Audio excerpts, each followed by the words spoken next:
Testing, testing. Testing.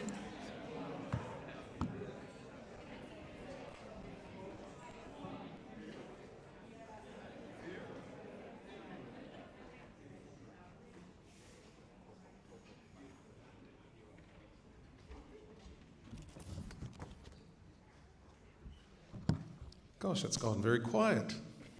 What is this, a lecture series? Kia ora tātou. Tāpo pe moe tol tahai o tua ua whio I ho tau lotolotonga. Ko ni o bibi o tau au si ai aho whakakoloa mo whunga ni koe ni. Malo le soifua maua ma le lange mama e nā ia manuia le vai aso o le ngangana Samoa. Ni sambulo vinangana turanga ki nā marama whakalofa lahi atu ki mutolu osi and up the waz. It is wonderful to see you all. Tapu pe moa kuini ngā waihono I te pō. Pe moe tangata whenua o Aotearoa. Lord Tangi, Sir Colin, Sir Ashley, Tulo Watu. Distinguished guests, ladies and gentlemen, Madame, Monsieur, it is wonderful to see you all this morning and a warm Pacific greetings. Welcome to Te Poutoko Ora Kiwa Research Symposium 2025. I'm very, very honoured to be your MC for this morning's important talanoa. And before we continue with our kōrero and our whono or our hui, I'm delighted to invite onto the stage our first speaker, or the whaiwhekau. I know that you're all health professionals and doctors, but I believe the real doctor is the one upstairs. Not on the next floor, but the big JC. He's the OG doctor. And right now I'm going to invite onto the stage Reverend Ingasiatama Mokole, who has 16 years of experience as an Anglican priest, including 5 years of service in Hakupu village, Niue Whikai. He holds a Bachelor of Theology and Diploma in Social Work from the University of Auckland, with more than 30 years of involvement in community work across various sectors. He has made significant contributions to his field, and today he's going to open us up with a lotu. So, whamole mole, whaiwhekau, and my kapasinga, whamole mole, if you can open up our polokalama with a word of prayer. Mahalo obito.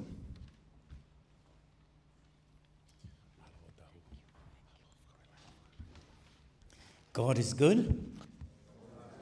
Well, we have to acknowledge that. What a beautiful day outside, isn't it?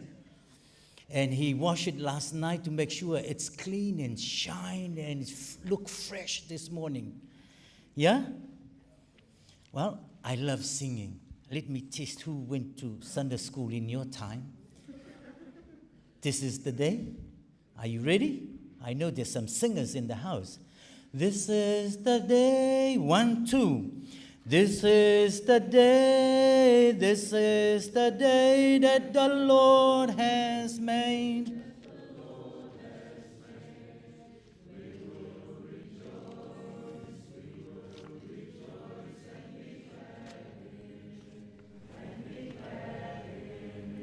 So this is the day that the Lord has made.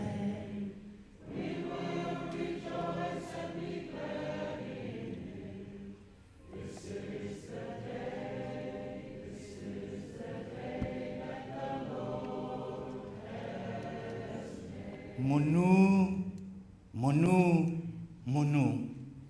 Monu ki mua he atua. Ke hana ofania mai ke he hado tūra tau mamui. Scripture for us this morning. For I know the plans I have for you, declares the Lord. Plans to prosper you and not to harm you. Plans to give you hope and a future. Anybody know where does that one come from? Aha, well done. Jeremiah 29 verse 11. Trusting God's plan can be challenging, especially when the path ahead seems unclear. This verse reminds us that God's intention for us are always good. He sees the bigger picture and knows what is best for us. Even in times of uncertainty or difficulty, we can have faith that He is working things out for our good. Trusting in God allows us to move forward with hope, knowing that His plan will lead us to a prosperous future. Let us pray. Haele mai hawa anga ngatapu Yesu Keriso.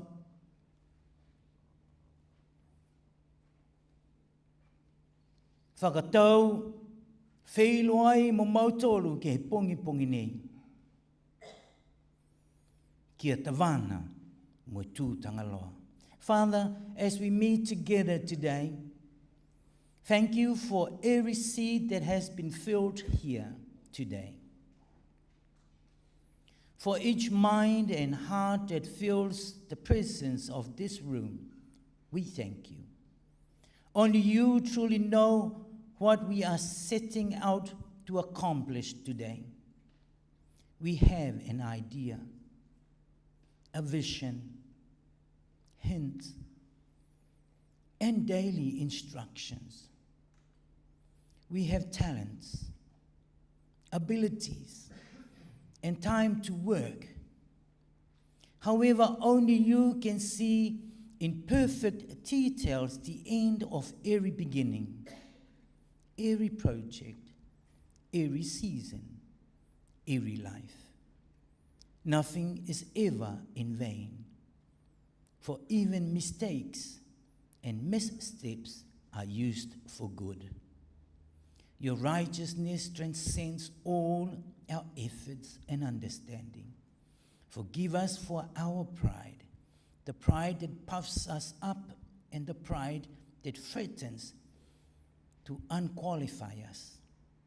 Strengthen our confidence in who you have made us to be.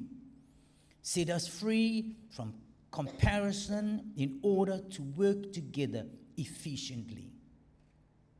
Bless this meeting today, all those present, as well as the lives of those we will encounter afterward.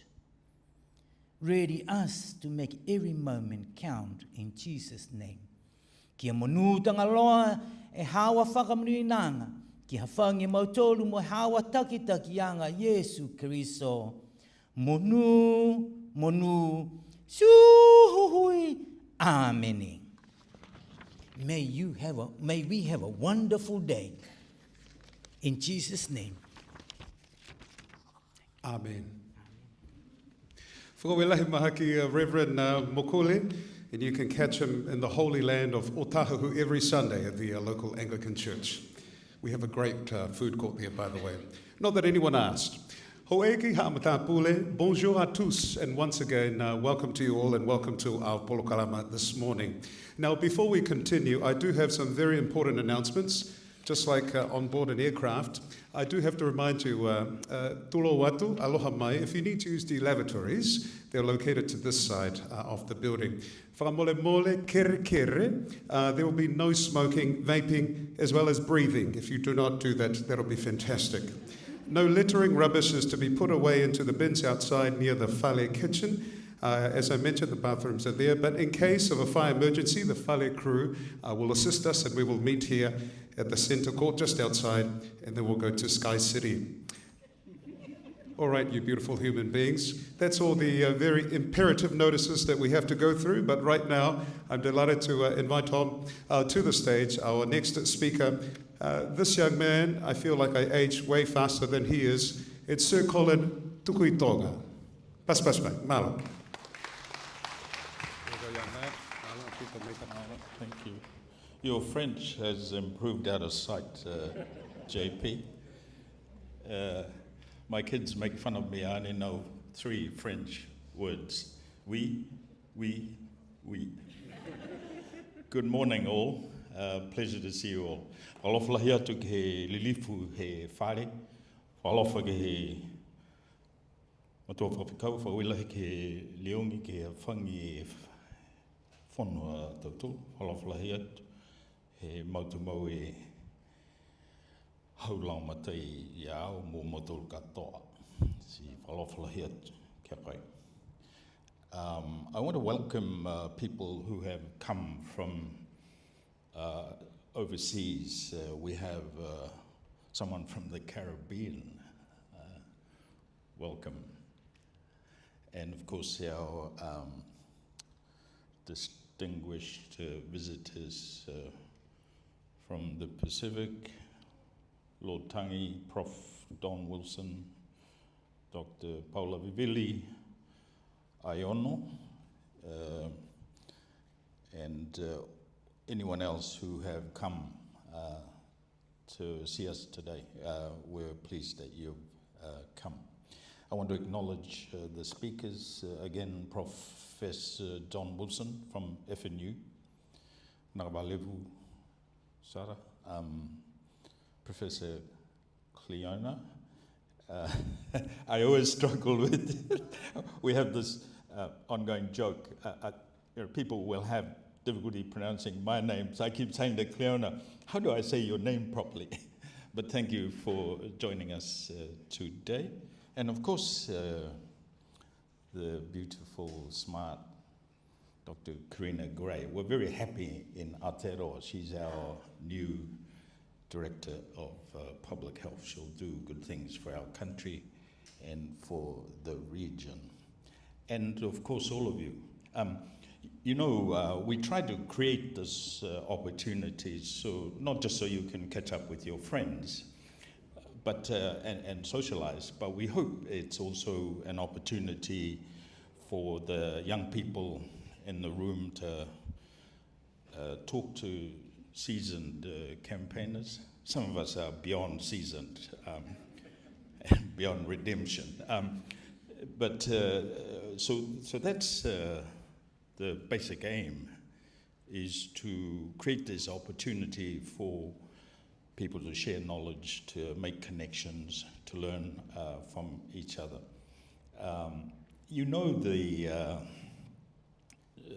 The world's in a mess.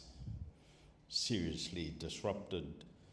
Science is being challenged. Common sense has gone out the window, and some silly things are happening globally. But even here in Aotearoa, and we as a community of practice who believe in science, in knowledge, must stay together and push back on this stuff. It's very important that we support science, we use data, we promote evidence. I was amazed, the new Health and Human Services Secretary in the US is allowed to say the kinds of rubbish that he is saying. The rest of the world take notice of these things. And so I do think it's very important that we maintain the integrity of science and the integrity of scientists and the use of data. It's very easy to slip into misinformation, disinformation, because it sounds good. People saying things for which there's no support. So these kinds of events and Don's Institute research in Fiji and elsewhere, very important. We stick together. We protect and promote science, because if we don't, they'll be able to promote even more rubbish. And people, as you know, rely on us, on others who have the integrity and the knowledge to counter some of this stuff. There's never been a time where science, evidence, data is important. So make the most of the day. That's all. You'll be pleased to know that's all from me. But it's just wonderful to have you all here today. JP, thank you.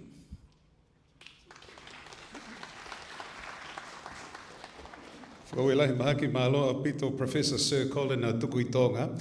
And also to note, you can catch his inaugural lecture here at the Whare Pasifika at 5:30 p.m. You're listening to Radio 531 PI. That really felt like I was on radio for a moment there. Coming up next, Hoegi Pamakakai Whanua. Our next speaker is going to speak on 30 years of the Healthy Islands Vision, realigning the Pacific Health Research Agenda.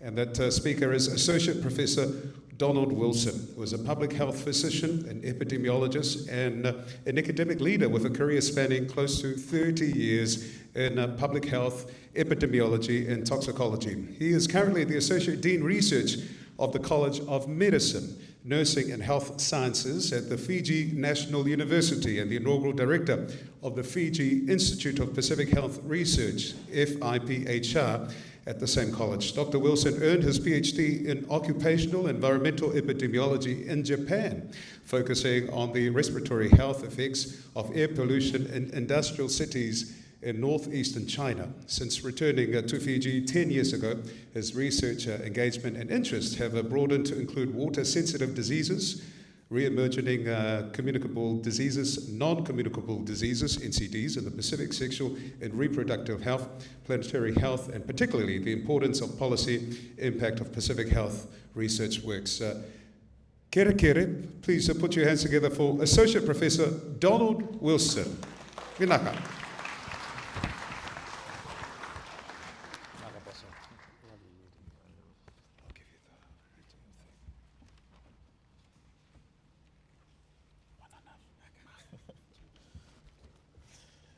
Nisayandra Vinaka, Kando Kaitigavi on Mataleniko, Mendurian Matamani, and a song on the Webabuli, and a song on the Wulikatikokin, and a Matakan Singaniko. Nadango Donald Wilson, O Tamago Kailomani, Totoy, my Lao, O Susungama and Nungu Carnivas, my winning book, my tail.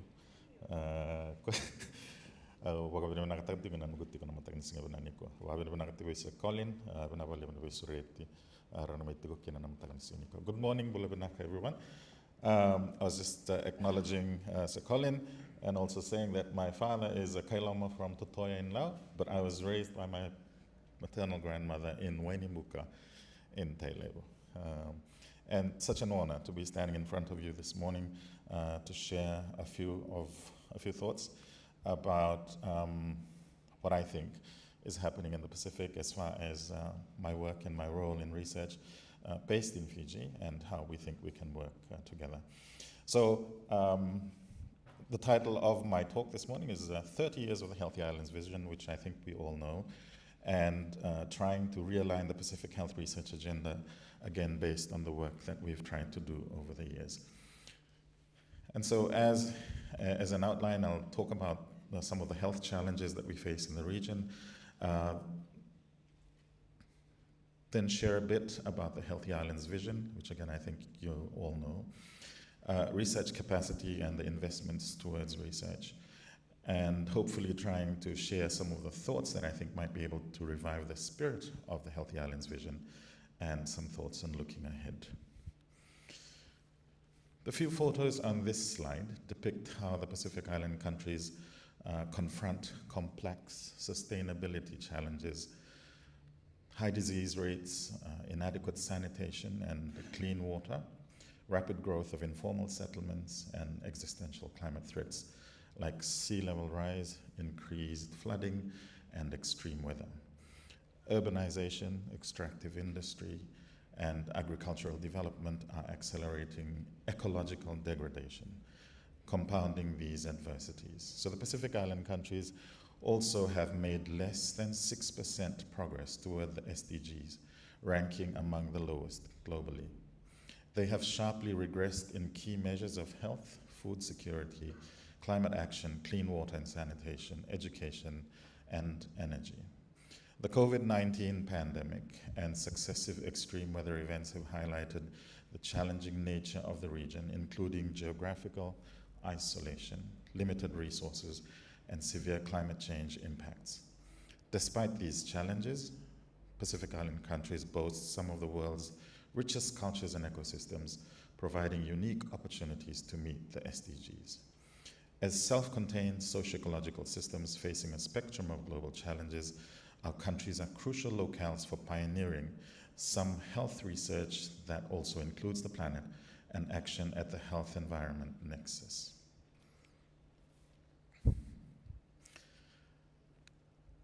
This is a group picture of, I think, some of the members are in this room at the last Pacific Heads of Health meeting that just happened last month in Nandi. And I will share just a few of the highlights as far as challenges in health across our Pacific countries. Sorry, just the title, the subject on top is Increasing Mental Health Problems. The Pacific is experiencing a rising prevalence of mental disorders, as you can see in that first graph. In 2021, more than 1.5 million people in the Pacific were affected by mental disorders, while at least 200,000 people experienced substance use disorders in the Pacific. And the Pacific Island countries have some of the highest suicide rates in the Western Pacific region. Substance use, particularly illicit drug use, has surged as a critical public and social concern across the Pacific, significantly contributing to the regional HIV crisis. So with substance use, mental health is recognized as a critical public health issue in the Pacific. Okay, so now I know that where I put title is probably a little too high. Another issue that was discussed at the Heads of Health meeting was antimicrobial resistance. This is another problem. It is a global public health threat, and in the Pacific Island countries, AMR is also becoming a growing public health threat. It's spreading across healthcare settings and into communities. We've got capacity for genome sequencing in some of the facilities, revealing the presence of the New Delhi strains of carbapenem-resistant Enterobacteriales. These are called superbugs. The Southeast Asian and Australasian strains and locally induced strains of MROs in Pacific Island countries. Inter-country spread is compounded by travel and patient referrals across borders. Some Pacific Island countries currently face significant challenges as MRO infections compromise patient care and clinical outcomes. So as an action plan for the Pacific Heads of Health, through its special networking groups, have a dashboard of activities that each country works towards, which is the table at the bottom. Sorry, the title of that slide is A Growing HIV Problem. I think all of you are probably aware of the HIV problem in Fiji in particular. And on that left top right is talking about the HIV outbreak in Fiji, a growing crisis, 1,093 new cases in just January to September 2024. That's a 3 times increase from 2023 and a 9-fold increase over 5 years. More than 50% of these diagnosed cases are not on treatment, and 50% of new infections are linked to injecting drug use. So there's a response team with a 90-day plan and a 5-year HIV surge strategy to 2027. The issue of HIV and its regional risk is because of these underlying vulnerabilities in the Pacific Islands. Firstly, Fiji has the second fastest HIV growth in Asia Pacific. Because of the high trade, travel, and education across the region, there's also that high regional mobility, our behavioral risks in terms of low condom use, testing rates and HIV knowledge, and also the increasing intravenous drug use is becoming an emerging threat. Our HIV programs are also quite outdated, 20 years behind and limited prevention. So at the bottom, from the multiple indicator cluster system, this is what UNICEF particularly uses as a survey of country capacities. And so, for instance, in Vanuatu in 2023, because 2.8% of females and 5.5% of males engage in sex, first sex before 15 years, and there's low condom use and low HIV knowledge. So there are some factors for each country of those 4 countries that are shown at the bottom that predispose these countries to the spread of HIV.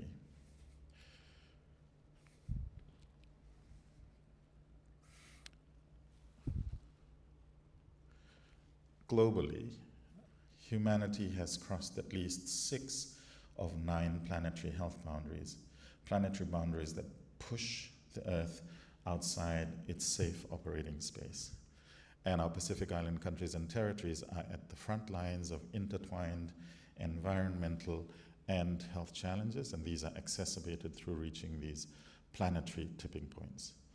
Our region is among the most vulnerable globally to the health impacts of climate change, facing trauma from extreme weather, threats to water and food security, surges in infectious disease, and rising non-communicable disease burdens. Intensifying cyclones, sea level rise, deforestation, and resource losses have eroded livelihoods and strained our health systems. So, I think these very importantly point to the fact that human health depends upon thriving ecosystems. With that in mind, the Yanuva Island Declaration. In 1995, the Pacific Island Health Ministers gathered on Yanuva Island, Fiji, to declare a visionary ideal, a holistic framework linking human well-being with environmental stewardship.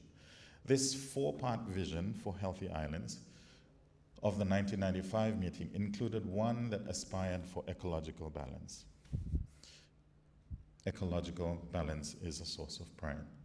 They imagined island communities where children thrive, people live and age with dignity, and ecological balance is a source of pride. At the convening 20 years later, the vision became a 5-part declaration with the inclusion of yet another ecological aspiration, that the oceans which sustain us is protected. The Healthy Islands vision anticipated by decades the core principles of today's planetary health movement. Indeed, as one Pacific health official later observed, the Healthy Islands vision was ahead of its time is now. 30 years on, amid escalating climate and health crisis, that prescient vision now demands urgent realization.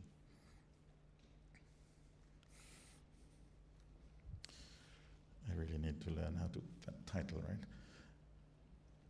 So this slide basically talks about how that Healthy Islands vision has been monitored over the years, the Healthy Islands monitoring framework. This framework of 48 indicators underrepresents the ecological determinants of health. Of these 48 indicators, only 5 reside in the environment or ecology pillar.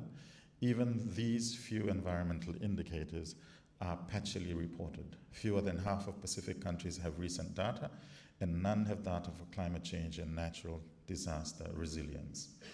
Crucially, the framework omits direct measures of natural system health. There are no metrics yet for forest integrity, biodiversity status, watershed, or coral reef condition, despite their obvious impact on food security, disease ecology, and community well-being. This gap leaves decision makers partially blind to ecological trends that underpin health outcomes. To truly fulfill the Healthy Islands, the original promise of the Healthy Islands vision, I think Pacific health leaders and development partners need to upgrade data collection and indicators to integrate these ecological determinants fully. Monitoring platforms must incorporate indicators of watershed quality, reef vitality, forest restoration, and biodiversity alongside traditional health metrics, and these indicators must be informed by indigenous and local knowledge systems to ensure cultural relevance, ecological validity, and community ownership. Strengthening environmental surveillance and linking it with health information systems will enable proactive, preventive policies, and investing in such integrated data systems and cross-sector analytical capacity, our Pacific Island countries and territories can better manage environmental changes, cascading effects on human health. So looking ahead, realigning our Pacific health development with ecological stewardship requires political will, innovative partnerships, financing mechanisms, and inclusive leadership. Institutional frameworks should institutionalize whole of government and whole of society collaboration towards shared goals. Regional technical agencies such as the Pacific Community and SPREP have a critical role to play in supporting collaboration through evidence generation, policy guidance, and capacity building. Encouragingly, a new generation of Pacific leaders and scholars is emerging with a passion for climate action and ancestral wisdom, driving sustainable lifestyles and holding governments accountable. This shift aligns with broader regional visions, notably the Pacific Leaders 2050 strategy for the Blue Pacific continent, an overarching blueprint for regional resilience and health equity. Embracing this idea of planetary health will unite objectives under one umbrella, accelerating progress on climate adaptation, food security, and pandemic preparedness. By marrying ancient wisdom with cutting-edge science and updating success metrics to include the pulse of nature, the Healthy Islands vision can be reinvigorated for the 21st century. The Healthy Islands vision was ahead of its time. Its time is now. At this year's Oceania Planetary Health Forum, held in February this year, we launched the Fiji National University's Pacific Planetary Health Research Center by integrating expertise in public health, environmental and climate sciences, water sciences, microbiology, genomics, ecology, and biodiversity. We want to ensure a comprehensive understanding of the natural and human systems at play. Our focus on policy and systems change, combined with socioeconomics, community development, and urban planning, will hopefully enable us to design and implement effective, sustainable interventions. Moreover, the centering of indigenous knowledge and lived experiences enriches our research, grounding it in the realities of local communities and enhancing its relevance and impact. By bridging these disciplines, we feel that this transdisciplinary research will be capable of delivering holistic solutions that address the interwoven challenges of health, environment, and social well-being in the Pacific and beyond. Just before I leave the stage, so we normally have our annual Research Symposium, which is happening this year from September 9th to 12th, but at the same time, we have the 140th anniversary of the Fiji School of Medicine, so if you want to be at either, you can attend either or both. So we've had to move the venue of our Research Symposium to Suva just so that we can be at the same venue throughout the event. Thank you so much. Again, grateful to Sir Colin and the organizers for the kind invitation this morning. Vinaka.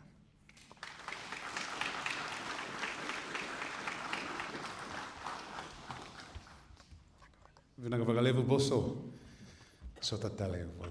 We'll see you later on at the car park. It's always, when I'm around Fijians, I always turn into a Fijian. So, Vinaka Vagalevu for your presentation. I guarantee that everybody here is very grateful, man. Malo apeto to Associate Professor Donald Wilson for his presentation. And you can also catch the Associate Professor a little bit later on in our panel discussion. Ladies and gentlemen, we've now come to our next speaker. Our next speaker is Professor Cleona Ni-Murchu. Now, Professor Ni-Murchu is a leading expert in population nutrition and dietary interventions. She is a professor of population nutrition in the University of Auckland's School of Population Health and serves as an associate dean research for the Faculty of Medical and Health Sciences. Trained in human nutrition and dietetics in Trinity College in Dublin. I had to say it in that way, Dublin. She worked as a clinical dietitian in the UK before graduating with a PhD in public health nutrition from the University of Southampton. Her research focuses on population diets, scalable dietary interventions, and now that at the Poutoko Ora Kiwa Research Symposium. nutrition policy and dietary assessments, I do apologize, incorporating innovative technologies such as smartphones, apps, virtual supermarkets, and automated wearable cameras. How interesting. Now, Professor Nemo Chu has authored over 160 peer-reviewed journals, absolutely showing off there, articles, and has held numerous national and international advisory roles, including with Food Standard, Australia, New Zealand, FSANZ, the National Heart Foundation, and the Trans-Tasman Health Star Rating Advisory Committee. Her contributions to public health and nutrition have been recognised through multiple awards, congratulations, and fellowships, and she was Next Woman of the Year Health and Science Finalist 2014 and is currently the FSANZ Fellow. A round of applause for our next speaker, Professor Cleona Nimerchu. Malo Alpita.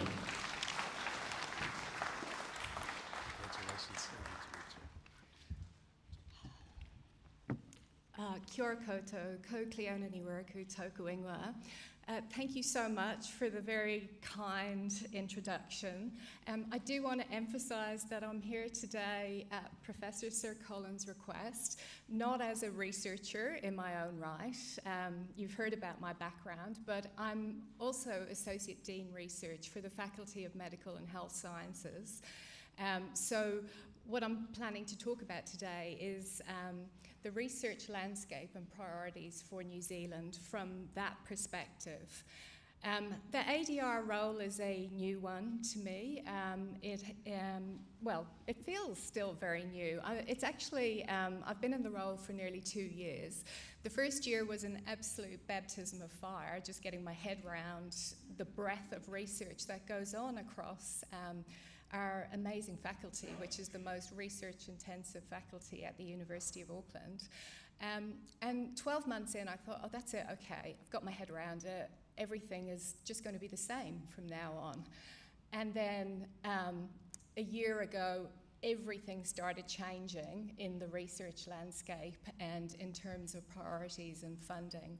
And I'm quite nervous about this presentation today because things are changing so fast. Week by week, day by day, even hour by hour, we're getting new information about research funding and priorities in New Zealand that is changing the landscape quite fundamentally. Just this morning, I think there were at least 3 news items that I read that I thought, oh, I should have put that into my presentation. So bear with me, I am nervous. I'm going to do my best to give an overview of what's happening in the landscape. And I am going to finish with opportunities. Apologies. So just to give you an overview of what I'm going to talk about today, I'm going to start from the National Science Challenges and I guess as they finished up last year, where that left us in New Zealand. I'm then going to mention the Science System Advisory Group being chaired by Sir Peter Gluckman, which has and will have major impact, I think, on our science landscape in Aotearoa in New Zealand. And I'm going to review what we know in terms of the current government research and health priorities, which are obviously really important for all of us to understand and appreciate. Going to talk about domestic research funding opportunities, what's happening with international research funding, some of the issues we're encountering, but also some of the opportunities that may exist there. I'm going to talk about what research funding and support is provided within the University of Auckland to support our researchers, particularly as we are navigating very challenging times. And as I said, I'm going to finish with strengths and opportunities. I am by nature an optimist. I think it's important for us not to dwell unduly on the challenges, but also to think about where they can lead to opportunities and perhaps an opportunity for us to think differently as we move forward. So the National Science Challenges, many of you will have heard of these. These were probably the first major New Zealand government foray into what's called mission-led research. So that's where the government invests and funds research that they believe is important for New Zealand. So there were 11 National Science Challenges. You can see them laid out here. They were set up to address major issues that were facing New Zealand at the time, and to encourage collaboration across disciplines. So they really were intended to be national, and to encourage collaboration across institutions. The government invested $680 million in these 11 challenges over 10 years. And those challenges, many of which did really groundbreaking and amazing research, they were wound up in June last year. Perhaps the biggest shock after realising that, you know, despite actually some really major successes and achievements, that there were no plans to continue them. The next major shock for the research community was that there were no plans to reinvest that $680 million back into the science system at the time. Of the 11 challenges, there was one challenge that the government continued or extended and continued to fund. So that was the Natural Hazards and Resilience challenge, which they extended as a platform and invested $70 million for another 7 years. At the time, we had obviously had a change of government, and so some of the other major initiatives that were underway or planned at the time, like Te Ara Pairangi, which was laying out the directions for the New Zealand science and research system, that was discontinued, and so were plans for what was called the Wellington Science System. So a lot happened around about this time last year. In March 2024, there was a new science system advisory group set up to review the science system in New Zealand. It's chaired by Sir Peter Gluckman. At the same time, there was another parallel advisory group set up called the Universities Advisory Group. Both of them were chaired by Sir Peter Gluckman, the idea being that there was overlap and potential synergies between the two. So it was good to have a chair who worked across both and who could take those into account. With regards to the Science System Advisory Group, the original intent was that the first report would be delivered around about August last year, and then the final report by December. As it transpired, the first report came out, I think it was late February this year, and the second report has not yet been published.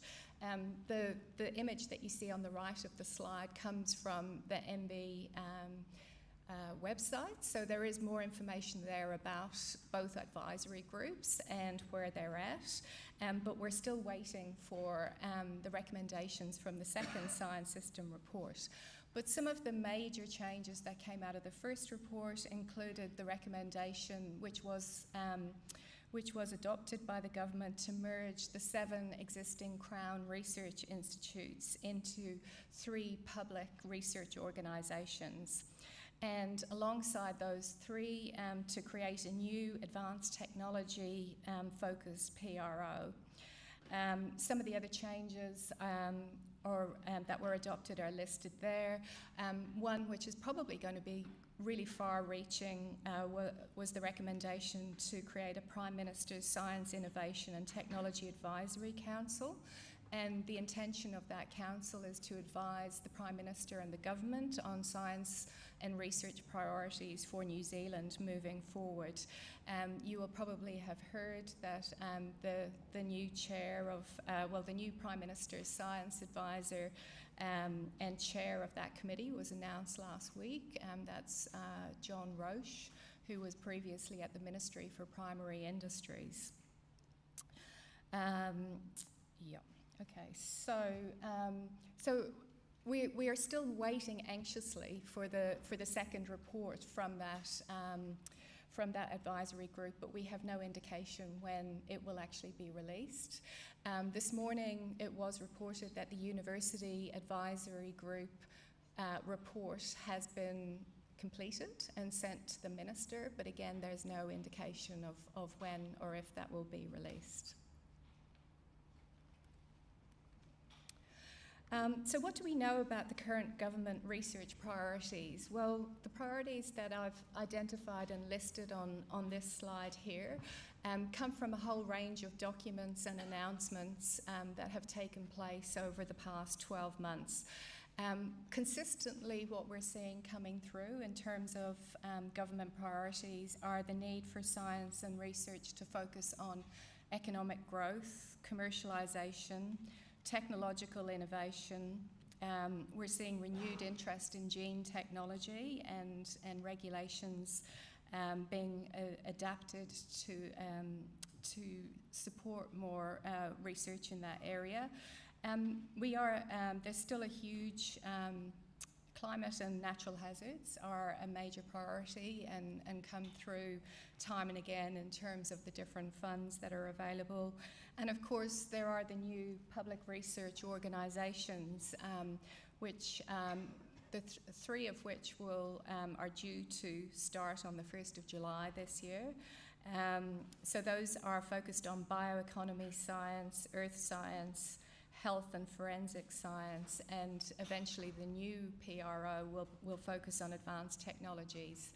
And what you can see in italics under those is the original Crown Research Institutes that have been merged to form these new PROs.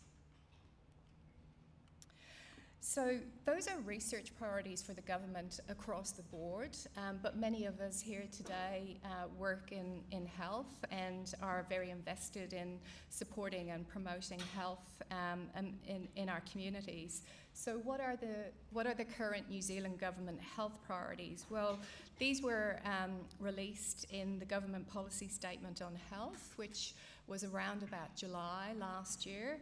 And this policy statement sets out the government expectations primarily for the health system, and they focus on access, timeliness, workforce, quality, and infrastructure. Within the policy statement, there are a number of other areas also identified as priority areas, including mental health, addiction, and suicide prevention. I think for those of us who work in health and who undertake research in health, it's really important to be across what's in this document. What we have seen already is that the Health Research Council of New Zealand, which is the biggest health research funder in the country, has already, within their guidance, told researchers that they need to very clearly identify how their research aligns with the government policy statement on health. So we are being directed to be mindful of this and to identify where our research is going to contribute to this policy and to these priorities. So moving on from priorities, I'm just going to touch briefly on the major research funders in New Zealand. So there are three major funders of what are called ideas research, and then I'm also going to touch on what's called people-focused funding, so research fellowships and so on. And I'm going to try and mention where priorities for these funds have changed in the last 12 months or where there have been pauses on funding. So the first up is the Marsden Fund, and this is a fund that invests in excellent investigator-led, fundamental, what's sometimes called curiosity-driven or blue skies research. The guidance for that fund changed recently and says that it will invest in research that brings long-term economic, environmental or health benefit to New Zealand. The Marsden Fund has about a $79 million budget, but again, in one of the news articles I read this morning, they were highlighting the fact that the recent budget has removed approximately $5 million a year from the Marsden Fund budget over the next several years. So that budget is actually decreasing in real terms. The competition for Marsden funding is so intense. This fund funds research across the spectrum, from all kinds of areas. In this university, the faculties that tend to be most successful at Marsden are science and engineering, but FMHS does also win Marsden funding. But the success rate is about 10%. So that's, 1 in every 10 applications that are submitted are ultimately funded. In 2024, probably in one of the first real shocks that came to the research community in New Zealand, the Minister for Science and Technology at the time, Judith Collins, announced that the Marsden Fund was no longer going to fund social sciences and humanities research. So in the text box on the right, you can see the existing Marsden Fund panels and the type of research that they review and make recommendations for funding. Previously, there were humanities and social sciences panels as well, but they no longer exist, and the remaining funding is now distributed across those remaining panels that you can see there. The other major change that was introduced is that the guidance is now that at least half of all Marsden grant funding is now required to demonstrate economic benefit to New Zealand. It's quite a long bow to draw when you're doing fundamental research, but that is how the guidance changed. The next major funder for New Zealand is the MB Endeavour Fund. So this is overseen by the Ministry of Business, Innovation and Employment. It supports research with high potential to positively transform New Zealand's economy, environment and societal outcomes. It has always traditionally had a very major focus on economic outcomes and commercialisation. It is it's a large funder, so around about $55 million a year.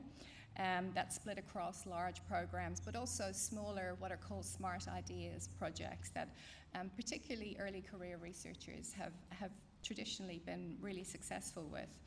Again, the success rate is around about 16%. So, it's tough for researchers, even at the best of times, to win Endeavour funding. But just last month, it was announced that this fund won't open for new applications in 2026.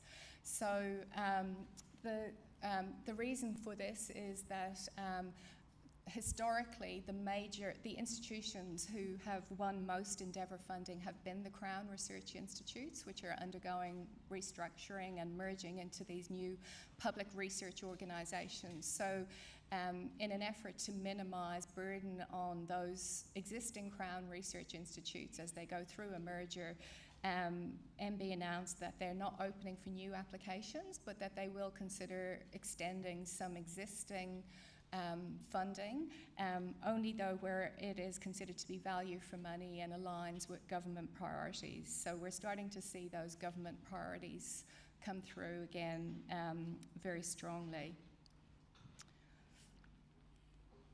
And possibly what's of most interest to a lot of us here in this room is the Health Research Council, which is the major funder for health research in New Zealand.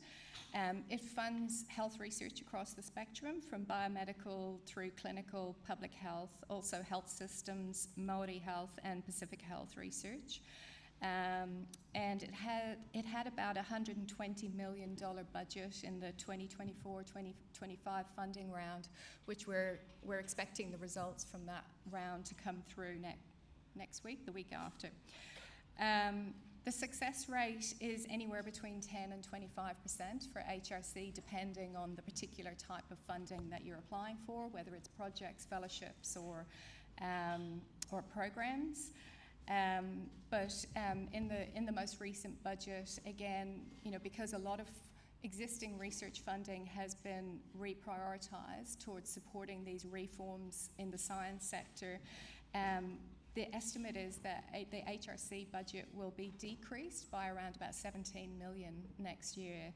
So again, we're seeing real cuts coming to actual research and science funding to support sector reforms and infrastructure. And also very quietly announced, in fact not really announced, but just discovered on the website when we happened to be looking at it the other day, is that the HRC has announced that this year they're not going to be doing health delivery research activation grants, which again were small amounts of funding, but that they helped researchers, particularly early career researchers, to get going, particularly in the area of health delivery. So some changes there, and we are expecting, once the results from HRC come through next week, or the week, I think it's the 16th of June, that very soon after that we will get the calls for new research for 25-26, and we are expecting then to see the impact of the budget cuts in terms of what they're able to offer and fund. New Zealand researchers are a collaborative bunch, and have some amazing collaborations internationally in the Pacific region and also further afield. You will probably all be aware that we're seeing pretty major changes in terms of what's happening to international research funding as well. And so this year, the National Institutes of Health and many of our University of Auckland researchers have been involved in NIH collaborations and subcontracts that they have announced that they are reprioritising towards domestic research, and they no longer wish US institutions to subcontract international institutions. What that means for our New Zealand researchers is that they need to apply directly to NIH for funding. They can no longer be subcontracted. And you may also be aware that there are increasing restrictions on what's termed diversity, equity and inclusion research by NIH. And also vaccine research. And we have already seen here at the University of Auckland a large number of NIH grants, subcontracts, terminated with very, very little notice. On the bright side, Horizon Europe, within the last 2 years, New Zealand became associated with Pillar 2, which is focused particularly on global challenges. The total budget for Horizon Europe is pretty mind-boggling, as you can see.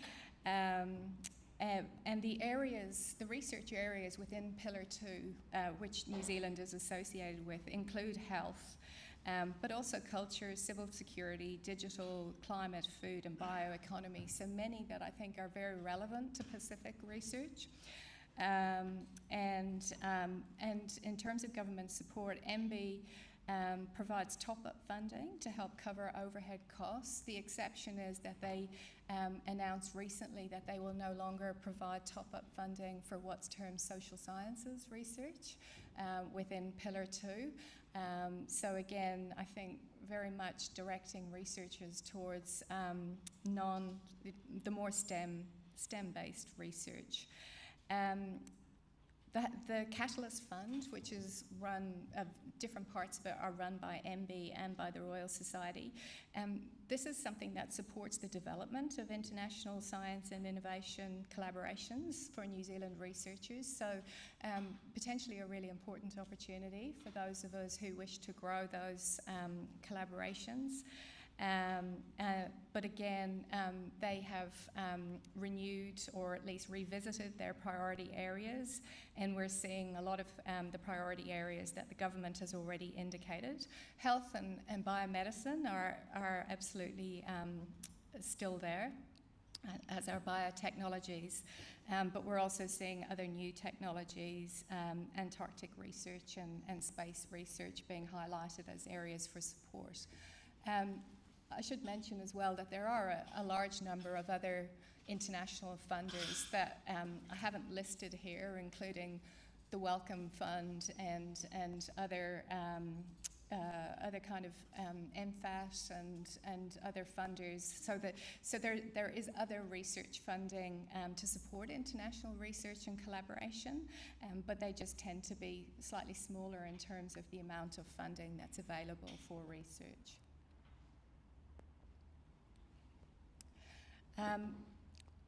There is still in New Zealand a lot of what's called people-focused funding, and this is funding that's directed particularly at supporting early and mid-career researchers to get established in their research careers and to start becoming independent researchers. Rather than breaking it down by fund, because most of it is for early and mid-career researchers, I've just listed the various opportunities that are there. So the Royal Society offers Mana Tuapapa and Mana Tuanuku research fellowships for early and mid-career researchers. The competition for those is very intense too. It's about 30 that are available each year across the whole country. Māori, Pacifica and women researchers are prioritised for those fellowships, which is really good to see. But we have also had a signal that the government research priorities are also going to be considered. So I think we, again, need to be thinking about, first of all, being aware of what those priorities are, but how we're framing our research proposals accordingly. And there's a number of other research fellowships that are provided by the HRC in terms of general Māori and Pacifica fellowships, and the HERCUS fellowships, which are mid-career fellowships. There are also some topic specific fellowships depending what areas people work in. And increasingly we are starting to see philanthropic donors and charities wanting to support our research, and there are opportunities in those areas as well where relationships are developed and built. Because there is a lot happening in the external research environment, naturally our research community are really anxious. And I did want to emphasise that there is a lot going on within the University of Auckland as an institution to try to navigate these turbulent times and to support our researchers through them. And some of those opportunities and funding that exist include the Research and Development Fund, and that's a fund that comes from what used to be PBRF, so performance-based research funding for universities, and is devolved to faculties to be able to support research within the faculties.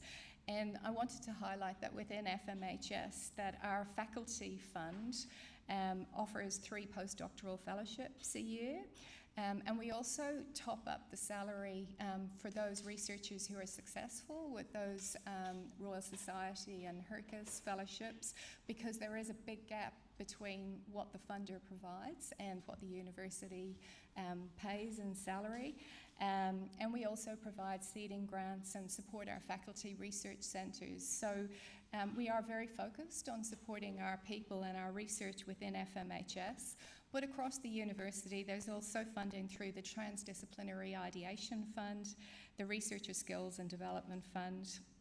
The Global Research Engagement Fund may not be something that everyone's familiar with. It's a relatively new initiative, and it's there to support our researchers to build international collaborations that could help them to apply for international funding. And there are a number of other funds listed there, including our doctoral scholarship program and our summer research scholarships.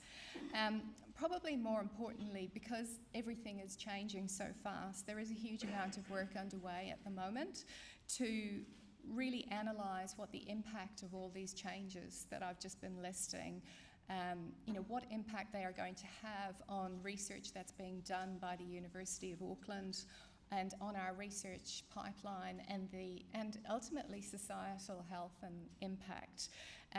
So that analysis is important so that we can go to our funders and stakeholders and make a case for why why more funding needs to be invested into actual research alongside the sector reforms.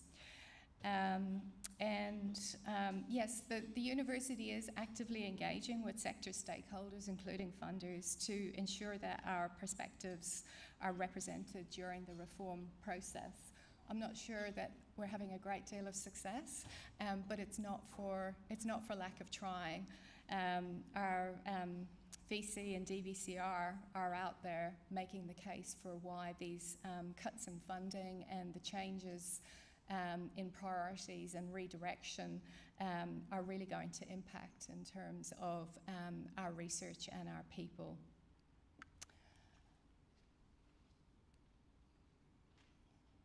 So I mentioned at the beginning that I would finish with strengths and opportunities. When I told people I was doing this presentation today, they were like, oh, that's going to be very gloomy.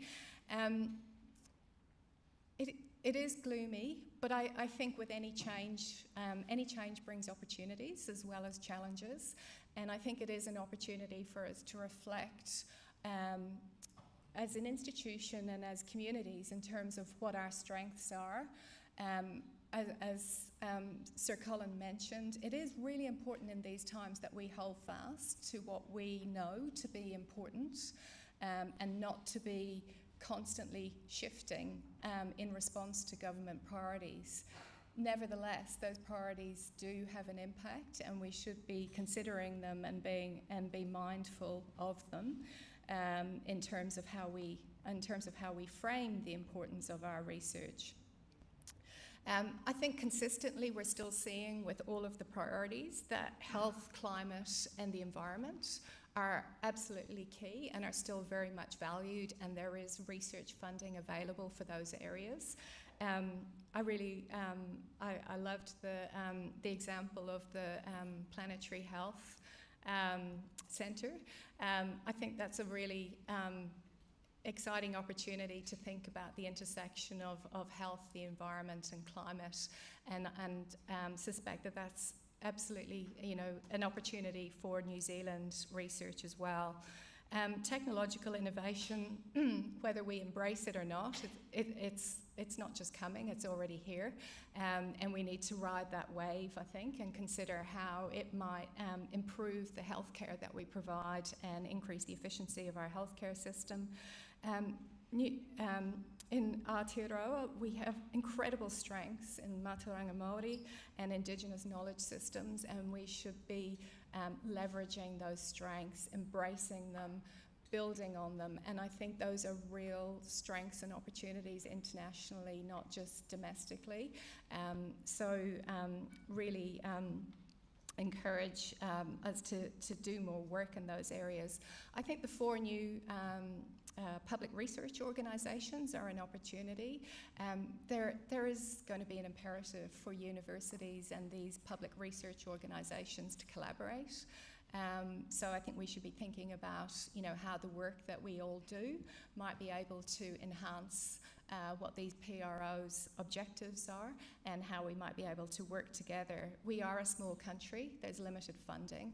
It makes sense that we build on our strengths and our synergies rather than operating in a more individual way, as I think we traditionally have. We have to diversify our research funding. There's no doubt about it. At the moment, at least, it looks very unlikely that there's going to be an increase in research funding in terms of the traditional government-funded research. So we, and certainly as a university, we're starting to look much more closely at private and philanthropic funding and how we might be able to support our researchers to move towards building those relationships and understanding where their research might be able to enhance what philanthropic donors and private organisations, what their aspirations are in terms of research too. We've seen what the new government areas of investment are. Those are opportunities as well, including climate and natural hazards and digital and AI. And at the end of the day, I think it's also an opportunity for us to understand that in a constrained funding environment, transdisciplinary research and co-creation of our research with the end users of our research, whether they be patients or industry or communities, we need to be designing our research in partnership with all of these groups so that it has the greatest societal impact. And so again, I think this is an opportunity for us to pause and ensure that that's what we're doing, that we're developing these authentic reciprocal partnerships and ensuring that our research is answering the needs and aspirations of our people and our community. And I will leave it there. Thank you. Kia.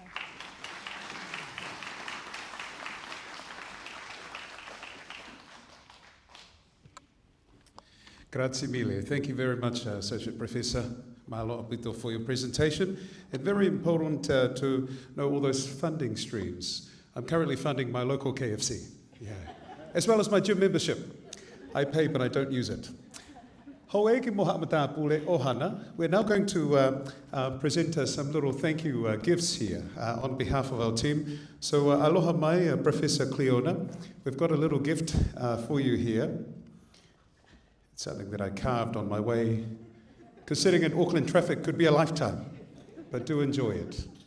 As well as Kere Kere Dr. Donald, Associate Professor Dr. Donald Wilson. Got a little gift there for you. I did suggest for some Dubai chocolates for you, because I know you've come from Fiji.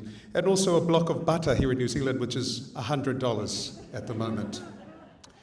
But speaking of food, Vuvale, we're now going to have a quick break right now to indulge in this wonderful array of food that we have with us. And may I please invite back Whamole Pe Talatala, Whaifekau Mokole, to bless our mea tokoni.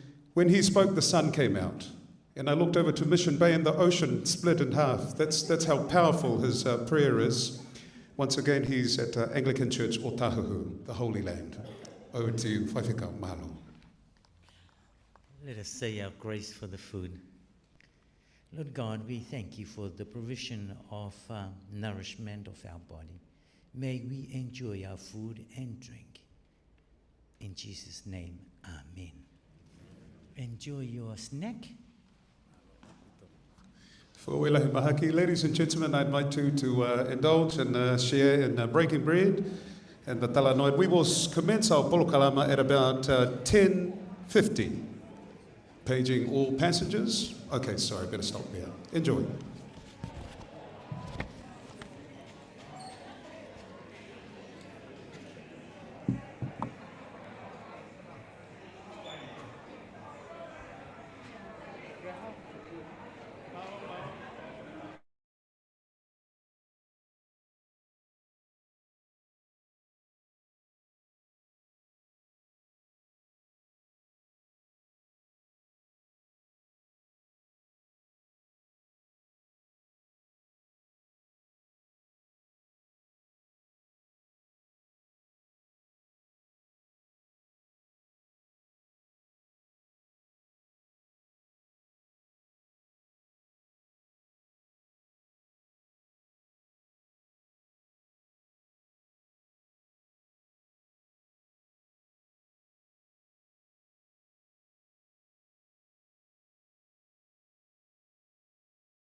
Once again, ho'eki pia moe ka kai whanua. May I invite you all to return to your seats as we continue on with our next part of our polokalama.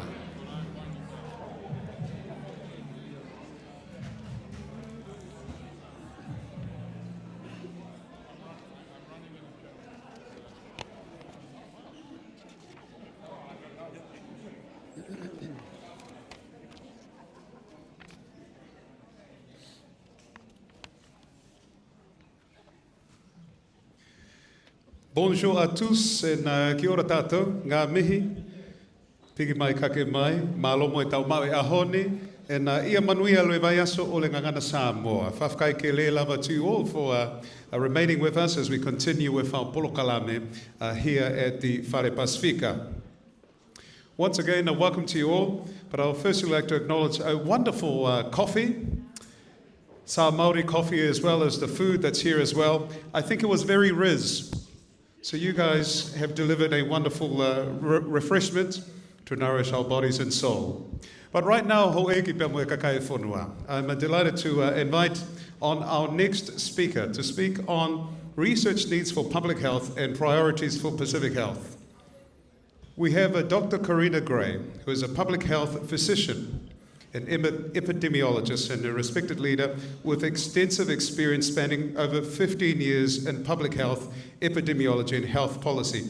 She currently serves as the Director of Public Health at Te Poutoko Ora as of May 5th, 2025. Little fun fact there. And is a co-principal investigator for the Manawataki Whatu Research Initiative at the University of Auckland. She said to keep it short, so she's going to come and speak very soon. But you can Google her after for more details and some fun facts. Please join me in welcoming Dr. Karina Gray. Whaftai.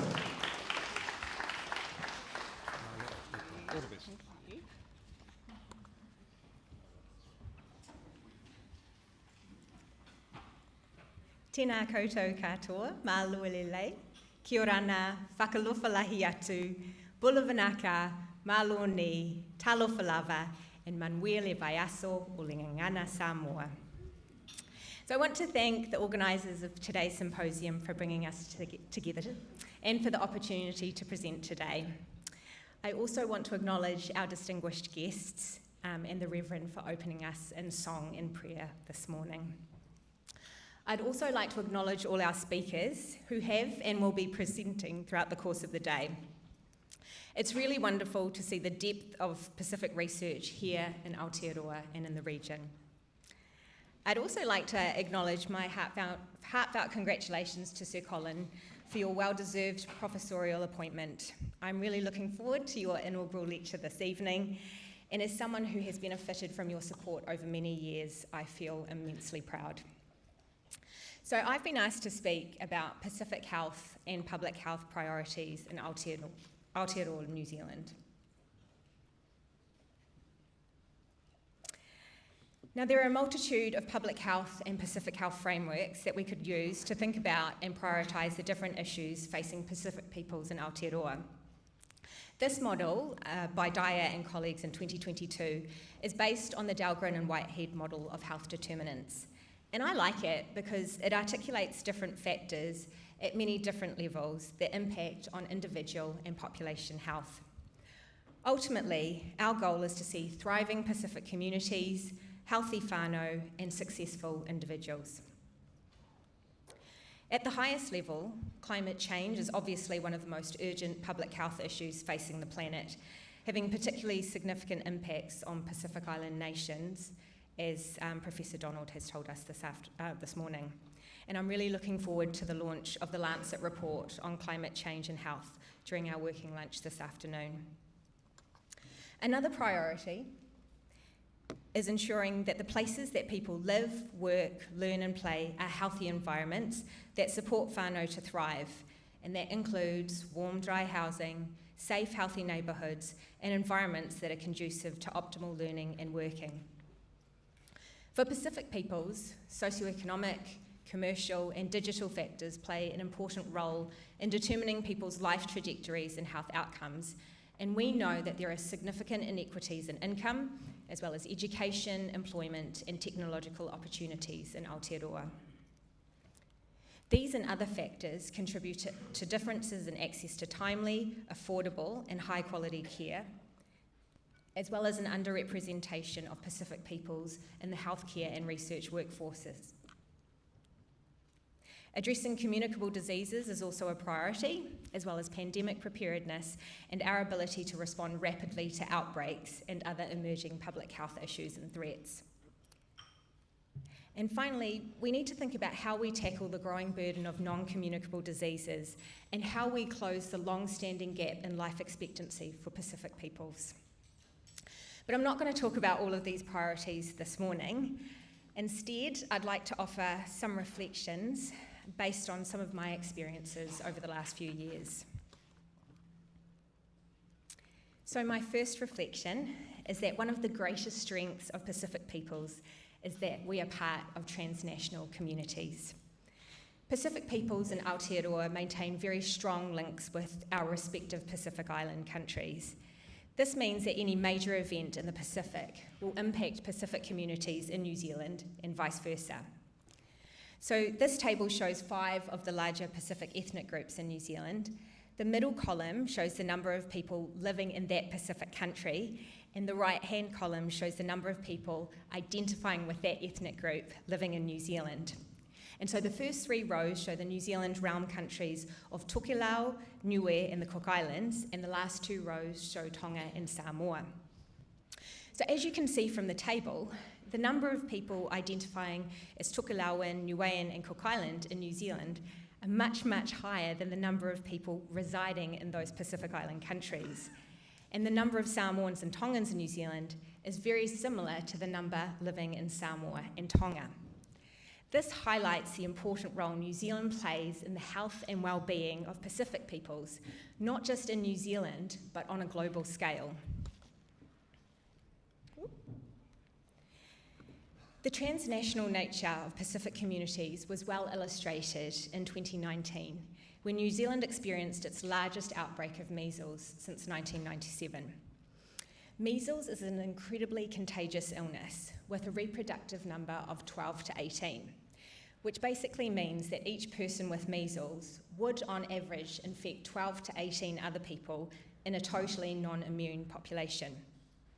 So in 2017, New Zealand had achieved measles elimination status, which means that measles does not spread within the country, and new cases only arise when someone contracts measles overseas and comes back into the country. Achieving measles elimination status in New Zealand was a historic public health achievement, but remains a challenge due to measles cases rising globally and vaccination rates remaining suboptimal, not just here in New Zealand, but around the world.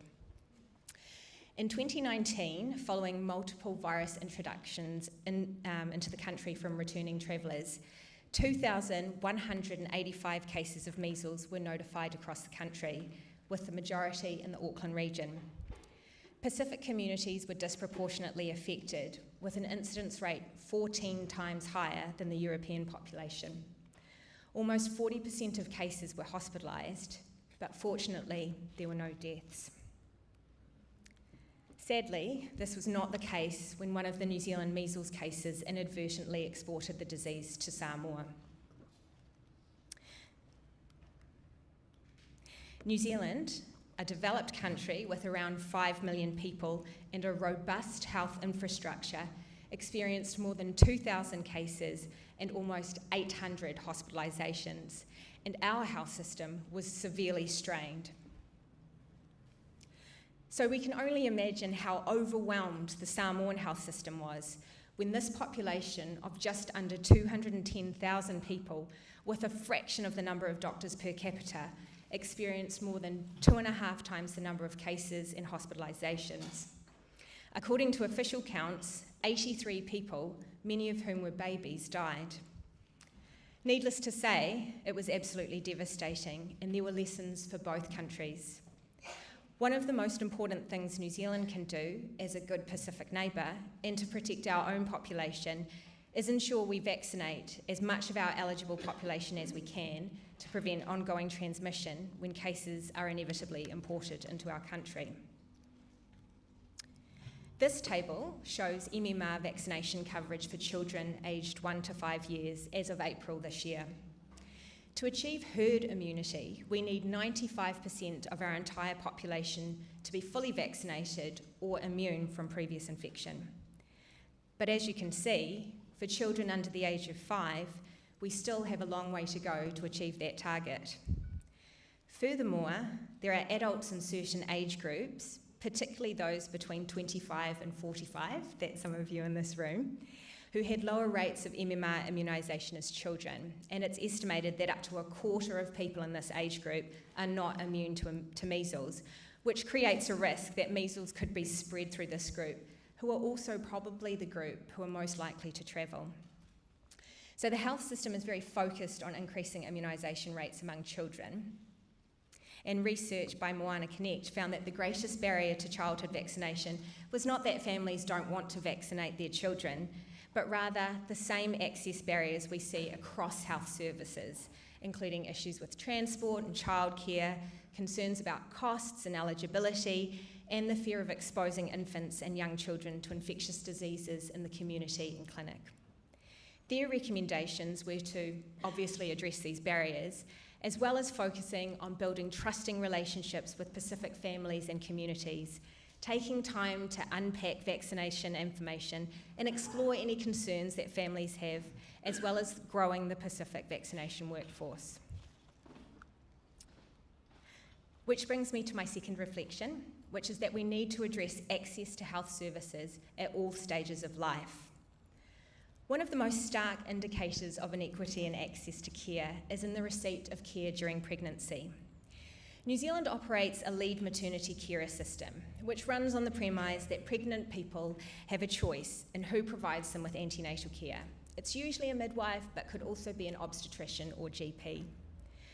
Registering with a lead maternity carer in the first trimester of pregnancy means that people can access preventative and intervention services early on, giving them the best chances of having good outcomes during pregnancy, birth, and in the early neonatal period. For example, people can receive nutritional supplementation, screening for diabetes and syphilis, and are set up to receive immunisations such as for whooping cough later on in pregnancy.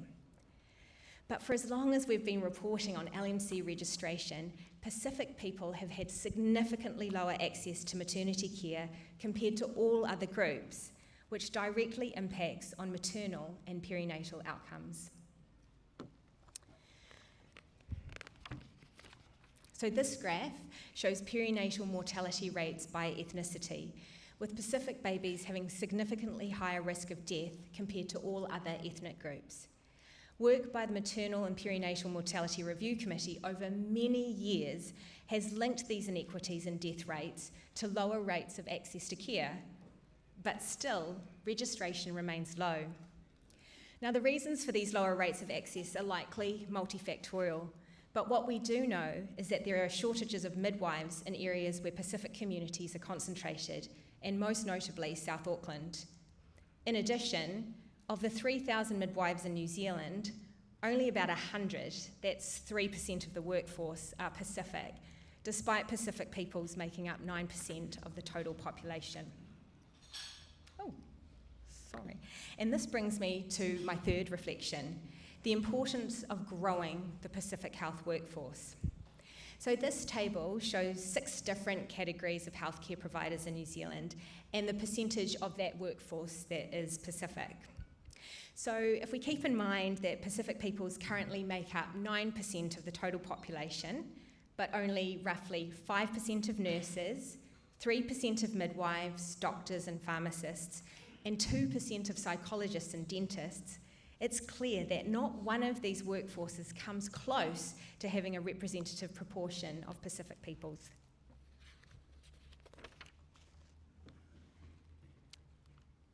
Te Whatu Ora also does 10-year workforce forecasts based on the number of people currently in training. And these forecasts show that even in 10 years' time, the incremental change is nowhere near what we would need for proportional representation of the Pacific population. Pacific peoples would still only make up about 5% of nurses and midwives and 3% of doctors, pharmacists, psychologists, and dentists. Why is this an issue? Well, there is a growing and increasingly compelling body of research that supports the effectiveness of cultural concordance among patients and healthcare providers. Studies show that when patients and providers share similar ethnic and/or cultural backgrounds, it can mean they share similar beliefs, values, and experiences, and potentially a shared language, which can facilitate enhanced communication and trust, resulting in patients have a better understanding of their conditions and treatment options. It can lead to an increase in the number of providers in areas where there are underserved communities, thereby improving access to care. It can also reduce implicit bias and experiences of racism within the healthcare sector, which have been shown to negatively impact on health outcomes. And it's associated with greater patient efficacy, patients feeling more confident and knowing when to seek care and how to manage their conditions. And we need to do everything we can to address the equity gap for Pacific peoples, as evidenced by the significant and long-standing gap in life expectancy that we see in Aotearoa. So this graph shows trends in life expectancy over the last 20 years for Māori in red, Pacific peoples in blue, colours have changed, Europeans in purple, and Asians in green. So life expectancy is often used as a way to assess the overall well-being of populations of people, and it's thought to be an indicator of the general living conditions, quality of care of the country, and access to proper nutrition. So the good news is that, like most developed nations, New Zealand is seeing an increase in life expectancy over time, which is a great thing. People are living longer. But unfortunately, the increase in life expectancy for Pacific peoples has not occurred at the same rate as other groups. And there remains a gap of approximately 6 years between Pacific peoples and Europeans. What's more, analyses published by Poutoko Ora in 2024 show that there is a gradient in life expectancy by socioeconomic status. So people living in wealthier neighbourhoods can expect to live years longer than people living in socioeconomically deprived neighbourhoods. Many of you will be familiar with the New Zealand Index of Deprivation, which is a measure of the socioeconomic status of different areas in New Zealand. Each neighbourhood is given a score from 1 to 5 based on socioeconomic measures, such as the level of unemployment in the neighbourhood, the number of people on a benefit, or the number of people with access to the internet or a car. So areas in quintile 1 are considered to be most financially affluent, while those in quintile 5 experience the most socioeconomic challenges. So this graph shows life expectancy for Pacific peoples in the dark blue and non-Māori, non-Pacific peoples in the light blue by neighbourhood deprivation, so increasing deprivation along the x-axis. Note that in this graph, there's no life expectancy for Pacific peoples living in quintile 1 because there weren't enough Pacific peoples living in the least deprived neighbourhoods to generate an estimate. But if you look at this, the socioeconomic gradient in life expectancy is experienced by both Pacific and non-Māori, non-Pacific people. But Pacific peoples living in the least deprived neighbourhoods still have a life expectancy that's 2 years lower than non-Māori, non-Pacific people living in the most deprived neighbourhoods. So this tells us that the gap in life expectancy for Pacific peoples cannot solely be explained by socioeconomic factors that we can measure. It's like these slides have a life of their own. But neighbourhood deprivation is important, but it's not equitably distributed by ethnicity. So this graph shows the percentage of people by ethnicity who live in quintile 1 in green, all the way up to quintile 5 in purple. So across New Zealand, about 20% of people live in each of the quintiles. But as you can see from the graph,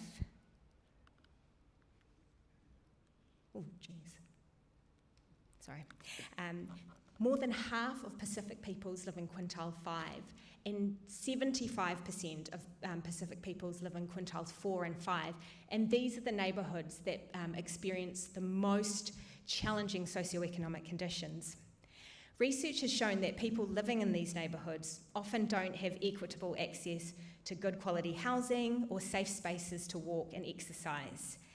Conversely, they're often exposed to more environmental stresses, including pollution, excessive noise, more crime, and environments that are not conducive to good health. And that is why my fourth reflection is that we must support healthy environments.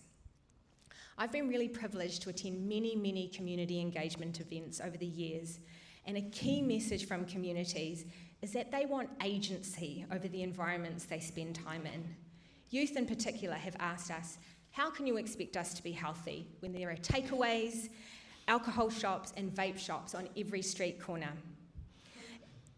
We must listen and amplify the voices of communities, find out what matters most to them and support them to implement their own solutions. This graph is from the Geospatial Research Institute, which looked at the number of vape stores by neighbourhood socioeconomic status. They found strong disparities by both area-level deprivation and ethnicity, with a greater number of vape retailers in the more deprived areas and in places with the highest proportion of Māori, Pacific and Asian peoples. Almost 30% of vape stores were within 400 metres of a school, and 97% were within 1,600 metres of schools. Some schools had up to 37 vape retailers within 1,600 metres, and some of the most underserved communities had up to 7 vape retailers within 400 metres of a school. Other research has found similar socioeconomic inequities in access to fast food and alcohol outlets.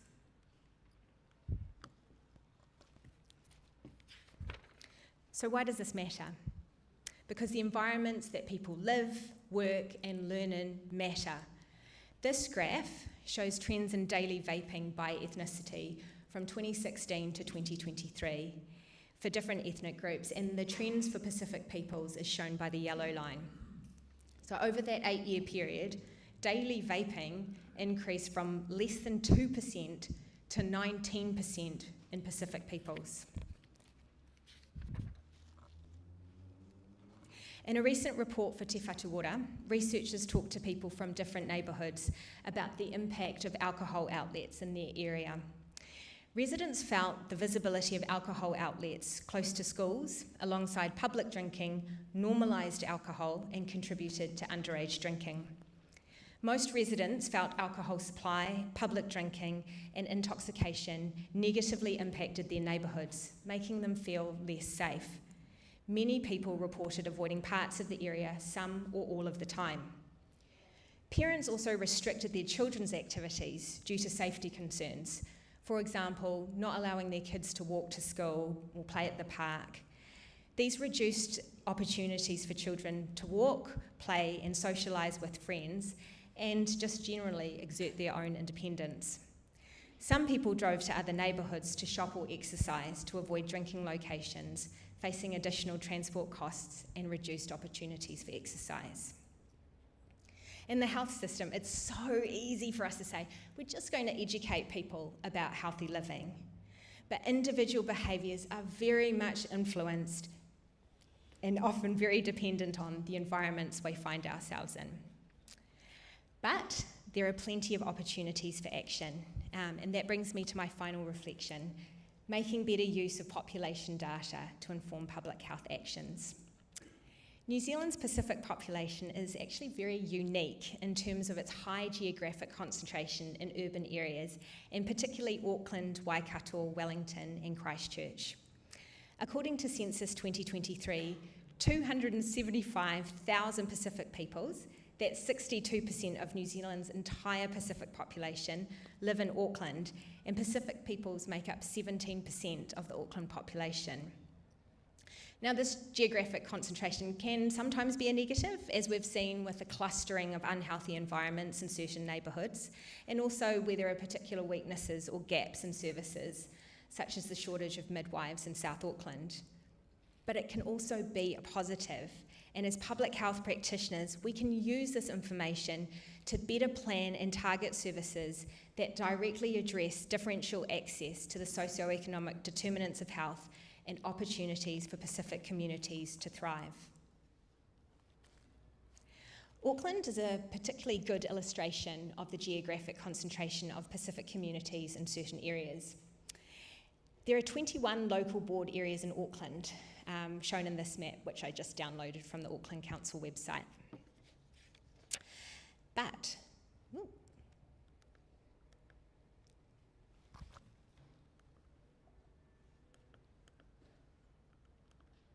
it's like these gremlins in the...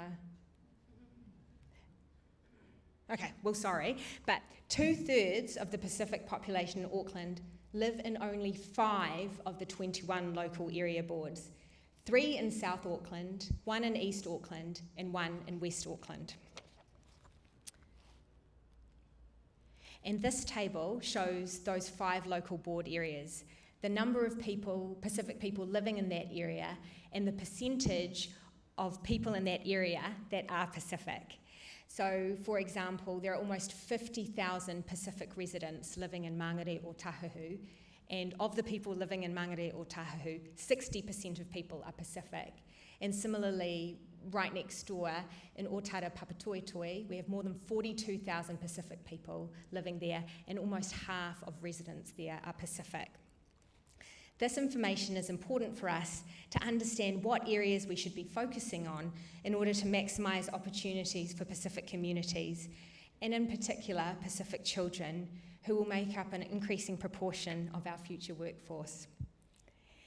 Now, in New Zealand, there are more than 400 secondary schools, but school roll data from Education Counts shows that you only need to go to 12 schools to find 25% of all Pacific secondary school students in New Zealand.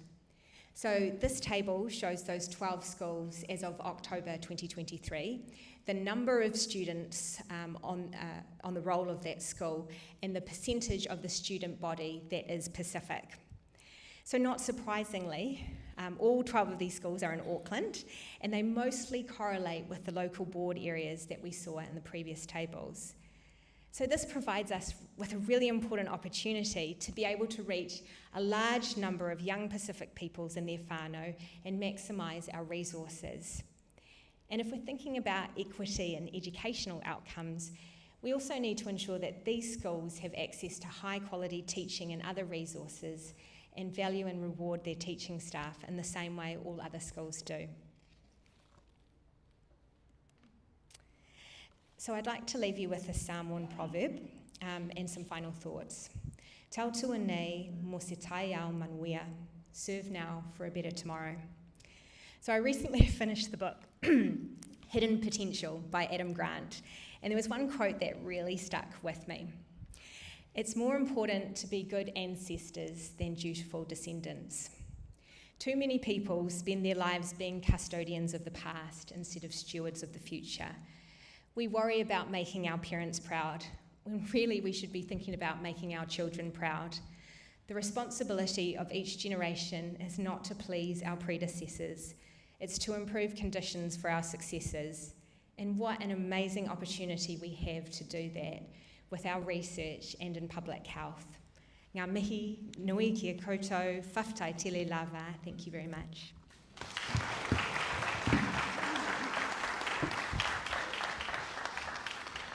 Whawhtai tele lava, thank you very much. Ladies and gentlemen, that was your Director of Public Health at Te Poutoko Ora, Dr. Karina Gray. Mahalo apito. I will be inviting you to come back, Dr. Karina, because we're now moving on to a panel discussion. And I'm going to read out the panelists before we announce the panel facilitator. Now, first up, from one wahine toa to another, I'm delighted to announce our panel today. We have the wonderful Dame Te Wila Percival, who is a New Zealand-born Samoan paediatrician whose family hails from Mofu in Manua and Puapua in Savaii. A distinguished consultant paediatrician and associate professor in the Department of Pediatrics at the University of Auckland, she combines clinical work at Kids First Children's Hospital in South Auckland with groundbreaking research and advocacy for Pacific health. With over 2 decades of experience in acute and outpatient pediatric care, Dame Te Wila specialises in Pacific health, maternal and child protection, community pediatrics, and disaster medicine. There's a lot more, but she's going to be here very soon. So a round of applause for Dame Te Wila Percival.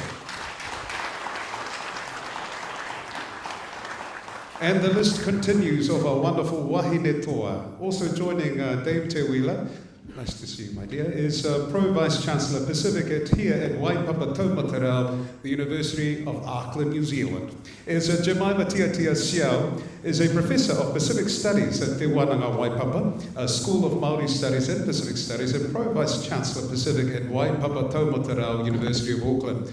Professor Tiatia Siao is responsible for implementing the university strategy regarding Pacific staff, students and communities. She plays a critical role in advising the Vice Chancellor and the senior leadership team on matters concerning the Pacific people's communities and the broader Pacific region. Malo soifua. Round of applause. It gives me time to breathe. All right, and our final panelist, and there will be others as well, is Iono Professor Alec Ekeroma. Iono Professor Alec Ekeroma is a distinguished Samoan clinician, researcher and health leader, currently serving as the Director General of Health for the Ministry of Health in Samoa. Born and raised in Samoa, he has dedicated his career to advancing Pacific health, medical education and women's reproductive health across the Pacific region and New Zealand. And he's also a very patient man when I always hound him for interviews and whatnot. So please join me in welcoming Iono Professor Alec Ekeroma.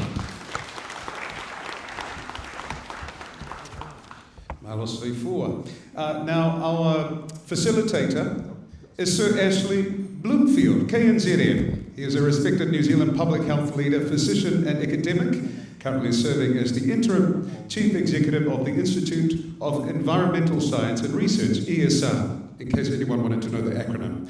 In other news, he's also a professor at University of Auckland School of Population Health. Born here in Aotearoa, he has built a distinguished career spanning from clinical medicine, health system leadership, and international public health diplomacy, with a strong commitment to evidence-based policy and equitable health outcomes. He joins us right now, but I've said this to him before. The first time I saw him in public, I thought there was going to be a public announcement.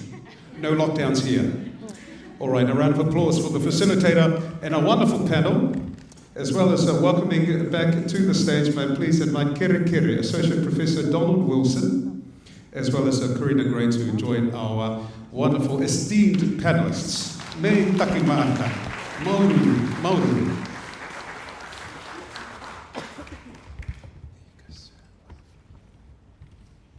Kia ora koutou katoa. No, not a COVID-19 announcement, even though I'm behind the podium here.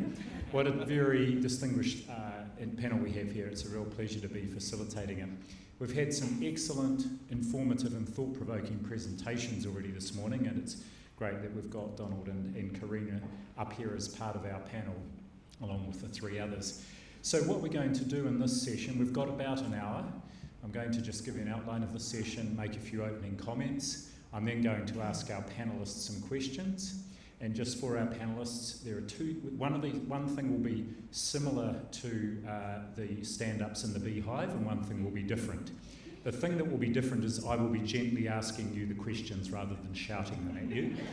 The thing that will be the same is I will ask you a question, but you've all had media training, so you know that you just give the answer you want to whatever the question is. If you haven't had media training, I'm sure JP can give you mates rates after this. So then we'll do that for about 20 minutes, and then we'd love to involve you. We would like to open it up to the audience to have your questions, and you can direct them at one or other panellist, or we can just go along the panel. But this is your opportunity to ask your best questions, or any question actually, put them on the spot of our panellists while we've got them here. So I'm going to make a few opening comments. I want to start with trust. And am going to finish with hope at the end, of course, as we should before we head off to lunch. But just a word on trust. Trust has been in governments and in media and in institutions generally has been declining in many countries around the world, particularly Western democracies. And we've seen this in New Zealand, and the latest surveys confirm that. However, what hasn't declined in trust, despite the popular myth, is trust in science and scientists has not declined, either in here or globally. And there was a study published in Nature just in January this year. over 70,000 people from 68 countries around the world, and trust in science and scientists was actually quite high. New Zealand was 9th on that list in terms of the level of trust, and this is confirmed by New Zealand-based surveys that show about 75% of people still have a high level of trust in science and in scientists. And if anything, they want scientists to be more involved in policy making, especially around things like introduction of new technologies. So I take some, I'll finish at the end with hope, but there is some hope in that too, because even though we see particularly populist politicians either ignoring science or deliberately trying to undermine trust in science, actually, as we found through COVID here in Aotearoa and in the Pacific, the majority of the population are very discerning. And if you are trustworthy, that is honest, reliable and competent, then people will actually trust you. So I'll start with that. What's happening in science, innovation, technology, research in Aotearoa? Well, Cleona gave a really good overview of some of the things that are happening. Just a couple of observations from me as a chief executive at the moment of a Crown Research Institute that's going to transform over the next year into a public research organisation. We're one of the 3 new PROs. 4 current Crown Research Institutes have been merged. Another 2 have been merged into another PRO. And I heard someone, a colleague told me a couple of weeks ago that ESR was the forgotten CRI. I said, well, we may be forgotten, but we're also the only one that's going to become our own standalone PRO in the new environment. So we're that important. Our work's in infectious disease surveillance and forensics. So what's happening with that change is, and Cleona's emphasised this, and I really want to put these things out there because they're important for our discussion. The funding environment is going to be more challenging, and the government's signalled a really clear focus on economic growth and economic resilience. So we need to be mindful of that.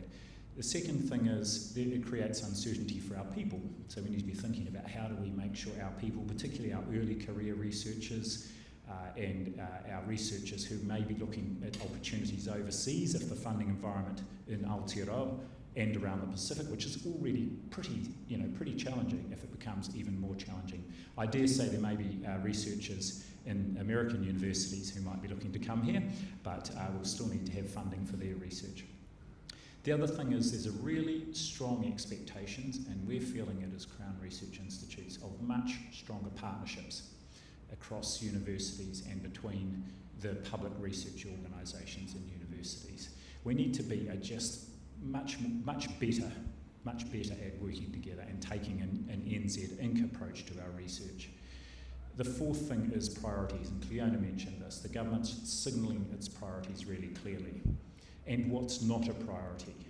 And I'm going to ask a question of you, Donald, so you might want to just start thinking about it. This, and anyone can respond to this, is about this de-emphasising of social science. And I want to actually just give a shout out to the Vice-Chancellor of Victoria University of Wellington, Nick, who's originally from this university, because every time I've seen him in front of a minister in a range of forums, this is Nick Smith, he has raised this issue and said, I'm an engineer, I do fundamental research, but unless there is social science research, it's going to tell us how we implement it effectively and actually generate impact, then that basic research is for naught. So this is a message that politicians and others need to keep hearing.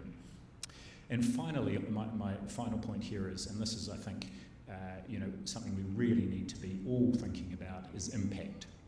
We need to be demonstrating, particularly, and most of our research is publicly funded. It's no longer going to be good enough to finish our journal paper with more research is required, okay?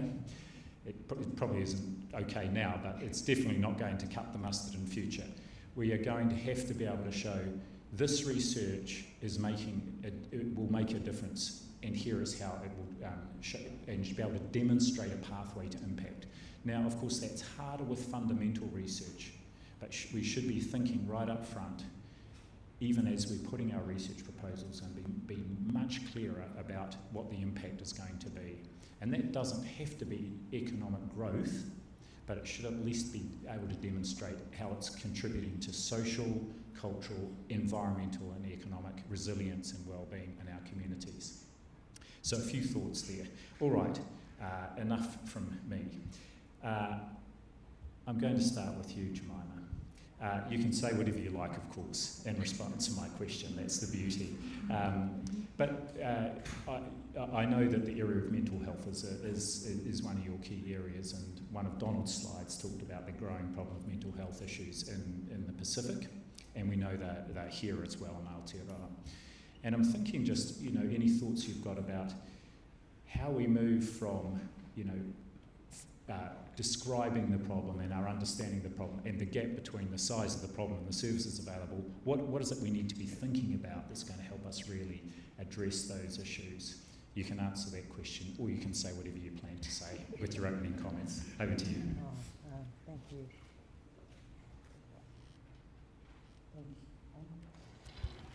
Taylor Ashley, and happy Samoan language week, everybody.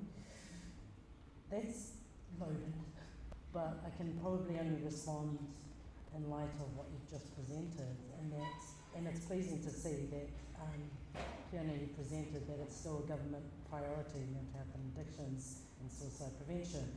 So that's somewhat pleasing. I think it has to be a whole lot more intentional in terms of what mental health and addictions and well-being means, not just New Zealanders, but Pacific peoples, because then I think you can hone in on what really matters to us and what impact that will have for our communities. We know that suicide ideation, deliberate self-harm, and obviously suicide deaths have a huge impact on our Pasifika communities, as well as tangata whenua, who embarrassingly have the highest rates of suicide deaths in OECD countries. And of course all of that has spin-off effects, in that even as a country we are not readily prepared to service the needs, the mental health needs of our communities, diverse as they may be. And then of course the Pacific, twice if not thrice worse off, and it's concerning because it really does impact who we are as beings, our spirituality, our physical, the holistic nature of our being. And so it's amazing that Sir Colin and Poutoko Ora Kiwa are leading, I think, some mental health surveys in the Pacific, which haven't been done for a very, very long time. And in this country, the last national survey we had around mental health was 2006. So there's so much work to be done. And then you spoke about social sciences and humanities. If we don't apply that lens to mental health and well-being and addictions, then we completely miss the mark on so much critical data and information. And then one more thing, sorry, very long-winded, being prepared for that generation of AI. We need to be ready as Pasifika communities, otherwise the inequity will just widen. Yeah. Thanks very much. Some really astute observations there. This is a challenge, and it's not unique to New Zealand either. And as you've said, and this session is about both, Pacifica and Aotearoa, but also in the Pacific, and it's great we've got Donald and Iona here to speak. I want to come to you, Dame Tuila, and you've got some things you want to say, but that's great. But and in addition to that, maybe just this may be a theme of what you're going to talk to. A real challenge at the moment is how we keep equity on the agenda, and one of the ways to do that maybe is not to use that word, because it's actually a flash word for fairness. And actually fairness is a fundamental principle of this country, and it's something, a fair go is a real, fairness is a fundamental principle of our health system and indeed our country. I was struck when I got in my inbox from colleagues 2 weeks ago, the rheumatic fever data from 2024. 204 cases of acute and recurrent rheumatic fever in Aotearoa in 2024. The highest number in 10 years. 95% were Māori in Pacifica. Doesn't sound fair to me, and there must be something going on. At that same time, we've had quite a focus on trying to reduce the impact of rheumatic fever, reduce the incidence, and provide better treatment. It's an example, I think, of those ongoing inequities. And also, I think, the importance of us really challenging ourselves. If what we've been doing hasn't made a difference, then we've got to really look at ourselves and think about what we might do differently. So, Dame Tuela, I'm interested in your thoughts on anything you want to speak about, but just picking up perhaps that theme of equity. I mean, the other thing with rheumatic fever is where I work in South Auckland, half of the... Can you hear me now? Half of the cases of rheumatic fever are in South Auckland. And I think we do the science and we kind of know what to do, but we never implement anything. So the school-based echo screening pilots aren't in South Auckland. They're somewhere else. Why is that? I don't know why. I don't know who makes these decisions. So how do we keep the focus on equity? There's decades of we're still doing the same thing. We'll just turn the volume up here. I'll tell you what, in the meantime, seems to be... Decades of injustice and poor outcomes, and our death rates in Pacific children are 2 or 3 times that of Pākehās, and it hasn't changed. And it's very disappointing, isn't it? And I acknowledge my fellow paediatricians in the audience that we keep seeing the same things. And we know, the science tells us that we need to be focusing on the things the wonderful Corina spoke of, our environment and those determinants. And it's difficult to do that when we have policy and agendas that are set by politicians who don't necessarily trust our science. So I agree. Most of the community trusts science, but we're not necessarily winning that battle. We're not winning it with politicians, and increasingly we're seeing our families come into the hospital, and as you're talking to them, they're looking up ChatGPT and Facebook. So we're getting questioned. It's important that we communicate the science and implement it. I think we have to probably change our language, so I totally agree. We can't do vaccines and smoking cessation, the really big wins in public health, if we don't have social science to help us. But we need to change the name and just call it implementation science or something else so that it gets over the bar with the current environment.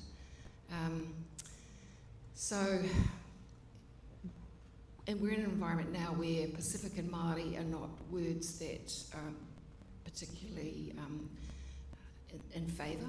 So we don't want to measure these things, and we don't necessarily want Pacific-focused programs. So again, we just have to pivot and call it something else. Still keep measuring, do that anyway. We have to do that, Corina. But we have to call it community. Call it community. Just give it another name, do the same thing. That's my view. Thanks, Dame Tuela. We do need to be flexible, and we've been here before. And as our colleague Paparangi Reid said, the tide goes out, but it does come back in.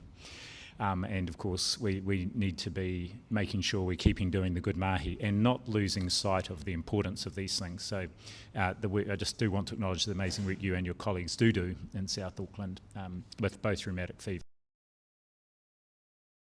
and other Iono, tell us what's happening in Samoa. There's a nice open question. I think you've had a bit of a focus, including trying to get your ministry a bit more focused on research for Samoa. Over to you.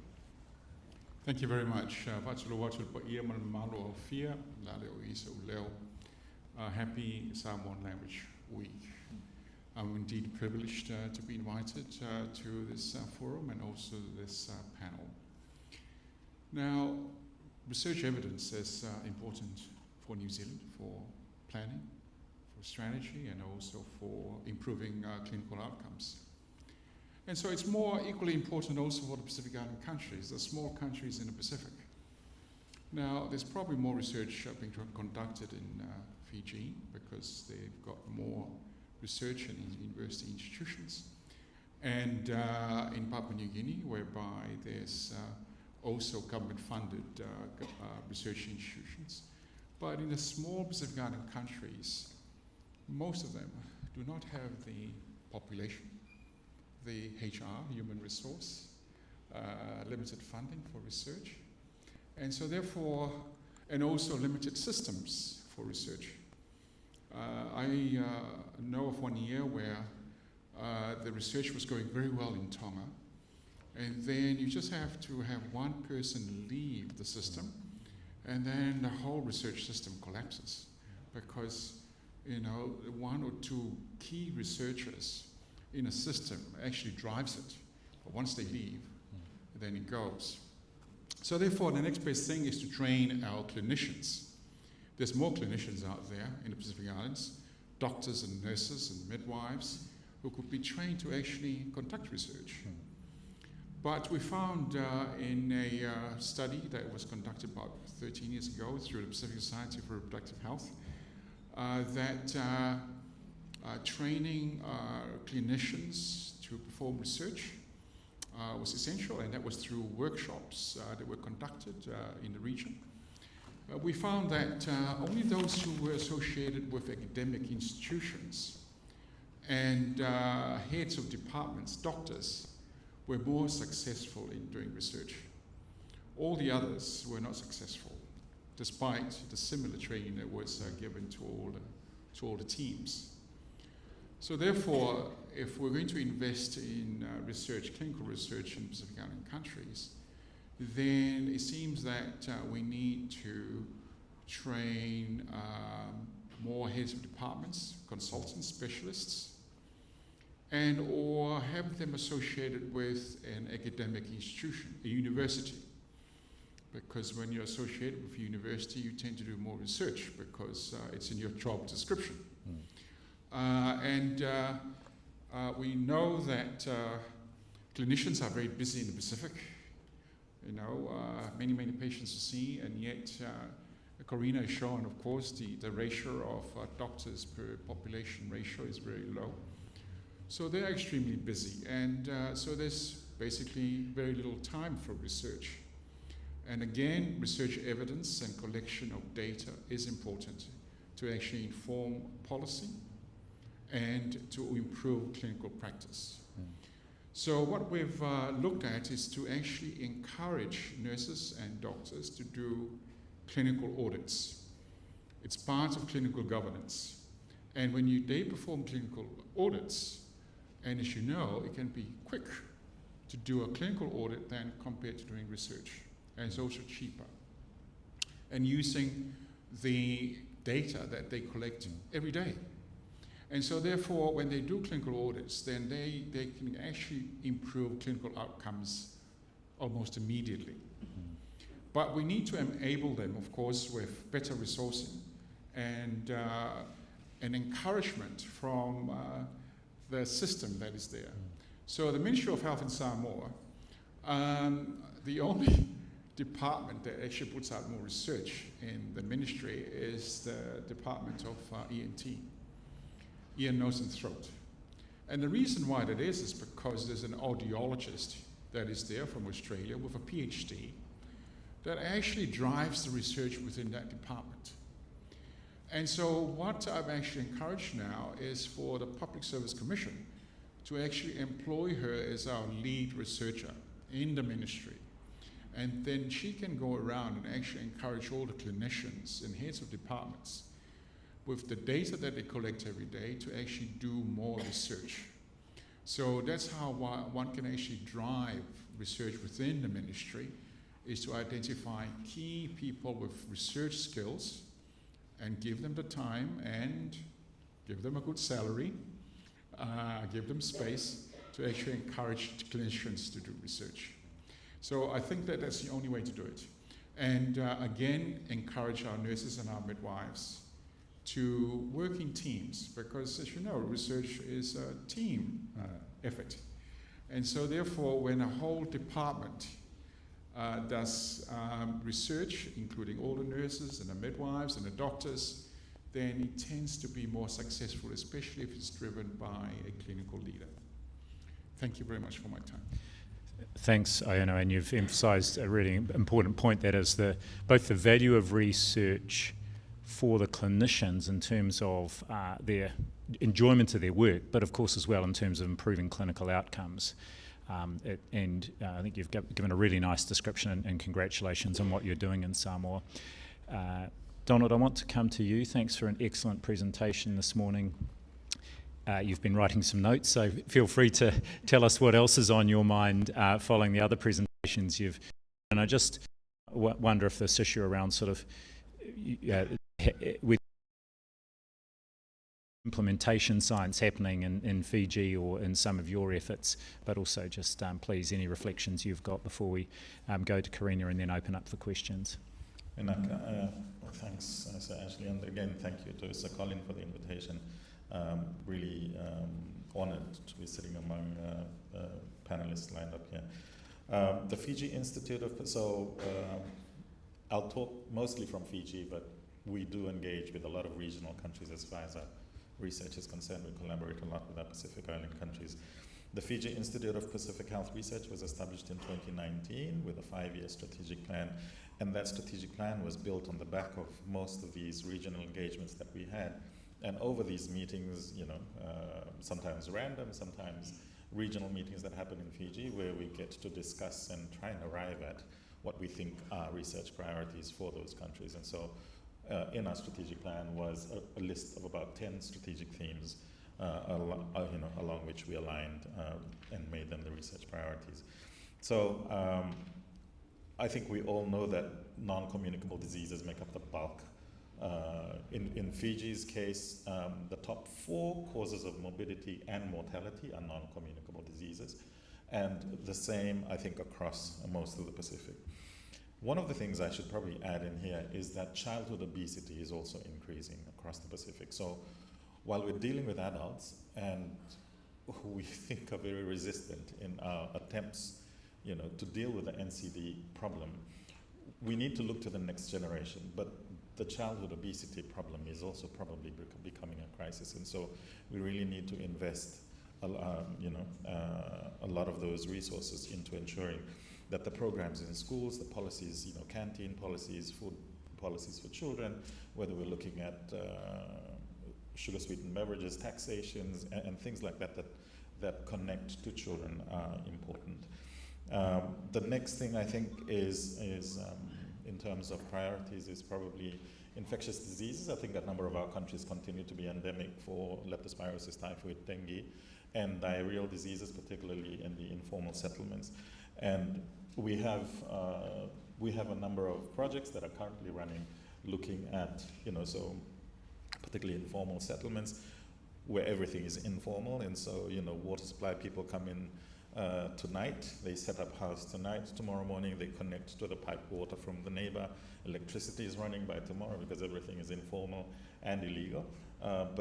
So a lot of when that happens, it rains heavily. When it rains, flood waters come up, and because of the toilet system, so they would have either a pit toilet system or a water seal toilet system. Waters come up, all of the fecal material comes up, settles again on the ground when it goes down, and children are running around barefoot on. So that happens, that cycle continues. And so a lot of drinking water in informal settlements is almost always contaminated with fecal material. And so diarrheal disease is really very prevalent in these informal settlements.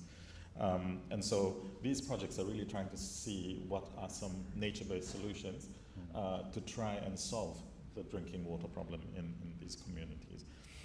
The last slide that I showed in my presentation was talking about the HIV crisis in Fiji. And I did talk about that spike happening particularly last year, and I think it was after September, from January to September. I should say that maybe 80% of that number of HIV positive tested people last year, 80% of them are injecting drug users. And so this crisis is really driven by the new habit, the injecting drug use in Fiji. And I think one of the saddest things is that the youngest HIV positive is a 12-year-old boy who's never had sex. So he got HIV positive by the sharing of needles. So all of these habits are really, it's the blood sharing. I'm not sure if you've heard about Bluetoothing, if you've heard about chemsex, but a lot of these things happening among our people. So someone would get a drug, and we just finished this a collaborative study with the UNSW, working with sex workers, working with some drug dealers and drug pushers. We needed to make sure that the police weren't in the room, but it's just amazing to see the extent of the problem. While the police are dealing with the mechanism of how drugs get into the country, we've got to work with the people. And I think in our context and in our culture, in our religion, when we talk about what's successful in other countries, which are primarily needle and syringe programs, this is a really very sensitive sort of discussion to have, because the first thing they'll say is that's promoting the drug habit. And so I'll end with what I think Sir Ashley started off with, trust. The issue of trust is really important. We're fortunate to have been funded by DFAT for a national sero survey, for which we were also able to build a container lab. Something I think that our Pacific Island countries lack in is just the capacity, both human capacity and infrastructural capacity. At the back of COVID, the peak of COVID, our permanent secretary and head of health protection used to make these TV conferences at the news conference every evening and say, okay, today we collected 18,000 samples to be tested, 10,000 were processed at the Fiji CDC, 8,000 needed to be shipped off to Melbourne. At that point, I thought, so we don't have the capacity to be able to do this for our country. But even us as the national university didn't have the capacity either. And so we really needed to look around, and at some point we need to also be able to respond to that in the country. So now we've finished the sero survey. We've got 4,000 samples in the freezers, and we've been able to do the testing completed. We've also used the same aliquots to do some dengue sero surveying, which I think is very helpful. But now is taking the results back to the communities, and the trust issue comes in. So when Fiji's first dose of the COVID vaccination reached about, not the first dose, the second dose, reached about 40%, we saw that the uptake started tapering off. And this is at the time when the misinformation and disinformation really started on social media. And so that started plateauing off. And so now when we've got these results, we've got to go back to the communities, to the individuals and to the communities and present the results. Broad results are basically that 97% of our population are antibody positive. So the difficulty is going to certain people, and you get the question, I did not want to be tested. I did not want to get the vaccine. Why is it that I'm positive? And so getting this conversation happening at a very community level, I think, is important, especially for things like COVID that became so political globally, that we really need to continue to engage the trust of our people in conversations like that. I'll end there. Thank you. Thank you, Donald. That's a wonderful overview and a very sobering statistic around that HIV outbreak you've got, or epidemic you've got, which is entirely preventable. And it just reminded me of the amazing work 40 years ago that some of our key public health people did here in this country, so that HIV did not get established in our injecting drug user population, and still isn't. And obviously the role of very simple, very cost-effective needle exchange schemes and supporting that, and exactly the same issues, of course, about this tension between those on the law enforcement side and those on the harm reduction public health side, and I would see those play out in my work. But now a really strong sense of agreement around that. So a lot of work to do, and as you say, fundamental is building trust and understanding in the community. It won't happen overnight. It will take time. Karina, I just want to say it's wonderful that you are in the role you are in, as Director of Public Health. Most of you will know that this is a role that Colin was in over 20 years ago. So I call that fantastic long-term succession planning. A 20-year view of succession planning. So well done, Colin. You can take some reflected glory just while the helicopter flies over. Anything else you want to add, or any observations from you before we then open up for questions from the audience? Over to you.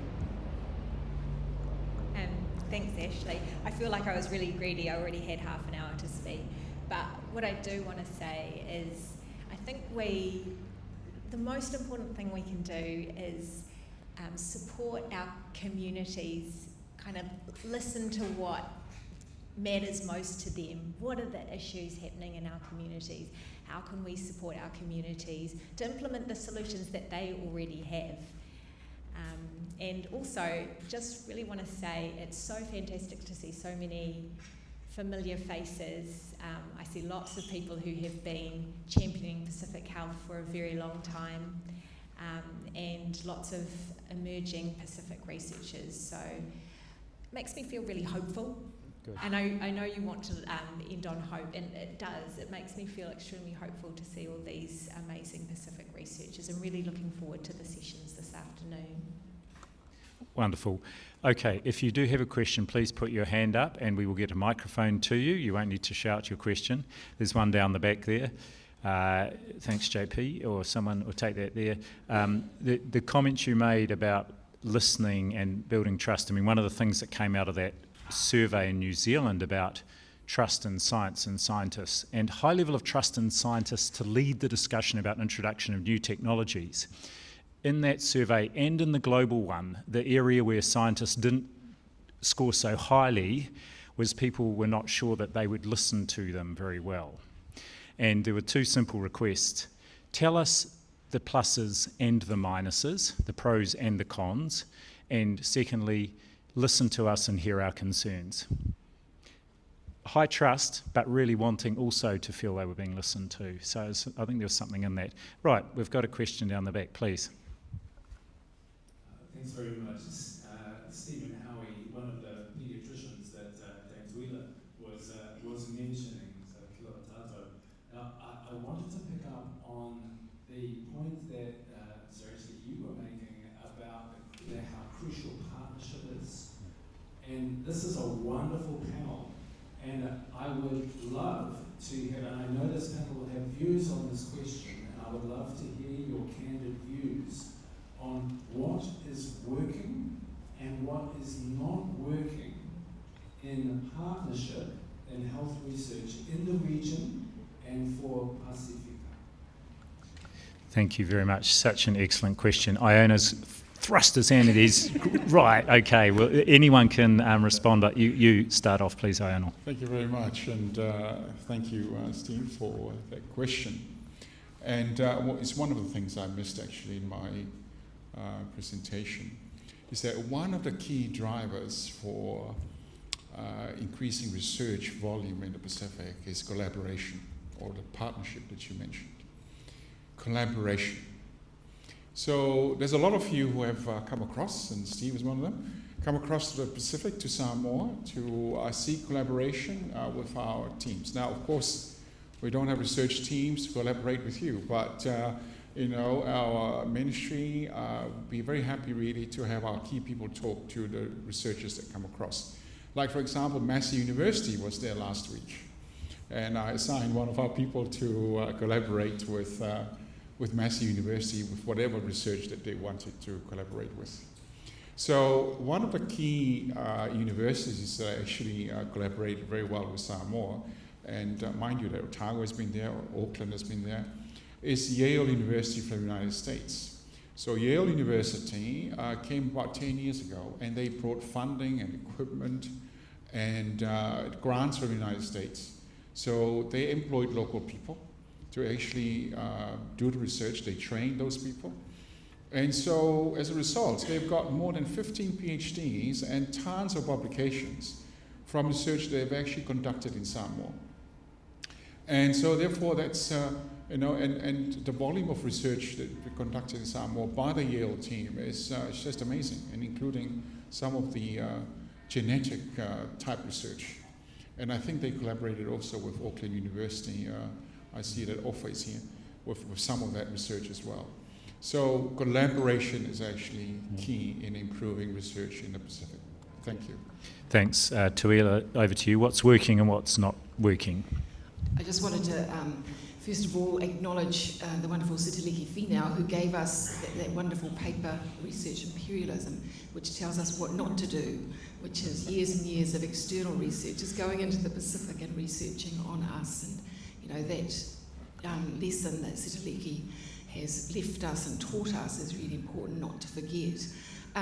What works, I think, in addition to what Iona said, is clinician collaboration. So building clinicians who work together in New Zealand and Australia and in the Pacific. We can do RCTs together, we can work on how best to treat sepsis together, and we can also share webinars, but I think that clinician-collegiate relationship is really important. And alongside that, here in Auckland, we really want to support our colleagues to come here and take on an academic qualification, do a PhD or a master's, and that once you have that, it builds your capacity and interest to carry on with research in the Pacific. So collaboration with colleagues. Great point, and I can just hear and see Sitaleki telling us that. I'm sure many of you can as well. A great memory. Any of the other panellists want to comment before I take the next question? No? Okay, let's go. We have a question down the back, please. Thank you very much for the beautiful presentations, and I think we are so privileged to have all the expertise in the fields. My question is, I wonder if we can be more transformational than we are at the moment, because we are very good in collecting information and analyzing the problem to death, but we still see the same trends. Because some of the things that I hear are something that I heard 40 years ago. And with the Pacific people are like this, and Pacific people are like that. I'm not heavily about, but I understand. I'm in Pacific, I understand what we talk about. But I'm just wondering, whether we miss something in our research, or we can have a real look at how we do things. I can't help thinking about this movie, Patchy Adams, where he had alternative way of looking at the world. And I don't know what kind of issues that we do. And let me give you just a quick example. I mark a number of papers that were looking at pre-diabetes among the Pacific. And some of those were actually in the context of the churches. And they blame almost everything except the church. The practice of the church, I thought we had a lot of father around in the church, why don't you talk about it? Because sometimes, is it really, maybe our culture, we love our culture, but could that be the key problem here? Has anybody ever looked at that?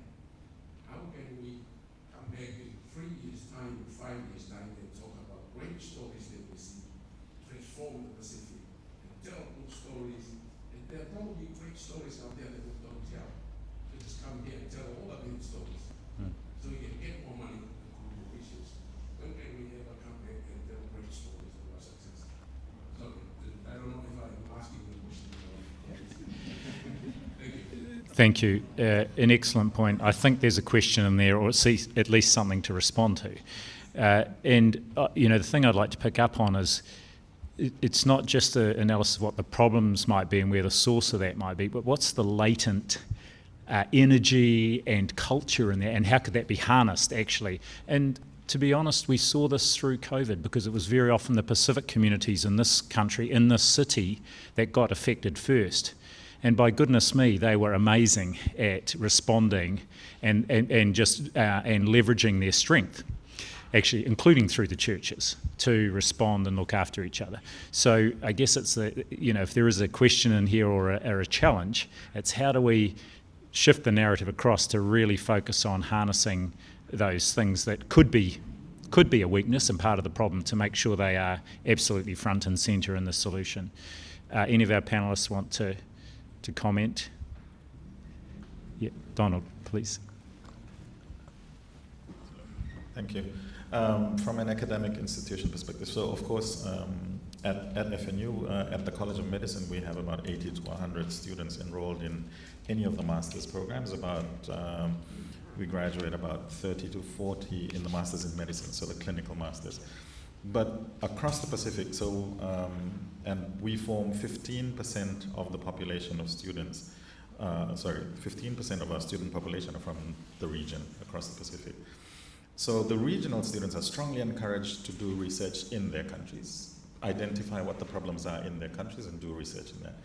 But that's at the master's level. But we also have, I think, a program that's been really successful across the Pacific, and it's a postgraduate certificate program that's facilitated or that's delivered by SPC and PIHOA in the North Pacific countries, but FNU confers the award, and it's a postgraduate certificate in field epidemiology.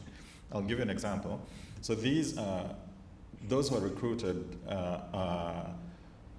many of them are people, let's say, data clerks or people who've worked for many years, but they don't have formal qualifications. But it's the recognition of prior learning by having worked for so many years.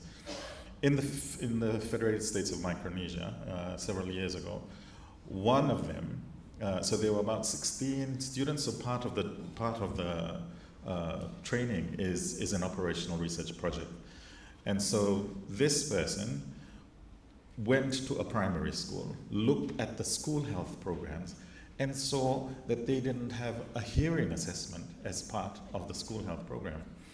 So she wrote that up as her little project, and that ended up in Parliament of FSM, and it changed the school health program policy. So I think in terms of transformation, I think it can happen at many different levels. I think the question around transformative research, we can impact policy and changes, clinical guidelines and protocols. I know that one ophthalmologist who was my student who did the master's degree really changed how many days a person should come to clinic after a certain eye operation versus what was in the clinical protocol. And so some of those things can happen. I think in the region it happens very slowly, progressively, again, depending on, as long as I think we're able to build the capacity of the people, retaining the capacity within the country so that that continues. And I think if we have that plan in place, it helps continue building the capacity. Thanks, Donald, and a great example there of that research influencing then actually policy and practice. And I'd encourage all of you who are researchers to not to think about your relationships and your networks and your partnerships, to include those working in the ministries and so on. You've got someone here in the Ministry of Health or Public Health Agency who's sitting here, so leverage those networks. Just establishing the relationships. You might not need it today, but you might in 5 years' time be able to really be at the right place at the right time and influence something quite profound.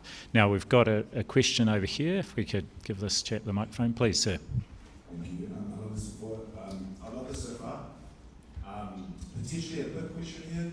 One is a bit of a fun to be all day.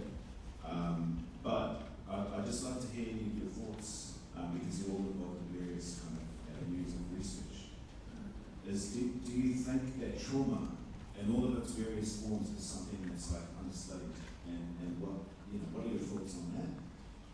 What might be happening in the way of that? Because we know the extent of how burdens are people's with regard to all the communicable diseases and so forth, suicide, you name it.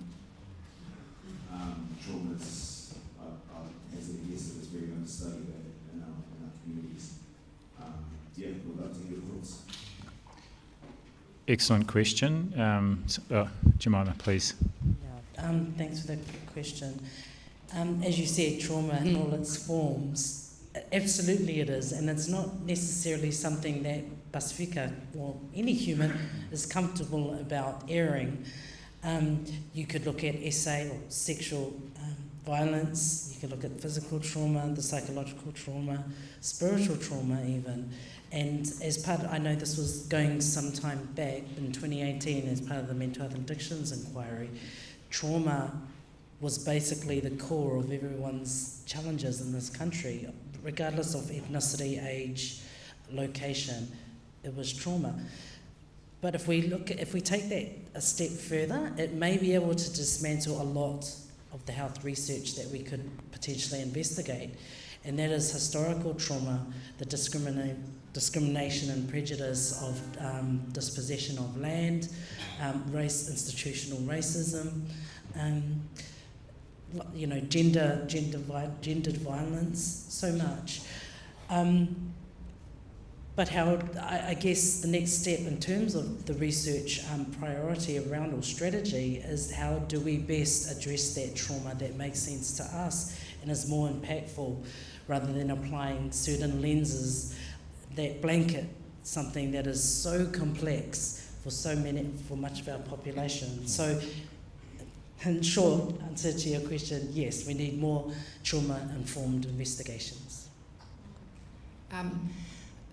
One of my jobs is I work in ED, and it's an increasing frustration of mine that we see young people coming in all the time with mental distress, and our response to them is, oh yeah, you're not suicidal, you haven't got a major disorder, off you go, pat them on the head and away they go. And so our ability to not only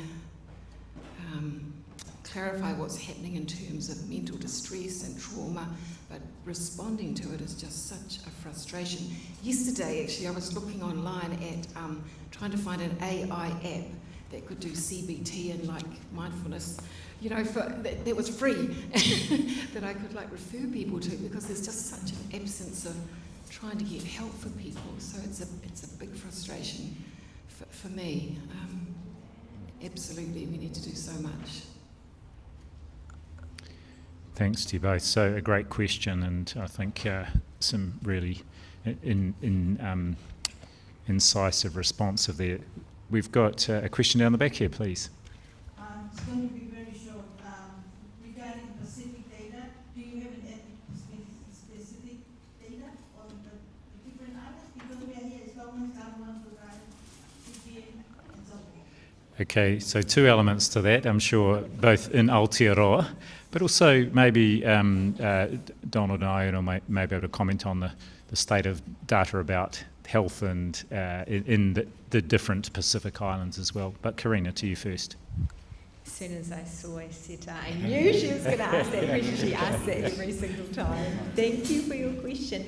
Absolutely, we need ethnic-specific data. It's quite hard to get, actually, and it's becoming increasingly complex because we know that 40% of all Pacific people identify with more than one ethnicity, and that's more than half of Pacific children under the age of 15 identify with multiple ethnicities.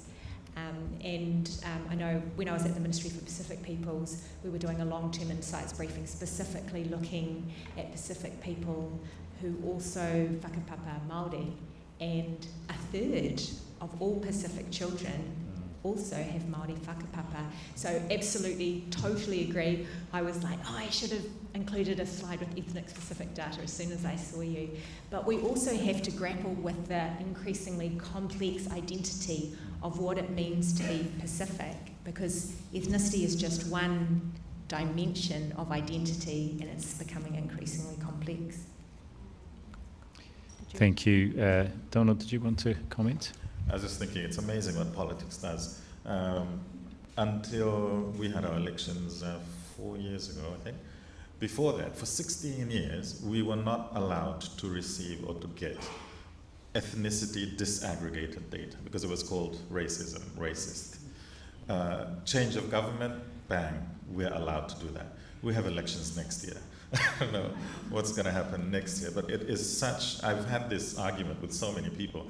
Ethnicity is a biological determinant of health. There's a reason why Africans are predisposed to certain blood disorders. It's because they're African. So it's difficult, but it's a conversation I think that needs to continue to happen. This access to data in Fiji, I think we've evolved pretty much over the years, but I think we hear at the Pacific Heads of Health meeting how it's usually quite difficult to get really disaggregated or broken down data on many aspects. Thanks, Donald. We've got a question up here. Thank you for your question. Come back here and ask keep asking it. It's important. My question about social responsibilities of the researchers across Pacific people. You come in tech. What is your responsibility in terms of coming back to us and tell us about your next step of how your research will enhance our health? Because looking at the stats here, it seems like we're not moving.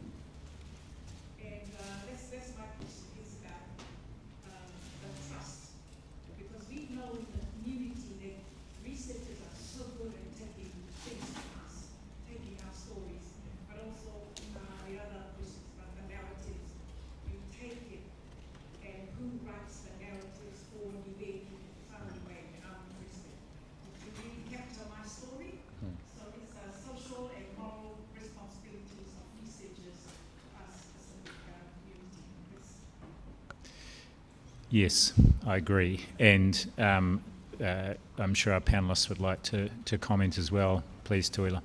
I totally agree with you, and I think the hope on the horizon is that we have researchers who are now in the community, working where the community leads the way. So there is story sovereignty, and not all the time, but there are researchers who work in that, I think, ethically correct and a way that's likely to bring that transformational change, which is partner with the community.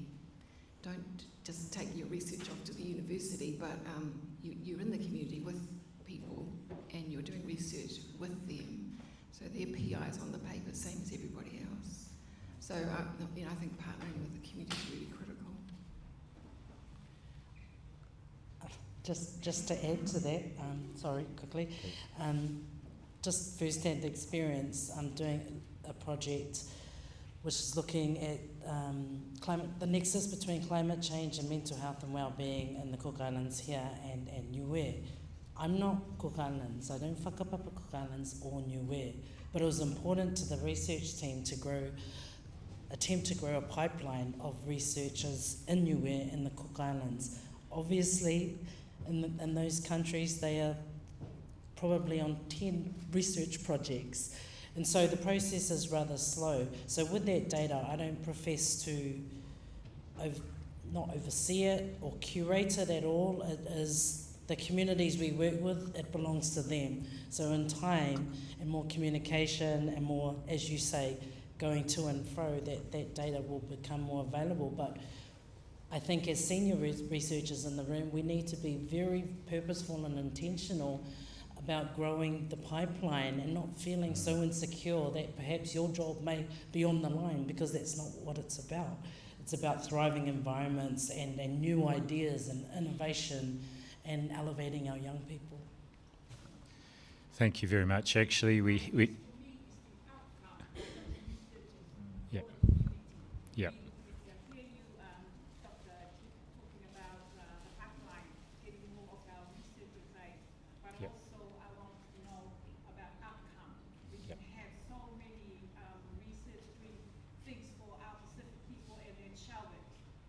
But we need to look at outcomes for our Pacific people. Wonderful, and I think that's a great point for us to finish on, and your comments, and Jemima, your comments about the pipeline, about outcomes, impact, always remembering who the research is for, and it's not for the researchers, it's not for academic citations or getting promoted through the ranks. We need to draw the session to a close, but our panellists will be here for lunch, which we can hear, we heard brought in, we can see it, and we can increasingly smell it. So I'd like to thank all those who did ask questions and who participated in the session. I said we'd finish on hope, and Karina's already raised this. So there's a wonderful article in the Harvard Business Review last December about hope. Hope is an active thing. It's not something you put under the cushion on the sofa and just sit on or look at on the mantelpiece. Hope is optimism plus a plan. So I'd love you to just think about what your plan is. If we are to be hopeful, regardless of what the statistics show, actually, where's the plan about how we take Pacific research to the next level, both here in Aotearoa and, of course, across the Pacific, drawing on those partnerships, drawing on strengths, growing the pipeline, increasing the impact for our communities, and working always with those communities to make sure that we close the loop with them. So thank you very much, and I'd love you to all just join me in thanking our panellists, and then I think JP will give us instructions.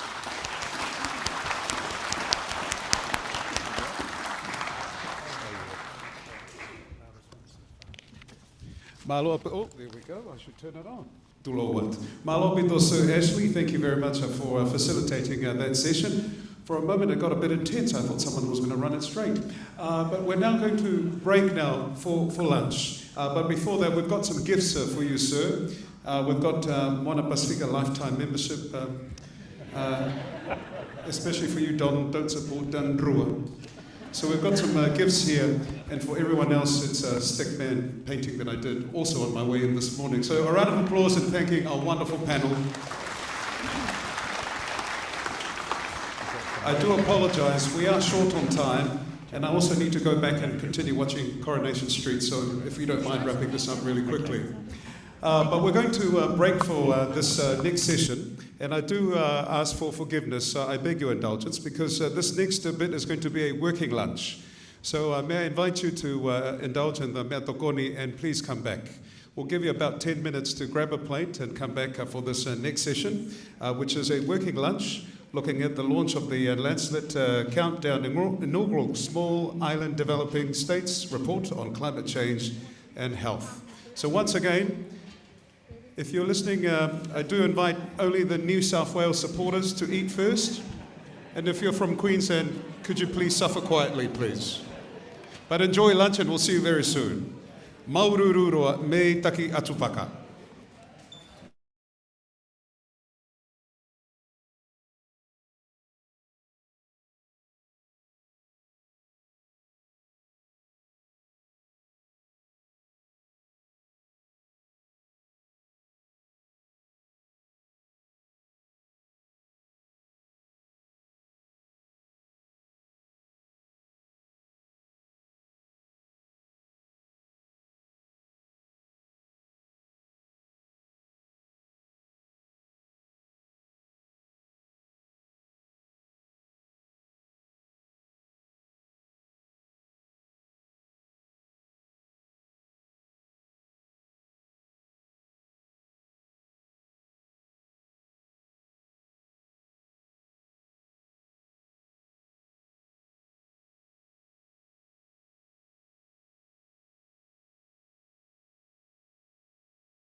If you can please head back to your seat as we continue on with our polokalama.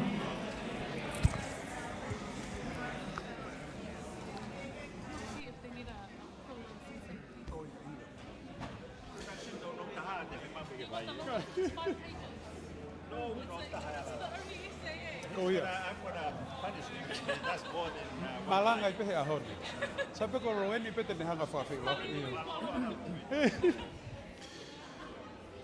Kia ora tātou. Aloha mai e te iwi. If you don't mind, could you please find a seat and move as closest to the front. Whakamole mole. Fill in the seats because we've got a full house today before we continue on with our polokalama. Once again, we're going to move, which is a presentation led by Lea Manaia, Dr. Roeni Ngashu, and then after that we will break up into our co-current streams. And if you need some assistance, look out for the wonderful people in the Puletasi. We have Nale here and the rest of our team. They can direct you into telling you which room you need to go to for the co-current stream or the next part of our polokalama. I think we're good. I think everyone is moving in. All right, haka he tai lahi lele, aloha kākou, and bonjour à tous, ladies and gentlemen, mesdames, messieurs. Let's continue on with our polokalama because we've got a jam-packed polokalama for you. But right now, we're going to continue on our talanoa. And as I mentioned earlier, it is absolutely fine. We absolutely do not judge here if you want to have another plate while you whakarongo or join in our next part. But right now, I'm going to invite onto the stage to facilitate this next part of our polokalama, the launch of the Lancet Countdown Inaugural Small Island Developing State Report on Climate Change and Health. I'm delighted to announce it is Lea Manaia, Dr. Roeni Ngashu. Whamole more, if you can, put your hands together. Mahalo apito.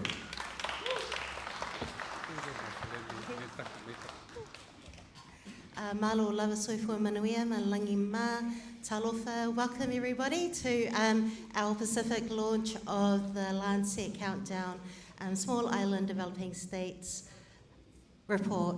So I guess on brand for a academic conference, instead of lunchtime entertainment, we're giving you a lunchtime presentation.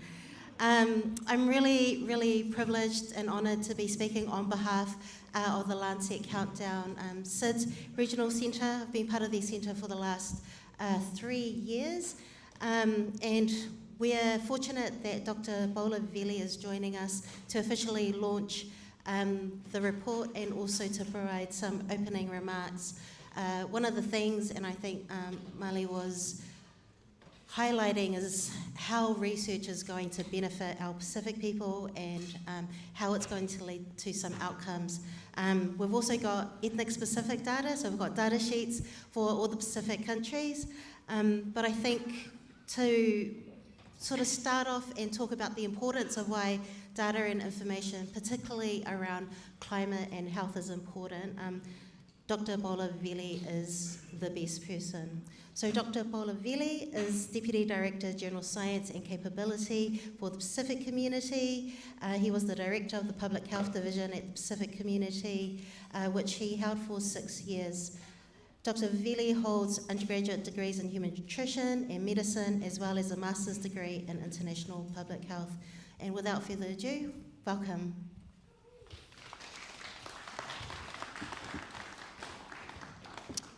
Apia fio o tua hatau lotolotonga, apia lotang awake. Atai fai whekau pe kokore ke o hofanga he talawhakatap o sianoa whaki, ka tā ki whakahoka ki whakahoha no koe.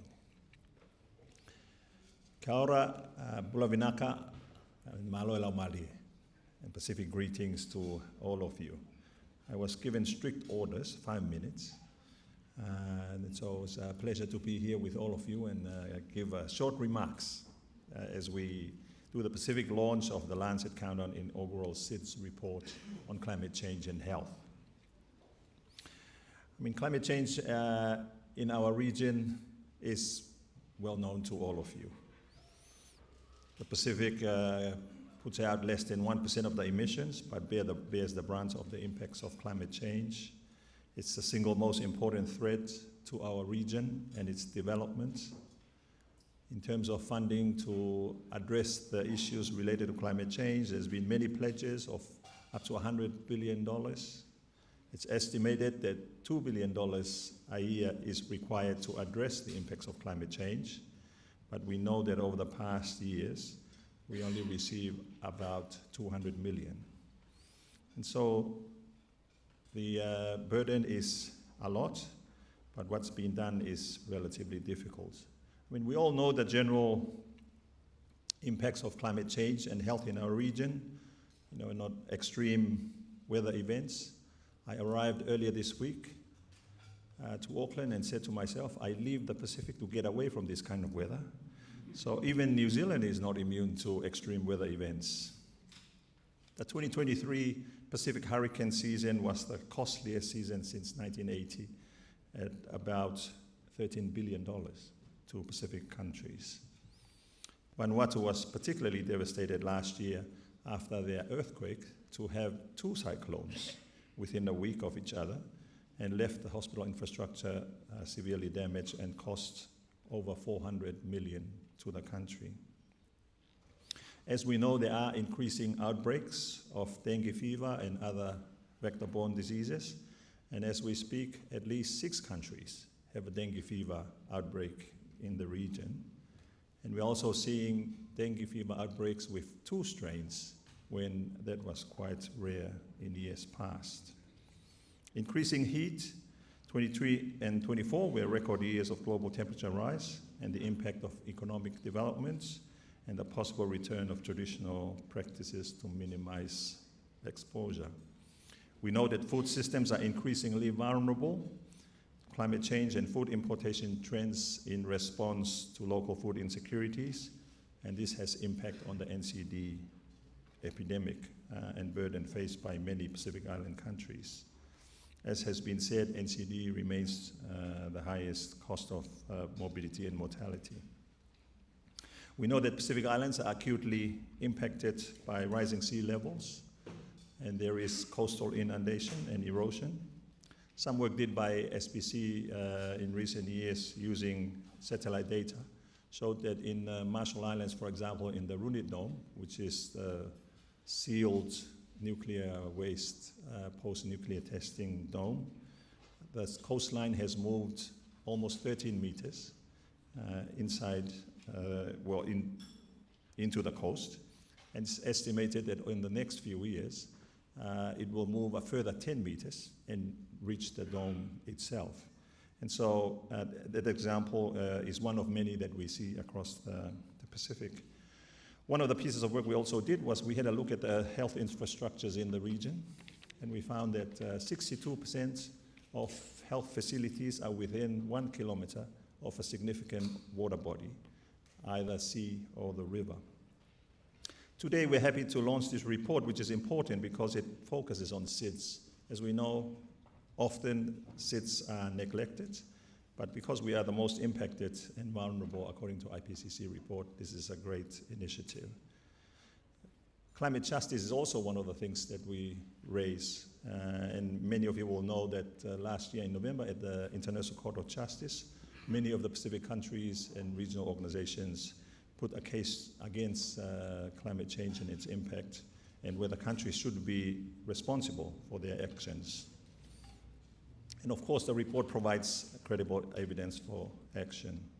I think one of the key things is that the data that comes from this annual reporting mechanism will be an important accountability mechanism for what we do, and also to recommend areas for activity as we go forward. Pacific leadership is important in this area of work, and as we know, on the 1.5 degree initiative, Pacific Island country leaders are very involved in this. Countries are responding. The signing of the Whalepili Union between Australia and Tuvalu as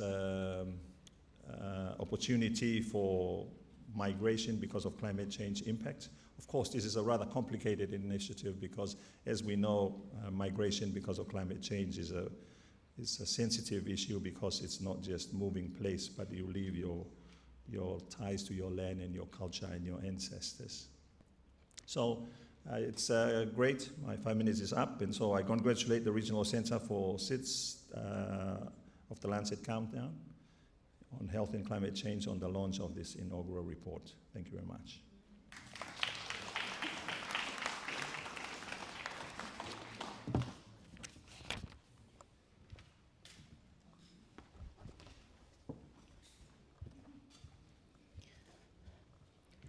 Okay, so,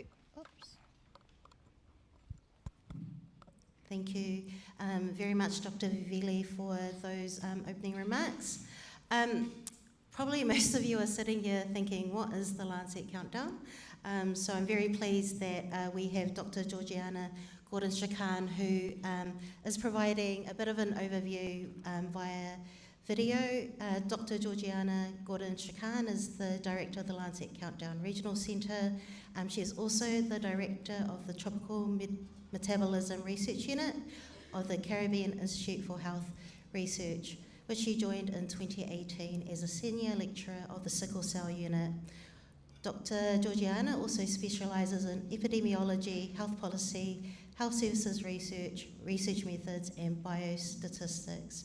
She holds a PhD in biochemistry and is also a leading expert in terms of public policy and health economics, having worked with the Johns Hopkins University and the University of Aberdeen in Scotland.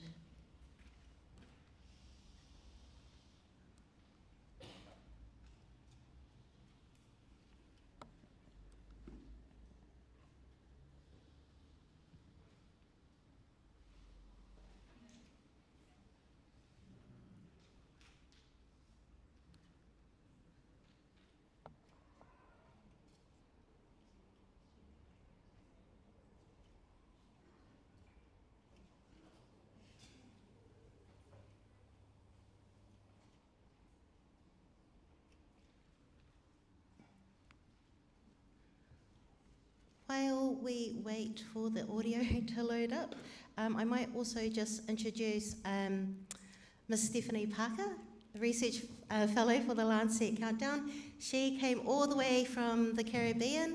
Instead of coming straight down to New Zealand, she had to go up to New York and then back down to Auckland. So she took that amazing flight that was 18 hours. So it's a bit of a testament and also a reflection of just how hard it is to get around SIDS. Even though geographically we're close, getting to our islands is a challenge. Good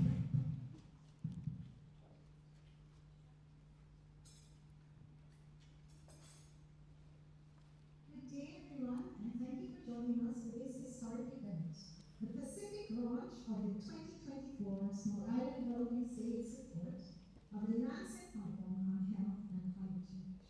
This is indeed historic because it is our inaugural report. I'd like to start by congratulating the SIDS Pacific team, led by Dr. Ryan McShue, for organizing this event.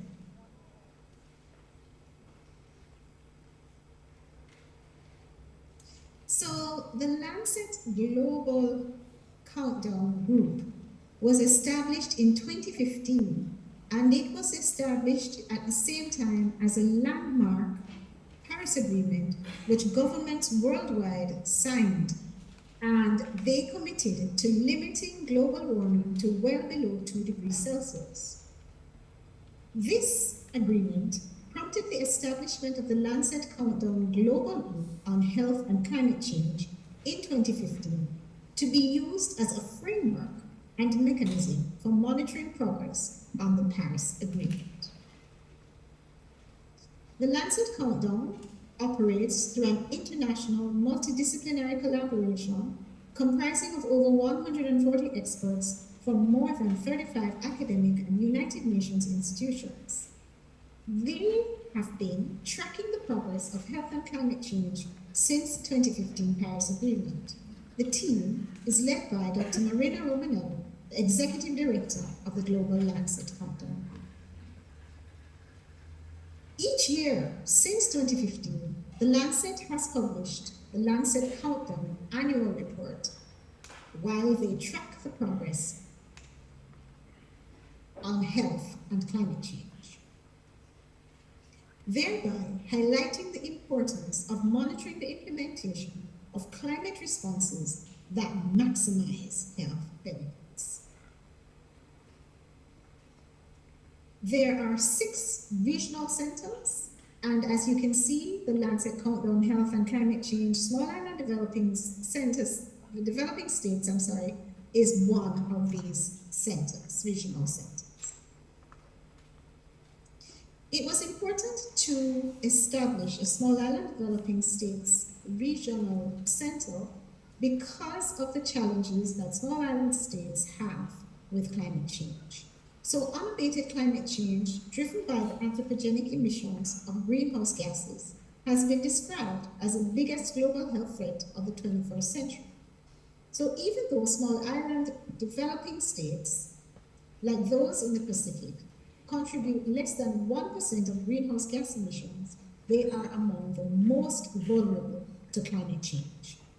The SID Center was launched in December 2022 and covers 59 small islands and affiliated countries. 20 of these countries are from the Pacific. Our overall goal is to bring together institutions in the Caribbean Sea, Pacific, and AIS is the Atlantic and Indian Oceans, and South China Sea, small islands.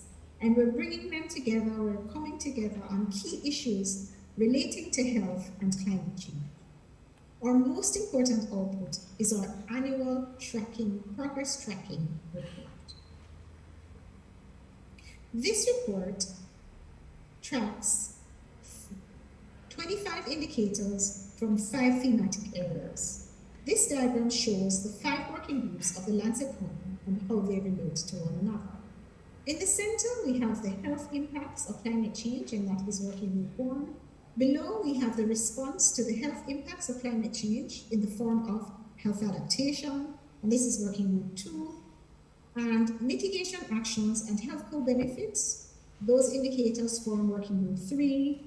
And surrounding all of this, we have the economic and the political context, which are working groups 4 and 5.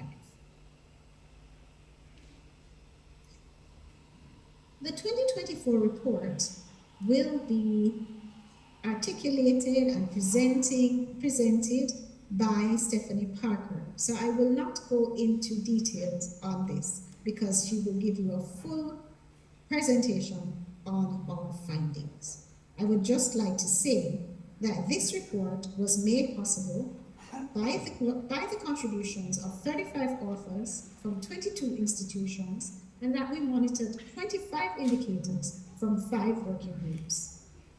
This whole Lancet Countdown project was funded by the Wellcome Trust.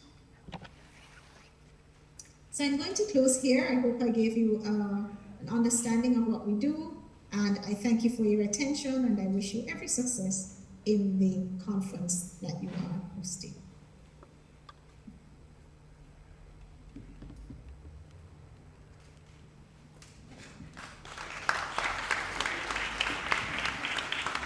Thank you.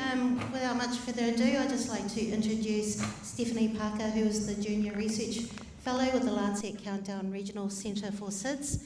She is also an amazing person who helps to wrangle all, 30 authors.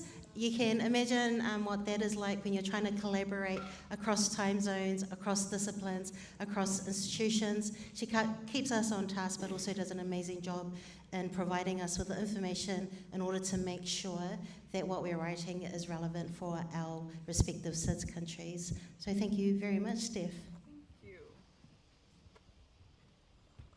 Thank you, Rani, for the amazing introduction.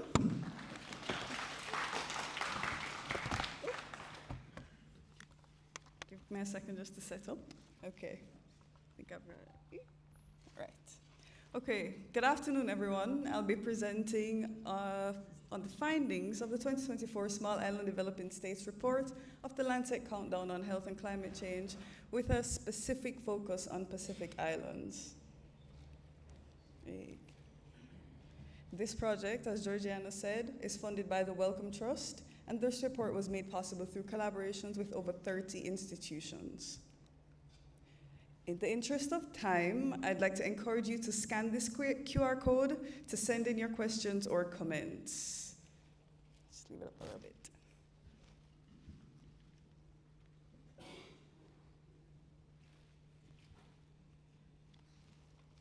Okay, all right. The following indicators show the findings on the health impacts of climate change. One of the standout findings in this report was for exposure of vulnerable populations to heat waves. We noted record-breaking heat exposure for infants and older adults. In 2023, a record average of 41 and 43 heat wave days were experienced by each infant and each older adult.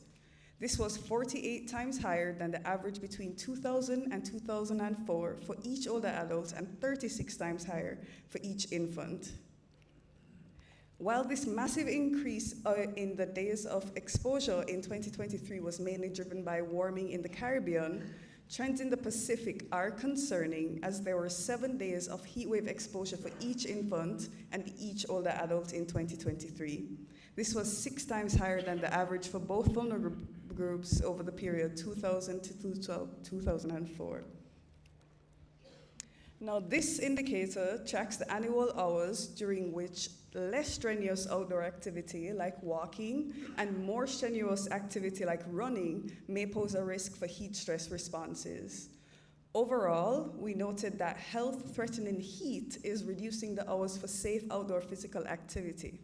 We also observed that hours for risk of high heat stress responses was greatest in the Pacific for both walking and jogging. These 2 indicators track heat-related loss of labor capacity in 4 major outdoor sectors and the potential earnings loss due to those reductions. Over US $270 billion of potential earnings have been lost since 1990. In 2020 alone, US $12 billion in SIDS were potentially lost, which accounted for the second highest GDP share of potential earnings lost of all Lancet Countdown regions. Now, a deeper look at these productivity indicators for the Pacific show that heat-related losses were higher in the construction, service, and manufacturing sectors for the 2014 to 2023 period compared with the 1991 to 2000 baseline. While the capacity loss in agriculture was less for the 2014 to 2023 period than the baseline, this is less likely due to less heat exposure and more likely due to a reduced workforce in the agricultural sector. Overall, in the Pacific Islands, the hours lost due to heat were equivalent to over US $30 billion since 1990. And a major facet of heat impacts is the effect of acute or chronic heat stress on quality of life and life years.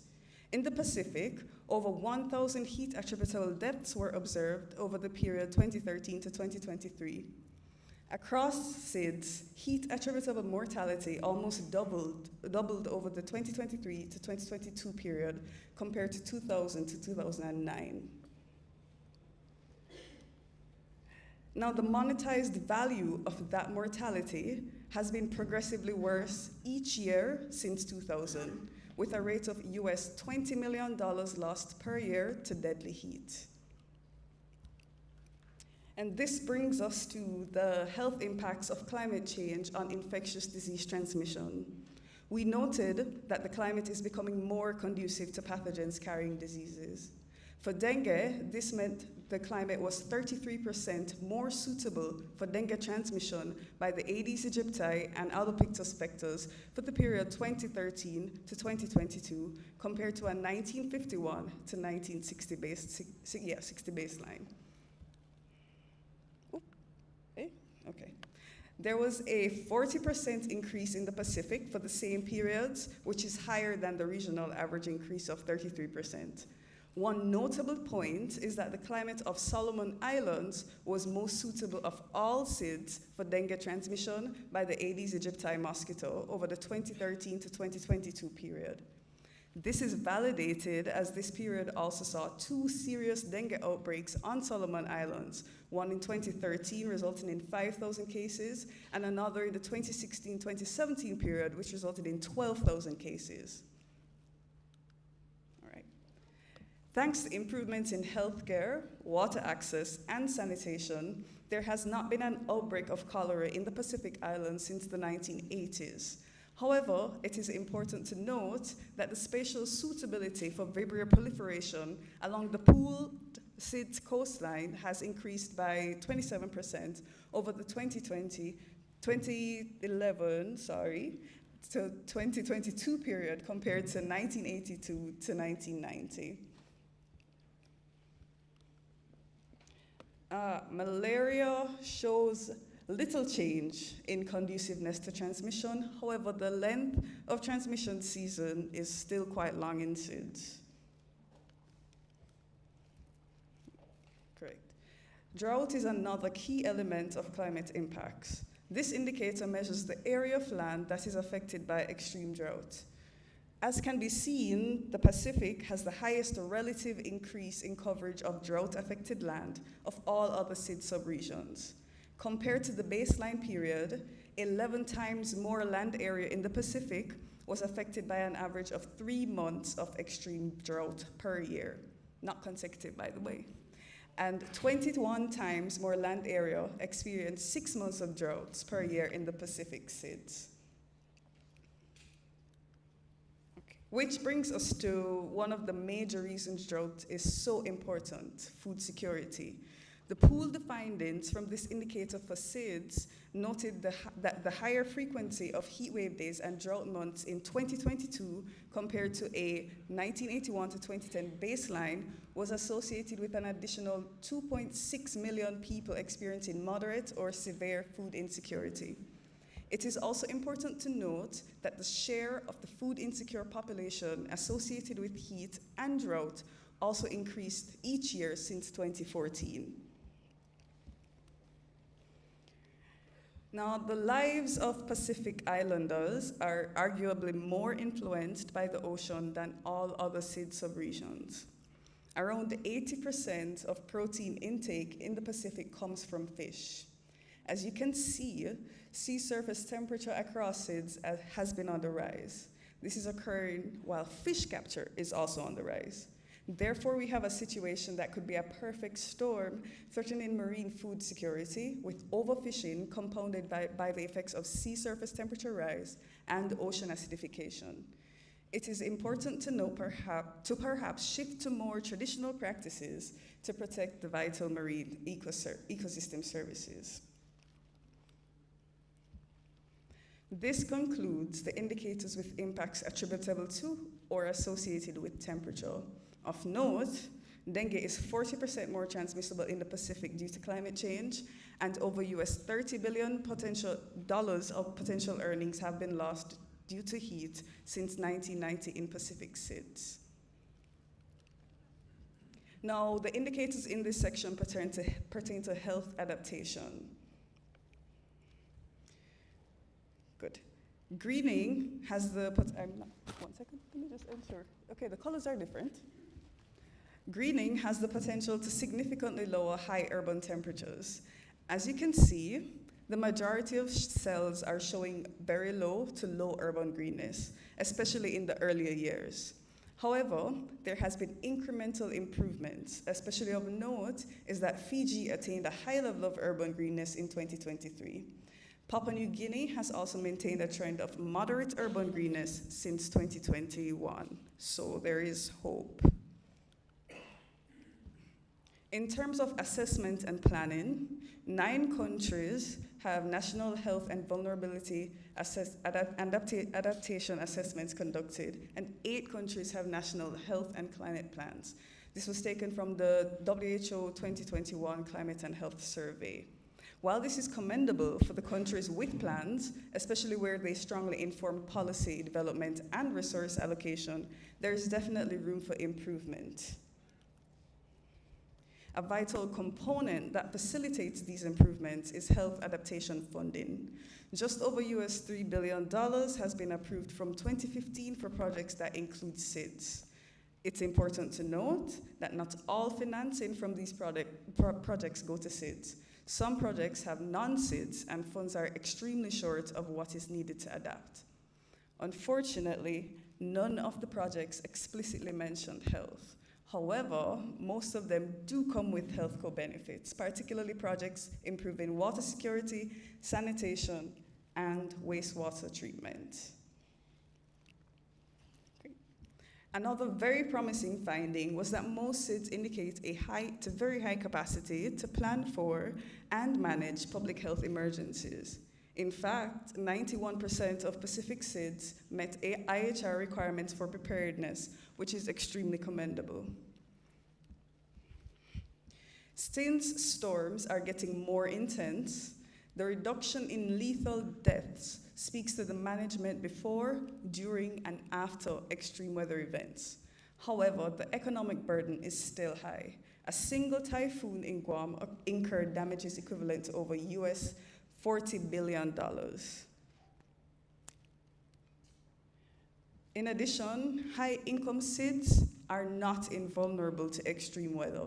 Case in point, people dying from extreme weather in very high HDI SIDS increased 400% since 2014 compared to 1990 to 1999.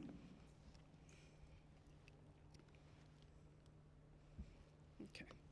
Pacific SIDS are experiencing a crisis related to rising sea levels, which results in loss of land and threaten cultural and national identity. Data show that over 1 million people in SIDS live within above 1 meter of sea level. Pacific Islands have had to implement unique adaptive policies. 16 of 23 policies in SIDS related to migration and climate are from Pacific Islands. As early as 2014, Kiribati noted the need for land agreements with other countries. The Tuvalu, Australia agreement is among the most recent migration-related measure. 2 indicators will now be summarized under the Lancet Countdown theme, mitigation actions and health co-benefits. Energy use in SIDS has historically been dominated by fossil fuels. As the bar chart shows, the generation of electricity from renewables is simply too low. As of 2022, hydropower accounted for the highest share of renewables used for electricity generation, followed by solar energy. Considering the diverse green energy potential in SIDS, the opportunities for transitions to renewables and energy self-sufficiency are not being grasped in a timely manner. From the dietary perspective, this indicator tracks the deaths attributable to dietary risk factors for certain chronic, non-communicable diseases, for which there is a high prevalence in SIDS, including those in the Pacific. Over 100 deaths per 100,000 population in the Pacific SIDS was due to the overconsumption of high carbon producing red meat and sugar, and the underconsumption of low carbon producing food like vegetables between 2019 and 2021. There is an opportunity here to promote traditional practices and reduce import dependence. The final indicators summarized here relate to engagement in climate change and health, which plays a major role in achieving long-term change. And in this respect, SIDS governments continue to champion awareness, with 64% of UN statements on climate change and health coming from SIDS in 2022. Statements specifically from Pacific leaders relating to this key nexus were slightly higher than the regional average at 9%. The regional average was 7%, by the way.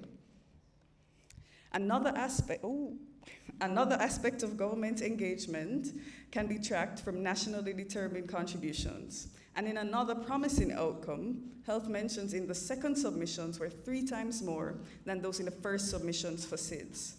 As the third submissions are due and underway, we hope to see continued engagement with health. Not to end on a poor note, but the data show that SIDS appear to underperform in scientific research. Of all SIDS, only 75 peer-reviewed articles studying health and climate change on SIDS were published in 2023. That brings us to an average of 1.2 articles per country. Among the Pacific SIDS, only 8 peer-reviewed articles studying health and climate change were published in 2023. That's an average of 0.4 articles per country. This presents an immense opportunity to reduce the many research gaps in our region. Okay, so now we're done, and I'd like to thank you for this opportunity to share the findings of this collaborative inaugural report. And I'd like to specially thank and acknowledge the director of our regional center, Dr. Georgiana Gordon-Strawn, our other research fellow, Mr. Kimali Parchment, the Lancet Countdown Global Team, with special thanks to Dr. Marina Romanello and Ms. Maria Wallawenda, indicator developers, the working group leads, and other authors of this report. And a very special thanks to Liamanea, Dr. Roani Nashu, and the organizers of this symposium. I'd like to end by encouraging everybody to scan the QR code for this report. Thank you very much.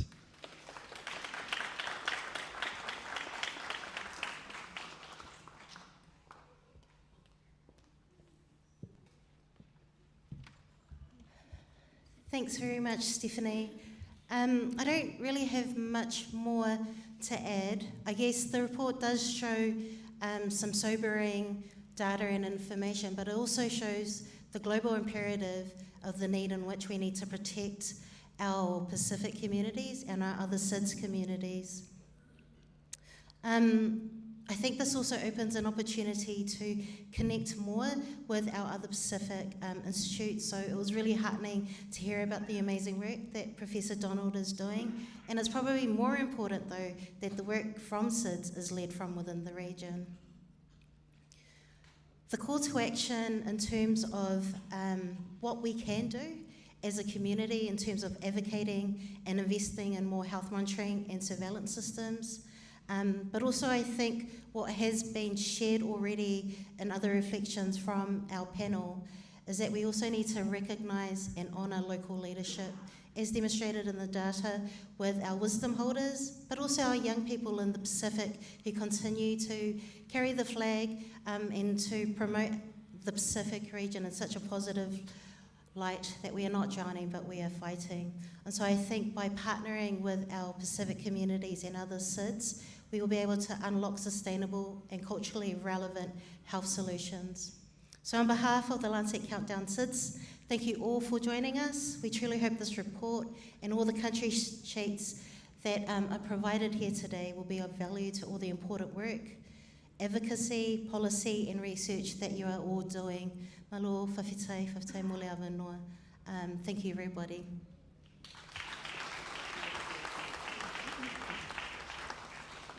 Ladies and gentlemen, another round of applause and congratulations to Dr. Liamanea, Dr. Roene Ngāsiu. And you will not leave empty-handed.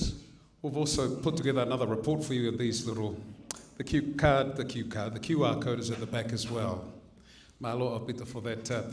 Ladies and gentlemen, Madame, Monsieur, we're now going to move on to the next important bit of our Polokalama, and our awards will be handed over to Dr. Paula Vivili, the speaker as well. She's at the back. And also one of them is not here, so we will definitely send it to them via Temu. All right, beautiful people, we're now going to have a little break now.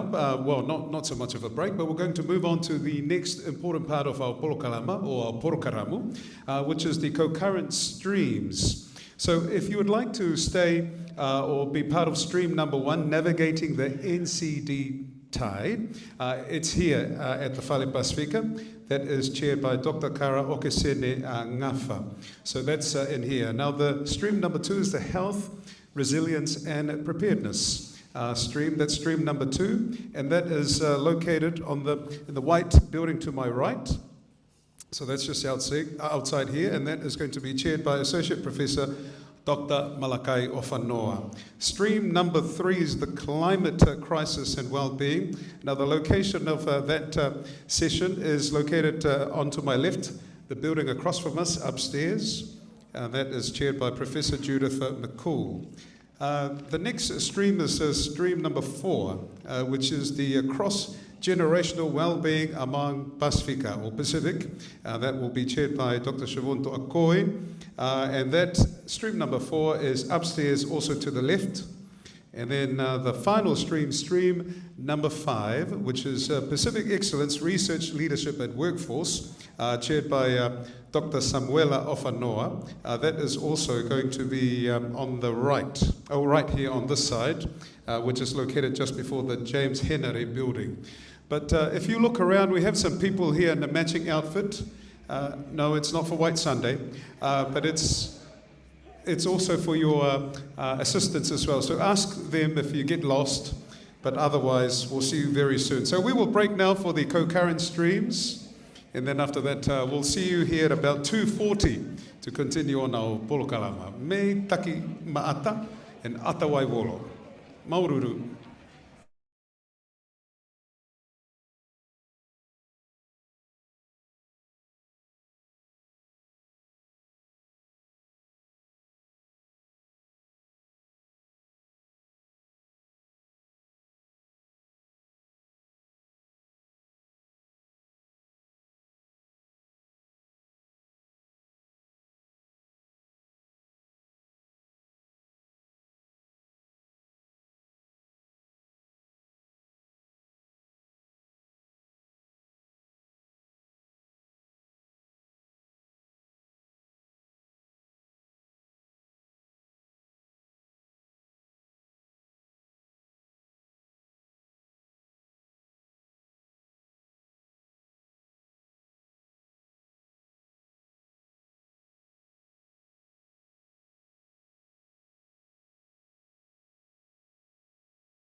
Move forward. There's plenty of chairs here for you to use for this next session. Our Talanoa session at number 1. So please, aloha mai if you can. Come forward. Kere kere. For this stream number 1, Navigating the NCD Tide, Tulo. Chaired by Dr. Kara Okesene Ngafa.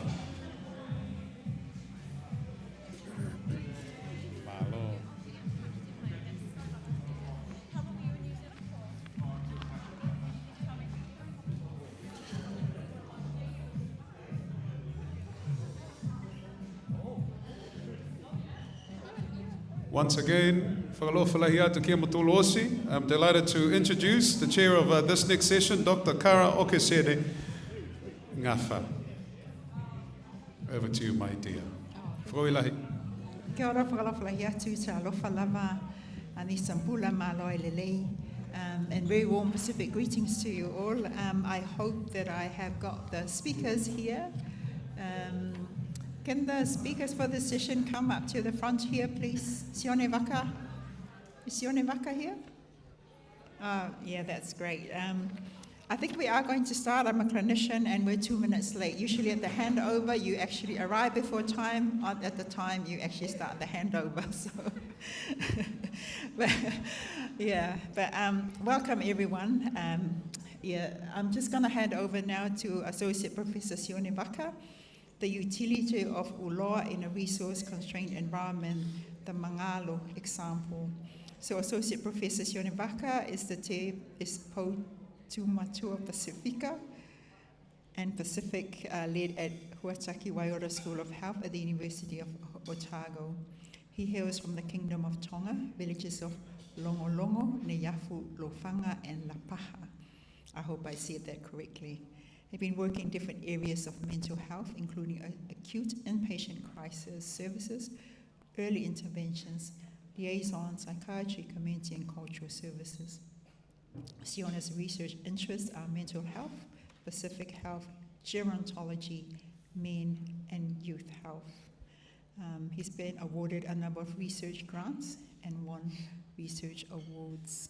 Siona actively participates in Pacific communities and ensures that the Pacific worldviews are addressed in the health and education systems. This leads to his contribution to the Pacific model of care, uloa, that addresses how to work with Pacific people experiencing mental distress. Over to you.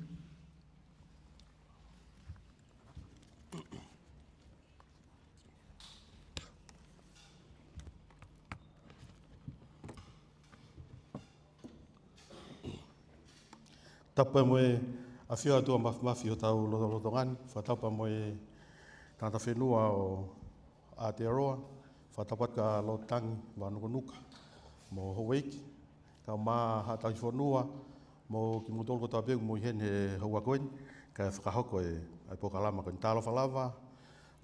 Happy Samoan Language Week. Thank you, Madam Chair, for the kind introduction. I'll get on to my topic, which is the utility of uloa in a resource-constrained environment, the Mangalo experience. I'll try to explain as much as I can about, there's a few concepts that I'll be talking about, so I'll try my best. So I'm only here with, I'm presenting some of the work that we're doing. There's a big team behind this work, but today I'm here with Dr. Edwini Ma'u. So I'll present. If there's any question, Dr. Ma'u will answer the question. And not only that, our team have decided that they'll only send the good-looking people here today, so that's why we're here. So I'll talk to you about uloa. Next slide, please.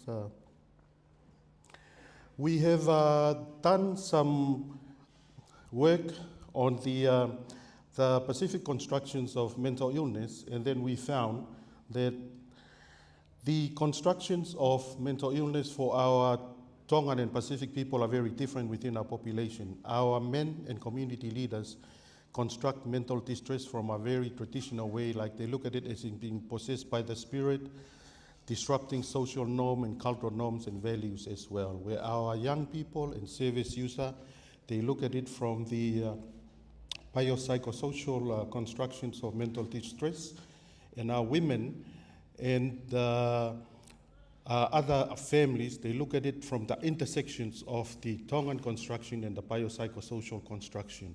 So we took the initial finding to our people and say, when it's so diverse like that, what some framework can we do to address mental distress? So they come up with uloa, which is a communal fishing that we have in Tonga. Men and women are part of that fishing. Everybody in the village are part of that fishing. Young and not very young people, everybody has a role there. where everybody, they bring their coconut leaves together, they go down to the water, they hold hands together, and they move towards the tuki, or the collection basket. The main idea here is we're trying to find a platform where we weave together the biopsychosocial constructions and the Tongan constructions. As our people are going to the doctors and hospital, most of our people are going to the traditional healers, church leaders, and those healers in the community. So Uloa, in some way, tell us that we should join hands and move together towards the collection basket. The idea about Uloa, everybody join hands together and we move in a symmetrical manner. No one is being left behind in terms of this idea. So we bring this and inform our work in mental health. The one that I'm going to talk about is an example about dementia, the service that we are doing on dementia. I think one of the things that we've been doing in this country is trying to fix our health issues, define our health issues, assess with non-Pacific tool, and it doesn't match. Not only that, but we try to fix these problems with non-Pacific tool.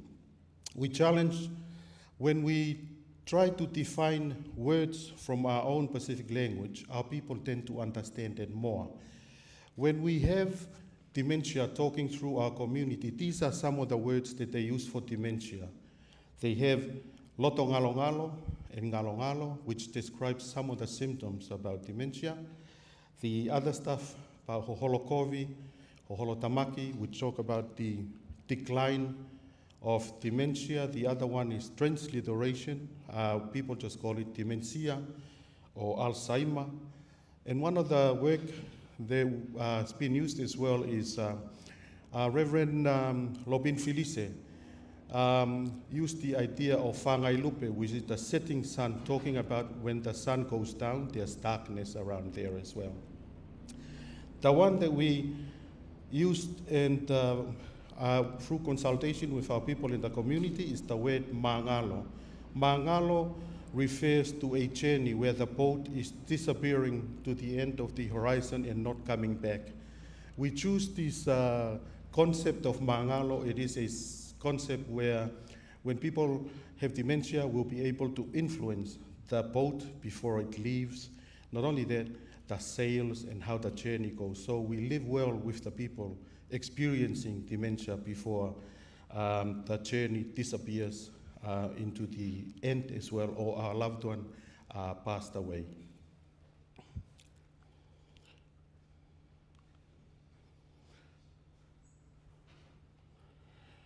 This is what we have found in terms of research. In terms of prevalence rate, we know that there's about 50% higher for our people. About 50% go undiagnosed with dementia. There's lack of current services, and 50% diagnosed are very severe as well. So we want to increase the awareness, and in terms of getting people to know more about dementia, the symptoms of dementia, they will come to the doctors and we're able to diagnose them and get treatment from there as well.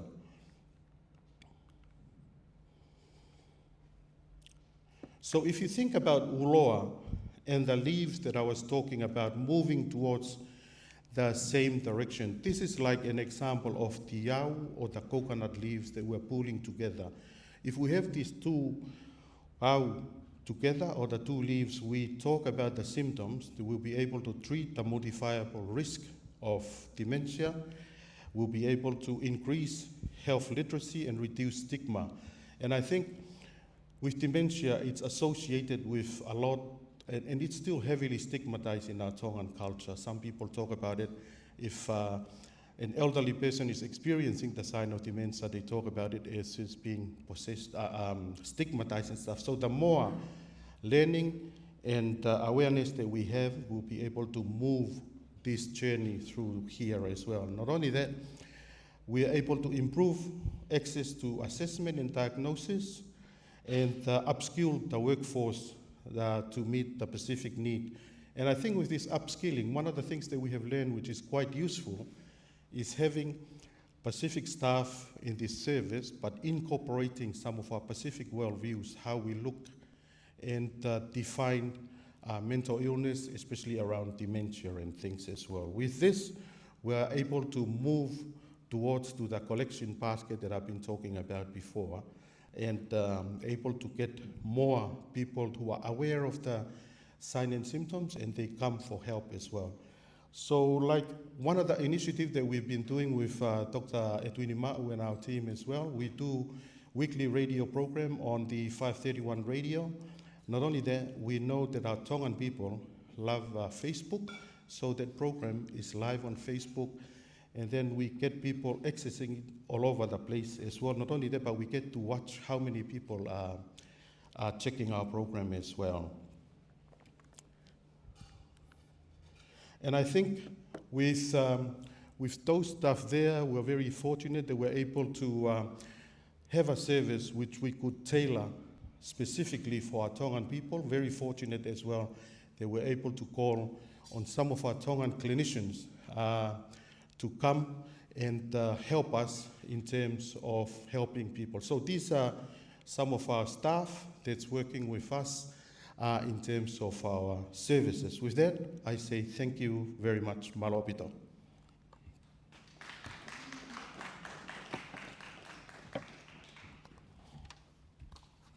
Are you going to stay here for questions, Jordan? Do you want them to ask afterwards? Does anyone have any questions, please? Is there a roaming mic? No. But thank you very much for that. Thank you for the work and for the...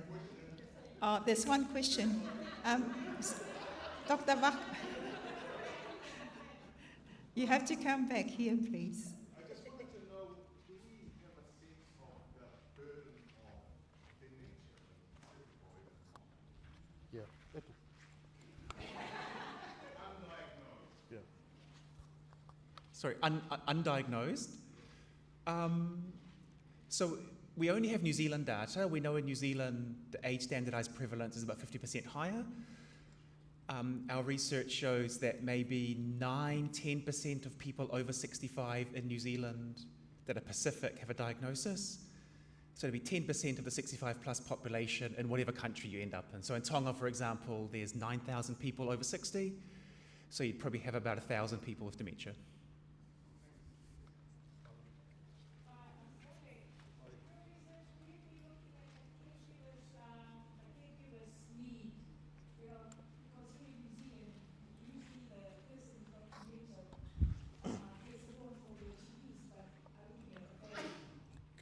Yes, thank you. That's a very important area as well, because sometimes we look after those who are living, who are experiencing dementia, forgetting to look after those who care for dementia. So we run workshops for those who are caring for dementia as well, giving them what are the resources to get for some help and all those activities as well. So yeah, so we look after the caregivers as well. Okay. Thank you.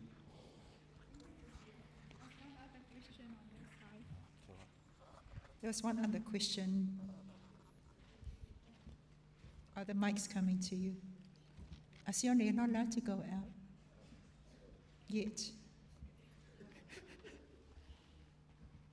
Oh, there was one question on. Do you want to come? Oh. It's quicker if you...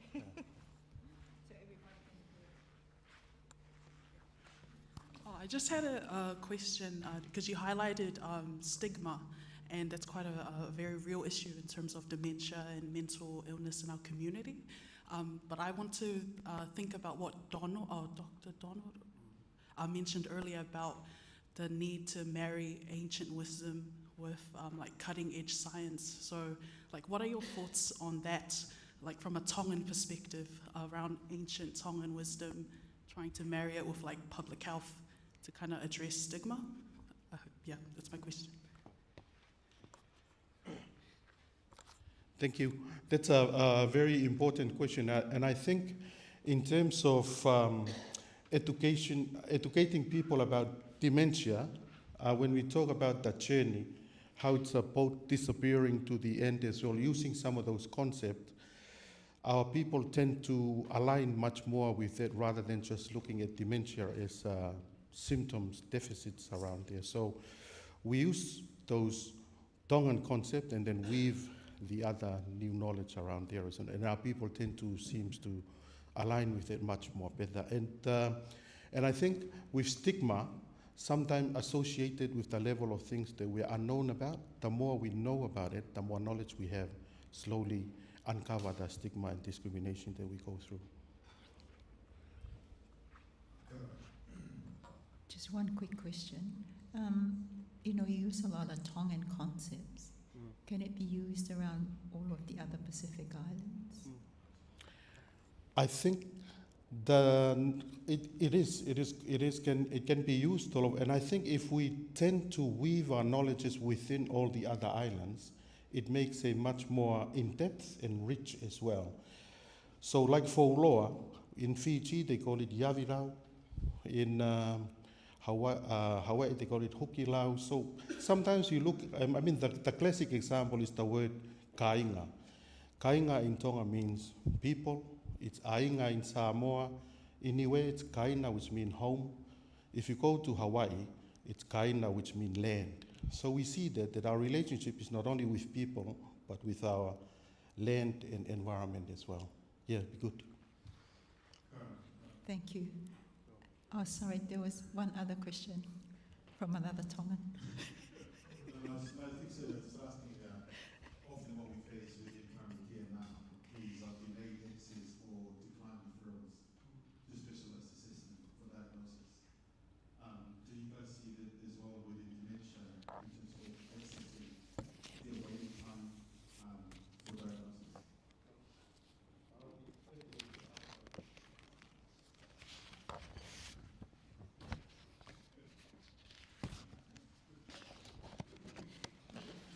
You might have to stand up so the others in the audience can see you, please. Sorry. Thank you.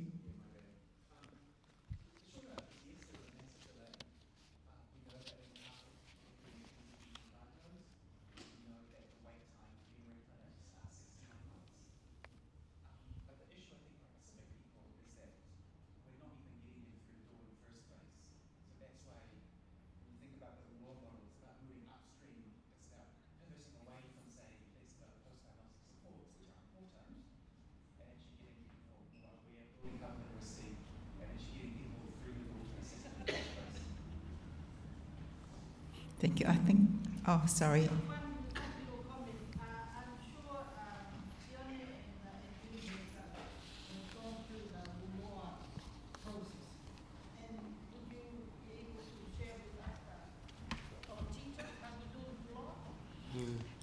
Okay. Yeah, no, I myself haven't done Uloa, but I've in terms of talking to people from the islands and people from Tonga, they explained some of those, how the movement and everything around there. So I think it'll be good if we experience Uloa as well. But I think the message that we're trying to talk about is bringing our indigenous knowledge to inform our practice where we are now. As we know in some of our Pacific worldviews, the further we look to the past, the more we move to the future or something like that. Yeah.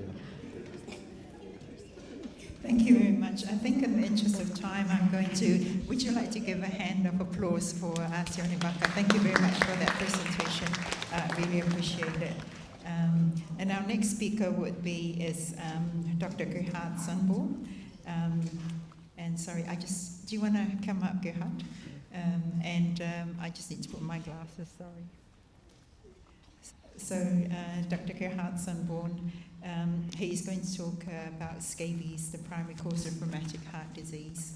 He's a senior lecturer in epidemiology, Department of Civic Health at Waipapa Masarau, University of Auckland. He's Tongan, heritage, and resided in Nuku'alofa, Tonga for 7-month sabbatical from December 2022 to June 2023.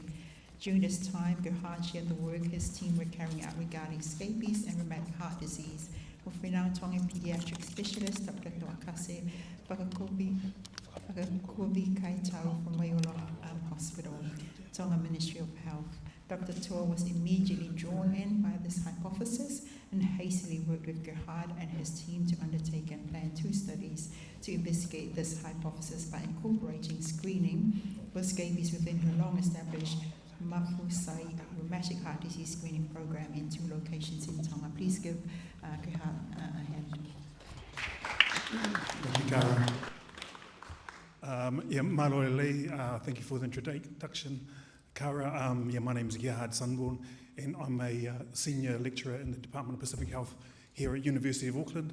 I'd just like to thank all of our distinguished guests for taking the time to be here today, and also to everyone here to sit through this presentation that I hope you find some value in, because it presents some quite new information around how we could address the epidemic of rheumatic heart disease here in New Zealand, but in the Pacific region as well, and other countries that experiencing the rheumatic heart disease epidemic. Okay, so yeah, initially, first I want to say thank you to our funders. I did see Tolotia here earlier. Health Research Council of New Zealand, they've supported this work. We've done a prevalence study before this, and then some more work around this study here, and the support has been invaluable for that work. So a quick structure of how I'm going to present. First, I'll give you some background information around scabies and this theory, and then look at the theory itself, and then talk about the 2 studies we've undertaken in Tonga in 2023, and then also look at what are the next steps as to where this would lead us. So first, I thought I'd take you on a bit of a journey back in time, and so you might recognise some of these photos here. We've got the Jackson 5, when Michael was quite young, Dame Fina Cooper. I don't know if any of you guys are rugby league supporters, but that's Olsen Filipina, one of the hardest first 5/8s for the Kiwis and played in Australia, and Rob Muldoon. So this represents the 1970s and 80s, when rheumatic heart disease was an epidemic, and the diversion between New Zealand, European and other, and Māori and Pacific started to increase and increase and increase. And so it's been around here mainly now for our Māori and Pacific children, this epidemic of rheumatic heart disease, for going on about 40, 45 years. And we've been trying to address this issue, but unfortunately, kind of recently, the disparities have actually increased between New Zealand, European and other, and our populations. So we're still tackling this, and we haven't got there yet, this issue around rheumatic heart disease. Some initiatives that we've done or have been undertaken, one is called the Healthy Homes Initiative, and this is where you kind of increase the quality of housing, give better insulation, better access to services and things like that. And this has produced a number of good benefits. I can't quite see that there, but I know there was about an 18% reduction in hospitalisations.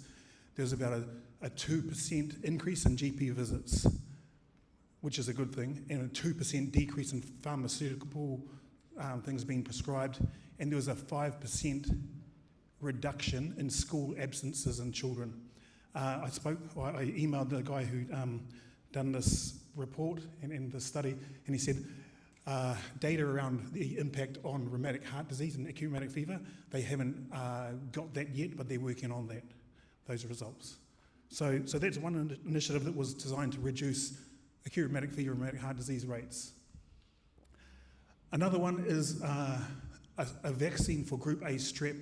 Now, the origins of this date back to 1940. So we've been looking at this for going on 80, 85 years. There's over 200 variants of this bacteria, which makes it quite difficult.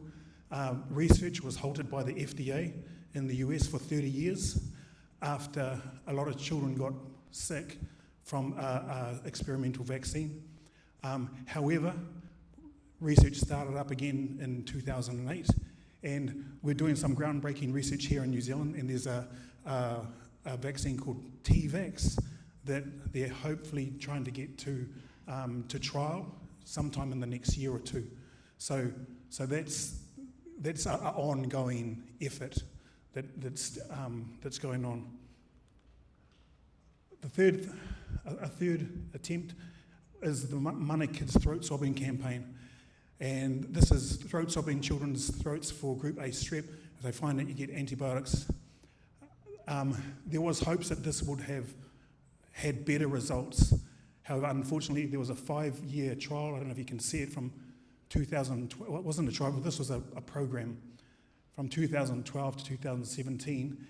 And over that 5-year period, unfortunately, the prevalence of rheumatic heart disease didn't drop, so it didn't have the impact that we were hoping. But it's still part of how we address rheumatic heart disease and try and prevent it and identify kids who are at risk. Fourth thing that is relatively new, there's a publication in The Lancet, and it's looking at skin infections. And skin infections can host Group A strep as well. And this study found that there was a 2.5 times higher risk of acute rheumatic fever in those who had skin infections. And the work that I'm doing around scabies is kind of quite related to this, but I think it takes it one step earlier. Okay, and the thing about this study, so there was a study done in Fiji to get rid of scabies. So they had 3 different islands, and they'd done 3 different types of mass drug administration to get rid of scabies. And the graphs on the left is what happened to the scabies prevalence. And what happened when they treated for scabies, the best treatment was using ivermectin tablets rather than the cream, which is the blue column. And you can see that scabies went right down. I think mass drug administration got rid of about 80 to 90% of scabies after 2 or 3 years. Interestingly, the graphs on the right are impetigo and skin infections. When they got rid of scabies, so too did they get rid of impetigo and skin infections. So what we kind of take from that is most of the impetigo and skin infections were caused by scabies. That's why I've got that slide up there. So the traditional hypothesis around the causal pathway for rheumatic heart disease and acute rheumatic fever is Group A strep in the throat. But what our hypothesis is looking at is that you get scabies, then you get skin infection and Group A strep in the skin, which then triggers the same kind of causal pathway, acute rheumatic fever, rheumatic heart disease. And around skin infection, it kind of proposes a different way to prevent the issue.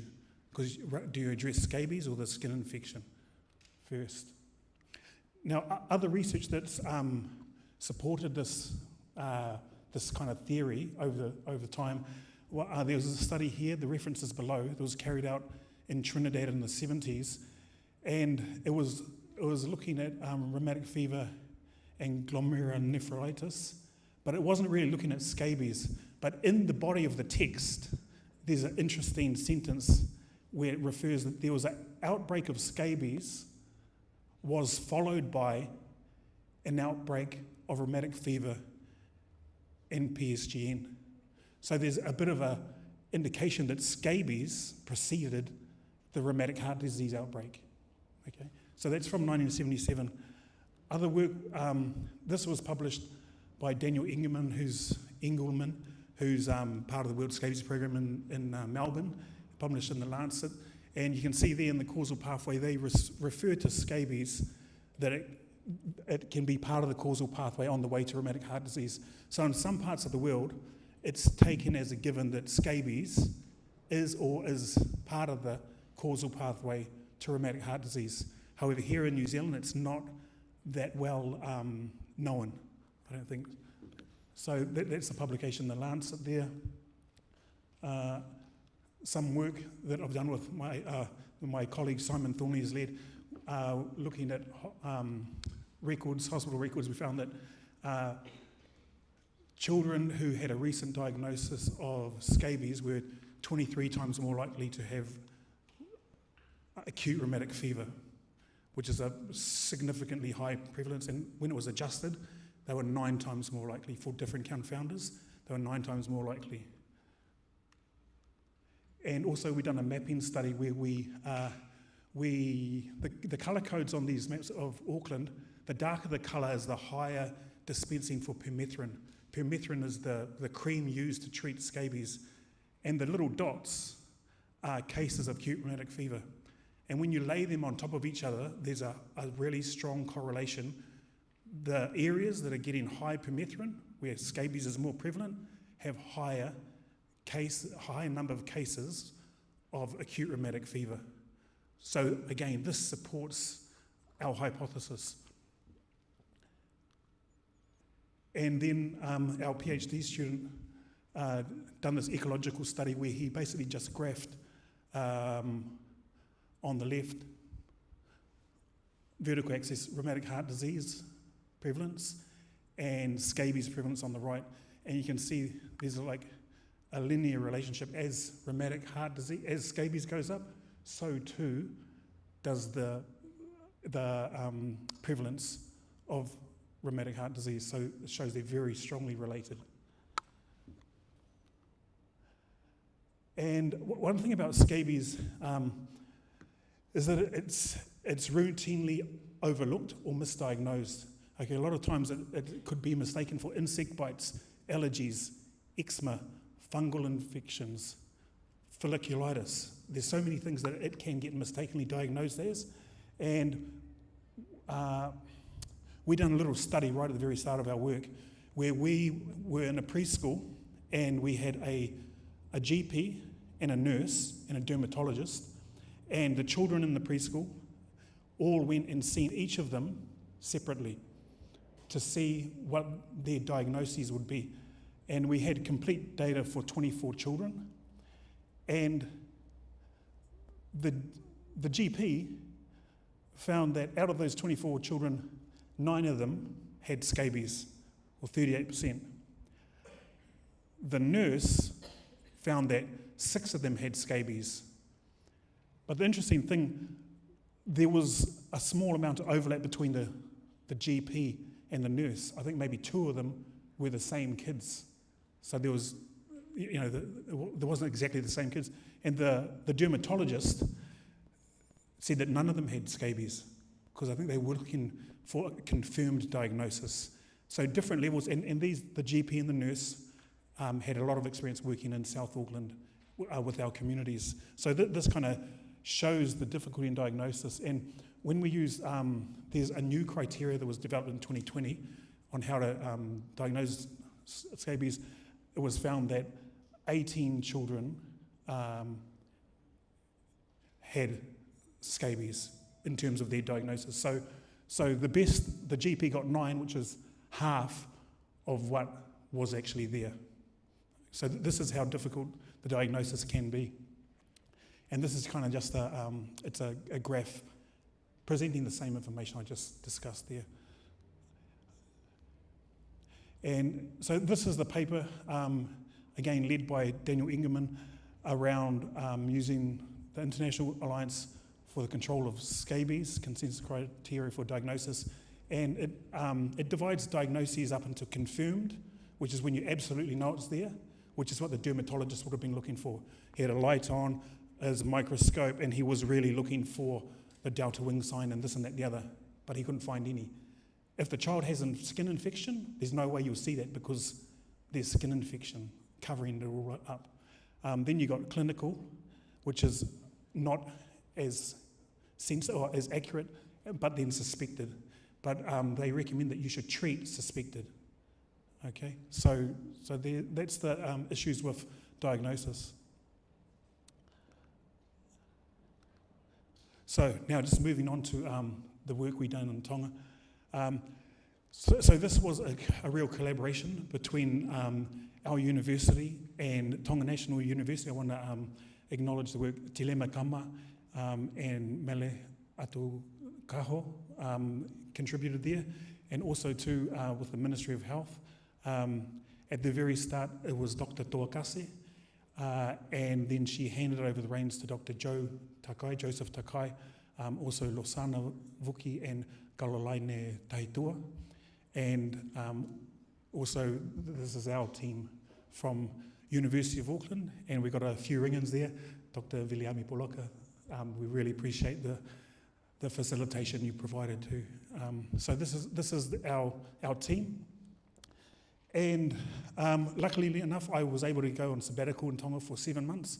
And as in the intro, I explained our theory to Dr. Tuakase, and straight away, she was really interested in this because she's been working on it for the last 2 decades, last 20 years.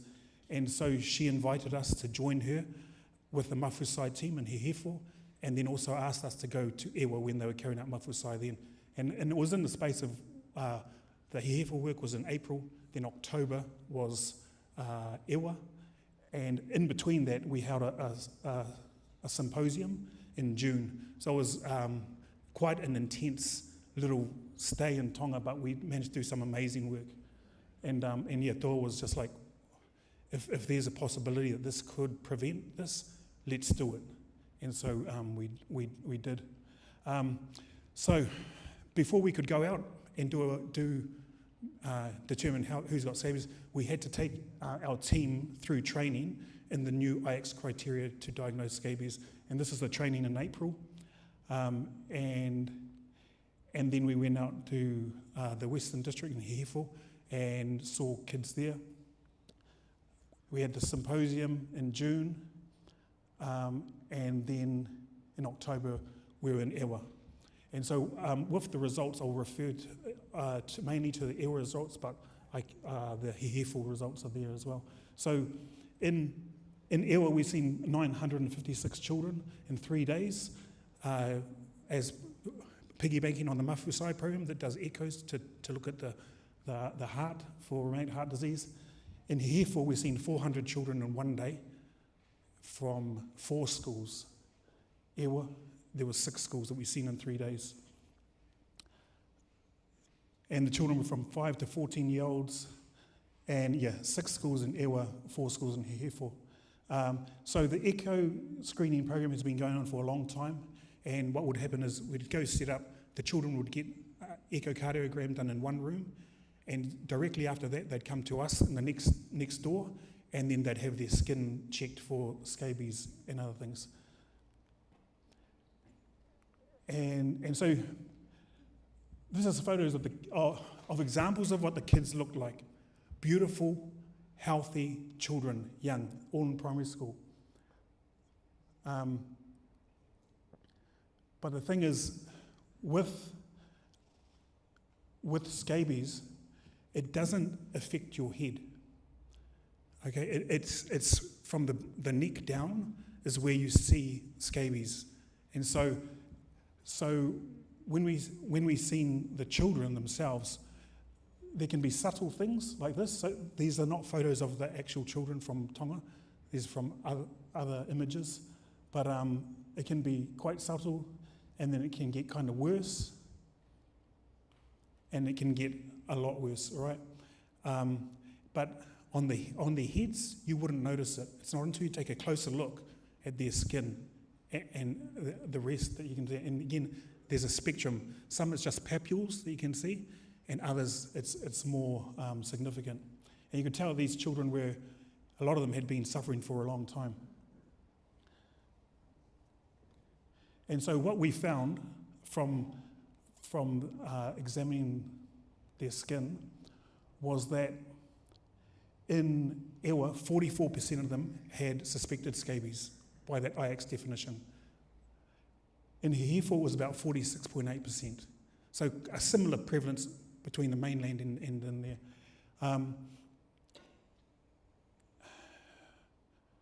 In terms of rheumatic heart disease, in Ewa, 8% had rheumatic heart disease. I've spoken to some colleagues in our research team. That's the highest prevalence of rheumatic heart disease in the world ever.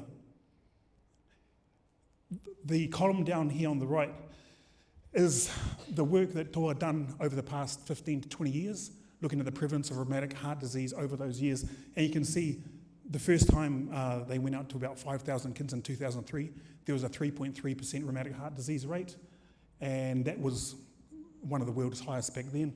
And it's fluctuated, 2008, 7.2, 6.7, 2009. You can see the numbers over that time. It's gone up and down, but it's remained. And 8% is the highest ever recorded. In Hehifor, it was 4.5%. And what we found in terms of the association or the link between scabies and rheumatic heart disease is those children who had scabies were 5.4 times more likely to have rheumatic heart disease. If they had scabies and impetigo, they were nearly 6 times more likely to have rheumatic heart disease. But if they had scabies, impetigo, and infected skin lesions, they were nearly 15 times more likely to have rheumatic heart disease, which is massive.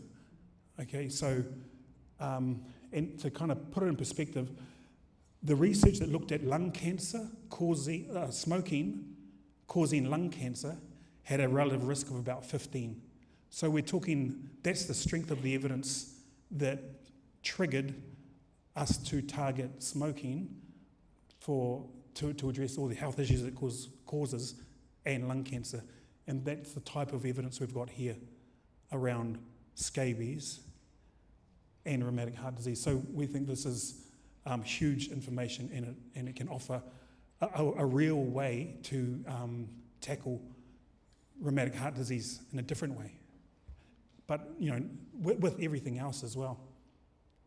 When we look at a population attributable risk, we found that it's 65%. So that means that if we got rid of scabies in Ewa, we would expect to see at least 65% of the rheumatic heart disease cases disappear. But we feel that's conservative because with scabies diagnosis, it's usually you miss cases inevitably, and if it's in a school, you usually got to treat the whole school. If it's in the family, you treat the whole family. So we think that if we got rid of scabies, we'd get rid of rheumatic heart disease. And so I'll flick on. So next steps, what we'd hope to do is be funded to carry out more work in Tonga, and we've spoken with our colleagues there who are keen to continue this. And ideally, we'd like to do a program where we eliminate scabies from Ewa, and we'd hope to see within 2 to 3 years that the prevalence of rheumatic heart disease will drop by at least 60%, but we think it would probably disappear. And if we'd done that and we established that, then we would prove beyond doubt that scabies is the primary cause of rheumatic heart disease. Thank you. Thank you very much, Gerhard. So we won't take any questions at this time because of the interest of time, but I think we will have some questions time at the end. I hope you don't mind. I'd like to introduce the next speaker. It's Dr. Elizabeth Holt. Pintang, 10 years of regional approach to ear and hearing care strategies in the Pacific region. Welcome. She's the co-director of the Indigenous and Pacific Ear and Hearing Care WHO Collaboration Centre based at the University of Auckland. Dr. Holt is a lecturer on the Master of Physiotherapy Practice Program, and Dr. Holt's research is focused on utilising population health approaches to improve the availability, quality and access to healthcare services both within the Pacific region and in New Zealand in physiotherapy and rehabilitation service and workforce development. Disability and physiotherapy, particularly sensory physical disabilities, global health, Pacific health and well-being, and otitis media and hearing loss in the Pacific population. Dr. Holt has worked alongside Pintang as as administrative and strategic support since its formation. Welcome and looking forward to your talk. Thank you. Malo, Dr. Kara. Pleasure to be here.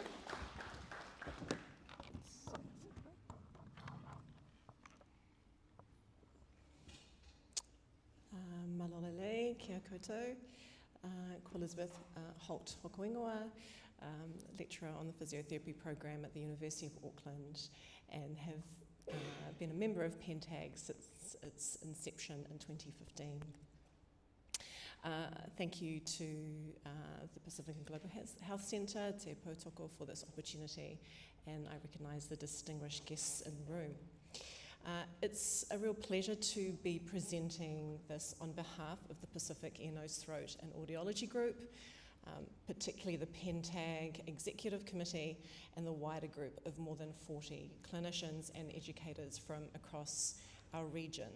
My presentation is focused on providing a high-level summary of the journey of PENTAG over the past 10 years, highlighting the key successes and the work also that is yet to come. I would like to acknowledge the vision of some wonderful key Pacific leaders who have supported this vision of a regional approach for ear and hearing care services in the region.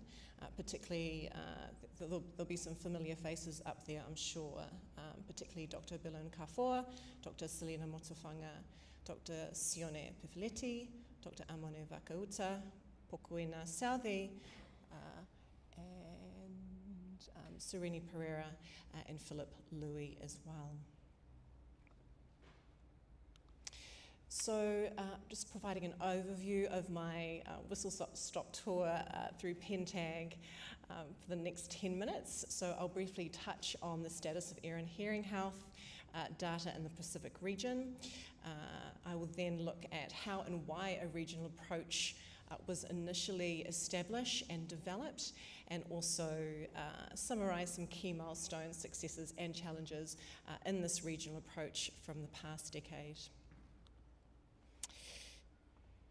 So firstly, a little bit of data on ear and hearing health in the region. So a lot of these figures are based on estimates and modelling, as data, population level data is so scarce, so the Pacific region is no exception. So there is a high estimated prevalence of ear disease and hearing loss within the Western Pacific region, and out of all the 6 WHO regions, the Western Pacific region has the highest prevalence of ear disease and hearing loss.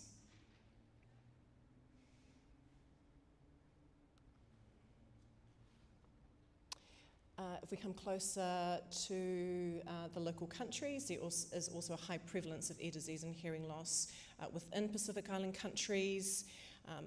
On the global scale, the Pacific Island nations do have the highest estimated prevalence of hearing loss. Again, this is modelling data. And it's estimated that hearing loss across the lifespan of Pacific Island peoples is around 25 to 30%. The majority of those hearing losses are in adults over the age of 65. Middle ear disease, such as otherwise known as glue ear, in New Zealand is a major cause of this disease burden later on in life, and is a major risk factor for acquired hearing loss in adulthood. There are some small prevalence studies that have come out of individual Pacific Island nations, the Solomon Islands, Samoa, Tonga, Fiji. These are all increasing as the research capacity, local research capacity is strengthening. And it varies greatly across Pacific Island nations, between about 8% to up to 35% we see in the Solomon Islands. But more population level epidemiological research is really needed in order to help support the development of clinical services. Difficult to read the slide, but in a nutshell, high prevalence of ear disease and hearing loss, and unfortunately not a huge number of healthcare workers and educational workers to deliver healthcare services, so really stretched, small sort of niche clinical specialty, but has huge opportunities in terms of public health approaches, so prevention of ear disease and hearing loss. As we'll see in the next few slides, this is where the efforts really have been placed in terms of preventing ear disease, particularly in children. So very few ear, nose, throat surgeons. There's probably about 6 surgeons that we know from across the entire Pacific region who have specialised in ear, nose, throat. We also have general surgeons who have upskilled in ear and hearing care. There is 2 audiologists in the Pacific, and there's no speech and language therapists, so the ability to support long-term rehabilitation, particularly in our children with hearing loss, is very limited. So on the back of these data, there was a united vision of a regional approach to try and support the delivery of ear and hearing care services by Pacific people for Pacific people. And the original vision really kicked off in about 2015, so about 10 years ago. We celebrate the 10-year anniversary this year. The SPC brought a number of Pacific clinicians together in Nandi for a regional meeting. And so under this leadership of Berlin K4 at the time and the Clinical Services Program in Fiji, a regional vision of ear and hearing care was developed. The initial people at the table were from a variety of Pacific countries: Samoa, Fiji, Niue, Tokelau, Tonga, the Cook Islands, Kiribati, Solomon Islands, Vanuatu, and Tuvalu. And from this meeting in 2015, a strategic plan was developed based on strategic vision and based on really Pacific values around service and workforce development. And the key areas in which our clinicians and educators wanted to focus on was understanding the data, getting more data, working out how to prevent otitis media in particular and noise-induced hearing loss, building local capacity for ear, nose, throat and service delivery, and also implementing a way to monitor and evaluate ear disease and hearing loss over one's life course. In 2017, the group reconvened again, and a revised strategic plan was developed, again becoming a little bit more focused around workforce development, more around coordination of services, both locally and regionally, working out how to engage better with communities, and also developing an ear, nose, throat and audiology hub within the region. So over the course of these 2 years, it really provided a really fantastic way to build collegiality across the region and across Pacific Island nations. And a revised strategic plan was developed from this 2017 meeting. So I'll just go through 3 key achievements before summing up.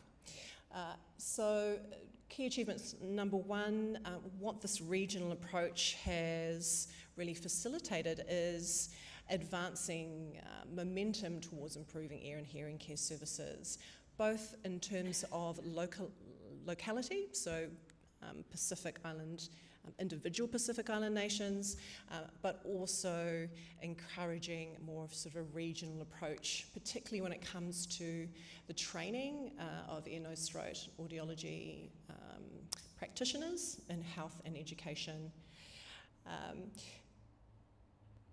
Pentag has also provided really a platform for Pacific regional representation at the global level, so our Pacific colleagues are included in the recent World Health Organization World Report on Hearing in 2021. The work within the strategic plan has been presented and endorsed by Pacific Heads of Health's meeting recently, and a couple of years ago led by Dr. Sione in Samoa, who is the president of Pentag. The organisation has been recently registered as an incorporated society in Samoa.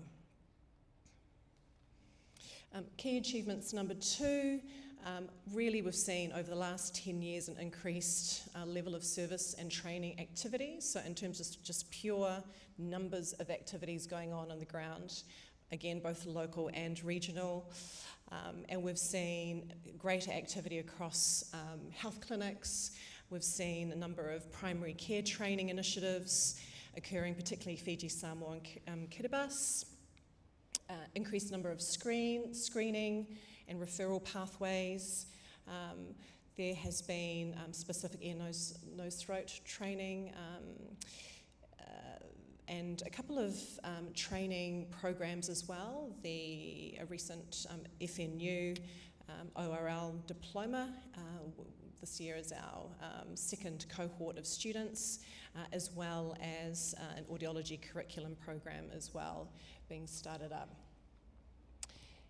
In terms of our third main achievement, really looking into the importance of research in the Pacific as well, and to inform service development. So we've seen an increased clinician researcher activity from across the Pacific, and also SPC supported and WHO supported situation analyses across the region. And my final slide, successes and challenges, sort of summarised, I think, within this particular timeline. Key successes can be summed up through this diagram. I think it encapsulates the momentum that it's built over the past, particularly the past 4 years. So we've seen increased collaboration across the region. 13 countries are included as members of PENTAG, and we're looking to recruit more members, and over 40 individuals are part of the group. It's strengthened partnerships, particularly across health and education, which is really important for particularly for our paediatric population. The registration of PENTAG as an incorporated society in Samoa, the ORL diploma through FNU has been a major development, and very much a public health approach to disease prevention, training of community health workers and health promotion. Challenges which are not unusual, I think, for us working in the Pacific. Sustainability of PENTAG is a real challenge in terms of funding. Sustainability of training programs, so currently we rely on volunteers from New Zealand and Australia to teach onto the ORL program, but we hope that in the near future our graduates will then turn into educators themselves. Retention of healthcare and educational workers is a challenge, and also resourcing as well. So malo e pito, and very happy to take questions either now or later on. Thank you. Thank you very much, Dr. I'll give Dr. Holt a hand. Thank you very much for your presentation. I think we will move on to our next presenter, and then we will take questions towards the end. Sorry, everyone, for my not so great timekeeper, but can we please have Denzel Siakia, please, to come do her presentation. So Denzel is going to be talking about Pacific Mental Health Series Samoa Tonga Tokelau Niu, and maybe she can introduce herself very briefly. Yep. Rather than reading from the biography that's a little bit long. Thank you. Thank you, Cara. Whakalofa lahi atu ke matolosi, maloilele, talofa lava, kia ora koutou, and malo ni. My name is Denzel Siakia, and I am the project manager for the Pacific Mental Health Survey. And I'm also a PhD candidate here at Waipapa Tau Matarau, and I just mentioned that you'll see later on. Today I'll be sharing some insights from the Pacific Mental Health Survey, and so far we've conducted this survey in Samoa, Tonga, in Tokelau just recently, and we're heading to Niue in August of this year, and that should conclude this Pacific Mental Health series. As you know, mental health and substance use are growing concerns in the Pacific region. This was addressed, as Professor Donald mentioned, this was addressed in the recent Pacific Heads of Health meeting in Nandi earlier this year. And then in 2011, the Pacific Heads of Health meeting, it was declared the top priority. Despite this, over 90% of people, it's estimated, over 90% of people with mental disorders in the region still receive no treatment or care. In 2022, the Polynesian Health Corridors Program, which is a program run and funded by the Ministry of Health and MFAT here in New Zealand, they commissioned the University of Auckland to lead a multi-country mental health survey to address this gap. Professor Sir Colin Tukitonga and Professor Judith McCool are the co-PIs for this study series, but we also have in-country study leads. So in Samoa, we had Dr. George Tuitama. In Tonga, we had Honourable Minister Siale Akawala. In Tokelau, we had Director General of Health, Ms. Sene Kirisiano, and Dr. Lameka Saleh. The objectives for the Pacific Mental Health Survey are generally the same for each of the countries. It's basically to measure the prevalence or determine the prevalence of mental disorders and psychological distress amongst the adult population, so those 18 years plus. To measure this, we have been using 4 main research tools. Here I'll mention that the tools weren't culturally validated or developed, but these have been selected as the best option for the survey by our expert advisory group, which is made up of Pacific mental health experts and clinicians. The survey is conducted in 2 parts, as shown here. So we have the screening tools, which include the WHO Happiness Scale, K10, which measures psychological distress, and audit for alcohol use. If a participant reaches a particular threshold, it is likely that they may also have a mental disorder. And so we have part 2 of the survey, which participants are invited to take part in, which is a diagnostic interview. And the tool that we've been using for this is the Mini. Each country decided which mental disorders they wanted to screen for. Some, for example, Tonga opted not to include the suicidality module, whereas Samoa did want to include it. The study has been cross-sectional and interviewer-assisted with national samples in each country. Tools were translated, if deemed appropriate, by the local research team and also culturally reviewed. Ethics approvals were obtained locally and also here in New Zealand through AREC. Data was collected using REDCap by trained local researchers, and many interviews were conducted by certified clinicians, either local clinicians or clinicians that we took over to the countries. We calculated this minimum sample size needed to estimate the prevalence of mental disorders and mental disorders with 95% confidence and give or take 2% precision. For both Tonga and Samoa, we met the minimum sample size, but we increased this so we could strengthen the reliability of subgroup comparisons. Samoa's survey was conducted in January 2023, and we surveyed 548 adults, with slightly more females than males, and the largest age group was 30 to 54 years. We covered all major regions on both Upolu and Sava'i, and for Tonga's survey, we conducted that in October 2023. It included 452 participants, 2/3 of which were women, and most were aged between 30 and 54 years. This may be reflective of when our researchers went out and did their field work during the day when some of our the fathers or the men in the home are at work. So that may be why we had more women than men. We covered all regions on Tongatapu, so town, Hihifo, and Hahake, and then we also did Vava'u. Here are some of the key findings for Samoa and Tonga. Both countries showed similar trends. Around 2% had depression, and GAD rates were low, generalized anxiety disorder. Tonga had slightly higher alcohol use disorder, and Tonga also had slightly higher number of participants who met the mini threshold. In both countries, youth and men were more likely to report alcohol-related symptoms. For Tokelau, Tokelau requested support for a national mental health study from PHC. And so the preparation phase was extensive with a couple key factors to note. One is the boat. So to get to Tokelau, you can only get there through a boat leaving Apia, and it's a 24-hour boat ride.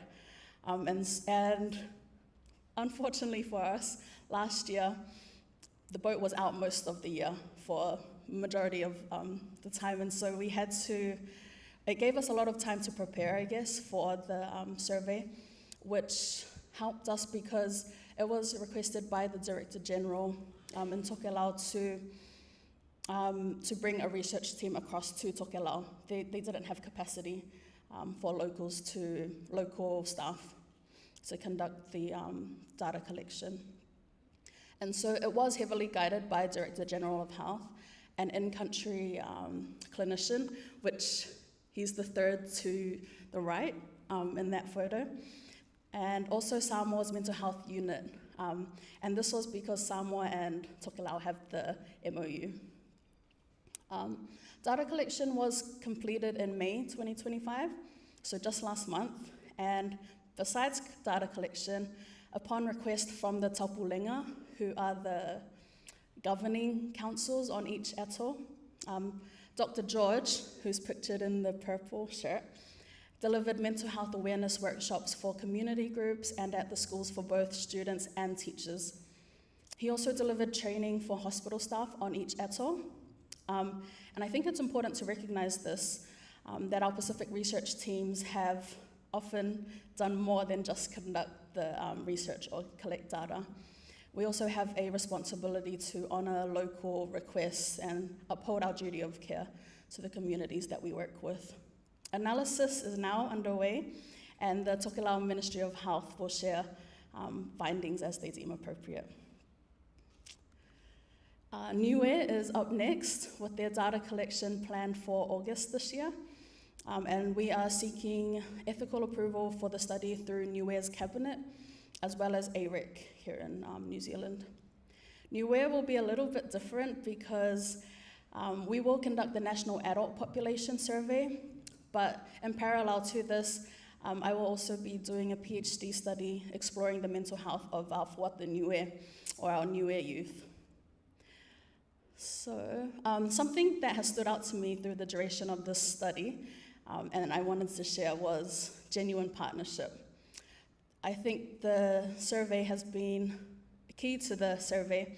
The survey's success has been genuine partnership. We have been co-designing and co-leading with each country. We have tried our best to follow Pacific data sovereignty principles, namely ownership, control, access, custodianship, and accountability. And by way of who we are as Pacific people who conduct research, we've been trying to uphold our Pacific research principles and values such as respect, reciprocity, integrity, and most importantly, for me, I think, is relationships. We have also focused on building local capacity and capability through training and infrastructure support, and with the aim for sustainable in-country-led impact. There, as you can imagine, with a regional project, there have been numerous lessons learned. Some of the key lessons for myself and the team have been the importance of strong and trusting relationships with in-country leaders and researchers, well-planned and executed coordination, ethical approvals, and cultural adaptation. Translation and interpretation of tools were critical, and I think one of the best examples of this for this study was our training in Tonga, which was led by Dr. Etu over there and AP Sione and Professor Jude. We went through each of the research tools with our local research team and made sure that the translation or the explanations that they would give for each question made sense for the local context. We implemented this learning in Tokelau's training, and that was heavily beneficial for the Tokelau team when they went to collect data.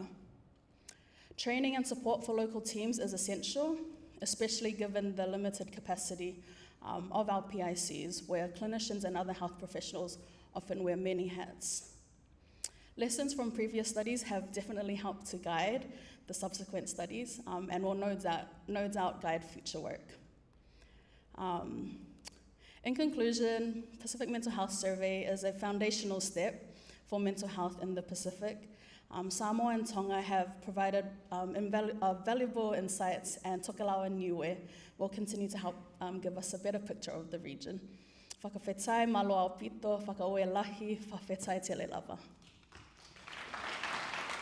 Thank you very much, Denzel, for that presentation. And we will leave the questions towards the end, if that's okay. Thank you. Now I'd like to invite our final speaker, friend and someone who I've worked with for a very long time, went to school together, university together.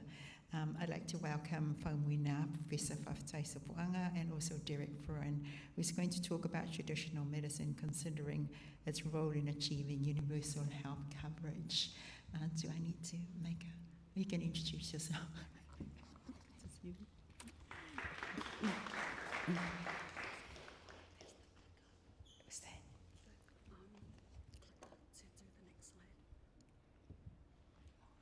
Lau whiong o nanuai, I note. What do I do? This is for you to do the next okay, slide. Sure. Lau whiong o nanuai, I listened to you and I note that there's about 8 minutes for this presentation. I will keep to the 8 minutes. Tulona yelpa ia, whāta whāole mo tenei, lea whio, ma le mamalo lo tātua o whia ilia. So malo soi fu manuia, malo le lange mama, kia rana, malo le lei, whakalawhalahi atu, malo ni Sambula Vinaka, namaste, Maori, hello, hello, Lageta, and a warm Pacific greetings to you all. Distinguished guests, note that we've got Lord Tangi, Den Te Wila, and all of our distinguished guests here, staff and students of our various universities here in New Zealand and in the Pacific who are here. Thank you for the opportunity. I will keep it very brief because I know it's been a long day for everyone. And thank you for the opportunity just to present very briefly on traditional medicine and its role in accessing primary care in our Pacific region, in our Pacific countries. This is not an area that is familiar to me, but I was invited to be a temporary WHO advisor to one of their meetings that they had in Hong Kong, I think last year. So I had to look up some information to be able to present what was happening in our Pacific region, and there was very little data, so I'm just going to present very briefly what I was able to find out. There were 7 Pacific countries that were represented at that meeting in Hong Kong last year. So one of the things that was really important was to the different definitions that we have in this space. Definition for traditional medicine, biomedicine, there is complementary medicine, and some people have put together traditional and complementary medicine, and others have put in TCIM, integrated medicine. So I think one of the important things in this space is for us to really understand what it is that we are talking about. In terms of the global context, so there's been some work that has been done globally, but also in the Pacific region with leadership from WIPRO. One of the things that I've noticed is that there is strong representation from the Asian countries, but not from the Pacific countries in this space. So they've developed a vision and a goal, as well as the various objectives that they have identified. In our Asia Pacific region, there's 1.9 billion people. And one of the things that I've observed is because we have a Pacific representation as director in WIPRO, there's a little bit more consciousness about Pacific when they have conversations. So that's been really, really helpful for us. When we look at the data, there is use of traditional medicine in New Zealand, as well as recorded number of Pacific countries. I was in an earlier meeting this year for the Samoa Ministry of Health, and of the 150 participants, I asked the question, can you put up your hand if you have never ever been treated with traditional medicine? Of the 150 participants, only 2 put up their hand. Now what that tells to me is that at some stage or other, most of our people have accessed traditional medicine.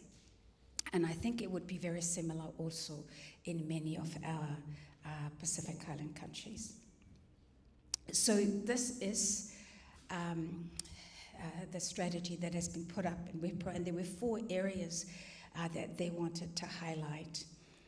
Firstly is to promote and define traditional and complementary medicine and embed them into national policies. Secondly, to strengthen context-specific mechanisms to ensure quality and safety. Thirdly, to promote documentation, research, and innovation for TCM services. And lastly, to improve the coverage and equitable access to T and CM services. So in our Pacific, when I looked at the information in 1997, in the Rarotongan Agreement, you know, they have Ministers of Health meeting every second year. And in these Ministers of Health meetings, they have agreements for our region. And in 1997, there were steps taken to incorporate the use of TM in health services where appropriate. In 1999, at the Palau meeting, there were some action statements on healthy islands to develop policies to support the proper use of TM, the use of selected local plants, and the mobilization of TM practitioners. So for the very first time, WHO held a forum about 20 years ago in Apia, and they have an Apia action plan to promote the use of TN. So the WHO brought together Pacific Island countries to put together a plan. And when I looked at the plan, I thought it was a very good plan, but nothing has happened of significance in the last 20 years.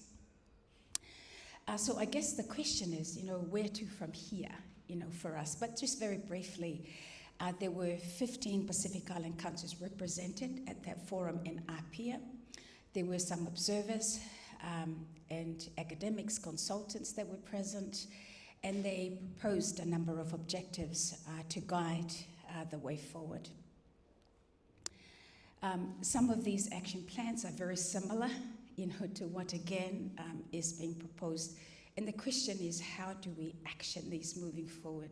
I was really very surprised when I went to that meeting in Hong Kong and just observed the huge advancement in China, in India, in Korea, that you could actually walk into a traditional and complementary medicine hospital in Korea, and it's just offered, you know, traditional medicine. So our Prime Minister, Fiume, and delegation went to China, I think it was last year, and from there they gave a directive to have a task force. So Samoa now has a task force to look at what we can do, but as you all know, the Parliament has been disbanded, so I'm not quite sure where to from here.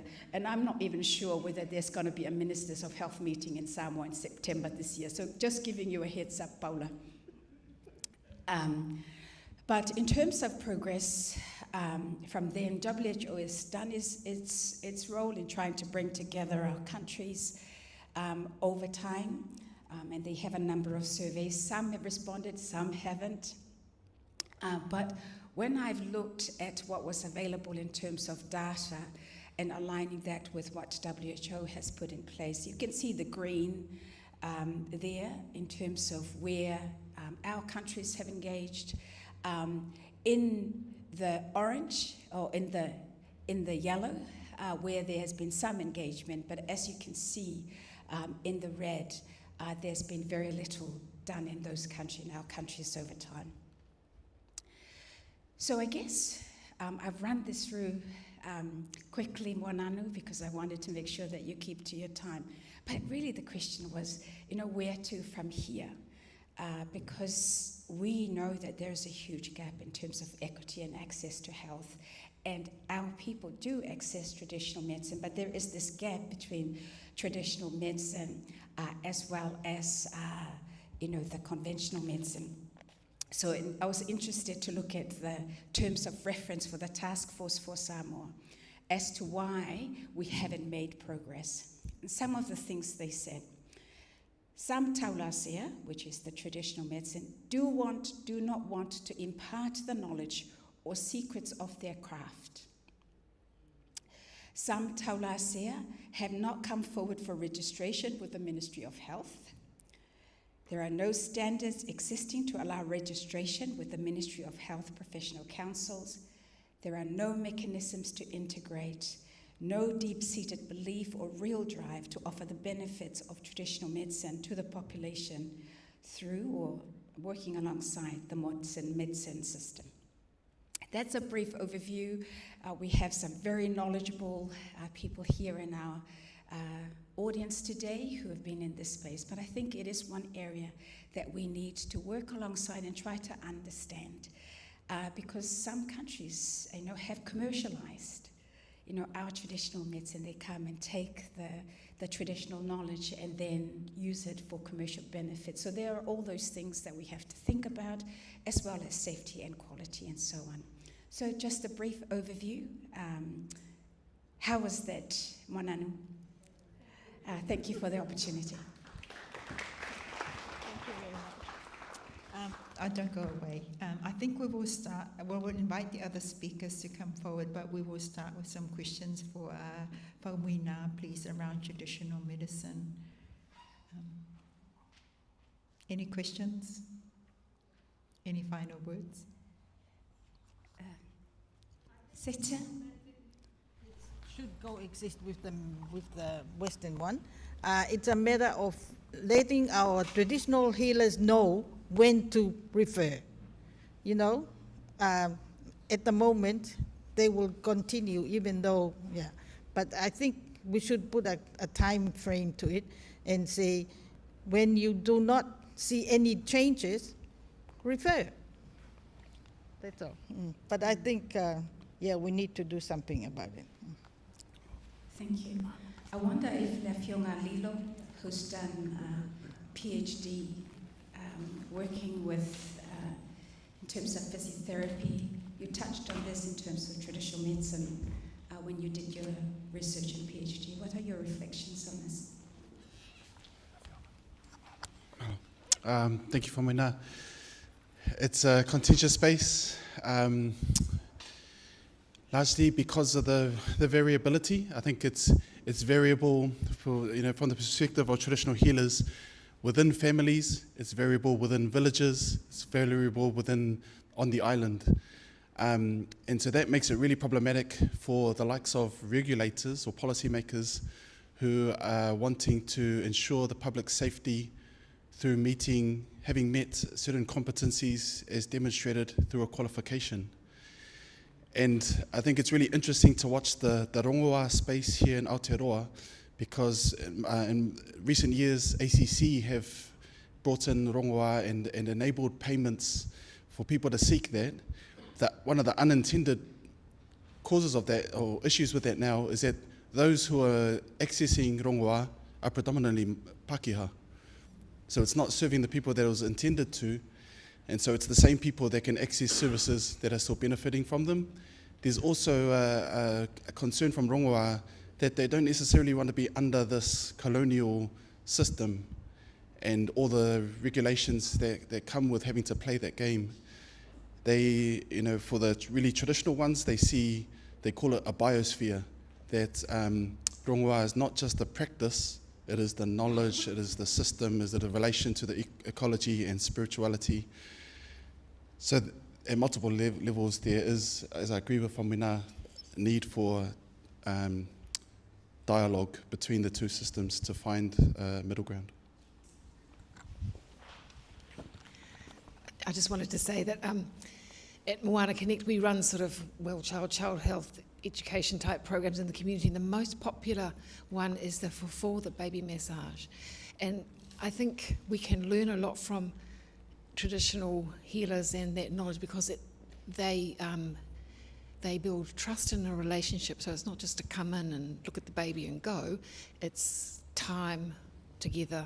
You know, it's really important. The other thing was when we were in the measles epidemic, you remember in Samoa, we had the fufu who would come and help us. You know, there was a wandering team, and we were able to go and access some traditional healing, and it was very good for stress and, you know, the trauma of it all. So I'm kind of supportive of incorporating it with safety as guardrails, as Seta said. Yeah. Yes, absolutely. That the sense of trust our communities do have with traditional healers, because they're there, they're visible, they spend time, and if they need them, you know, they can just go and find, and people know where our traditional healers are. But one of the concerns was around safety, you know, around having safety measures. I do remember the very first time, actually was attached to the pediatric ward in Samoa. The very first patient that I had was a patient that was brought in toxic, a child delayed coming in. So those concerns around best practice and ensuring that we can work together with our traditional healers to develop guidelines and when to refer and what to do. There's still quite a bit of work, but of course the government has to be in place in terms of setting rules and regulations. So I hope that we don't leave it for another 20 years to do anything about it, but that we're on a journey that can make a difference moving ahead. Thank you, Tai. I do have a question, if I'd like to go yet, around fufu, which is traditional medicine, and pregnancy.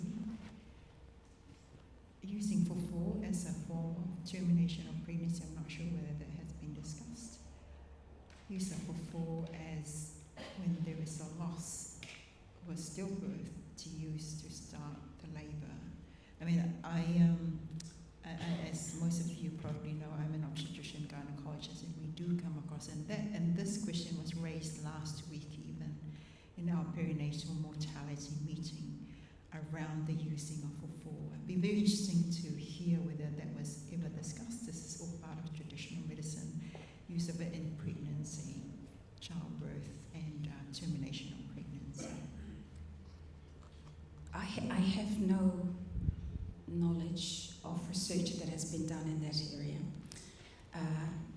I do know that growing up, anything from a headache to a tummy ache to a backache to leg aches uses fufu.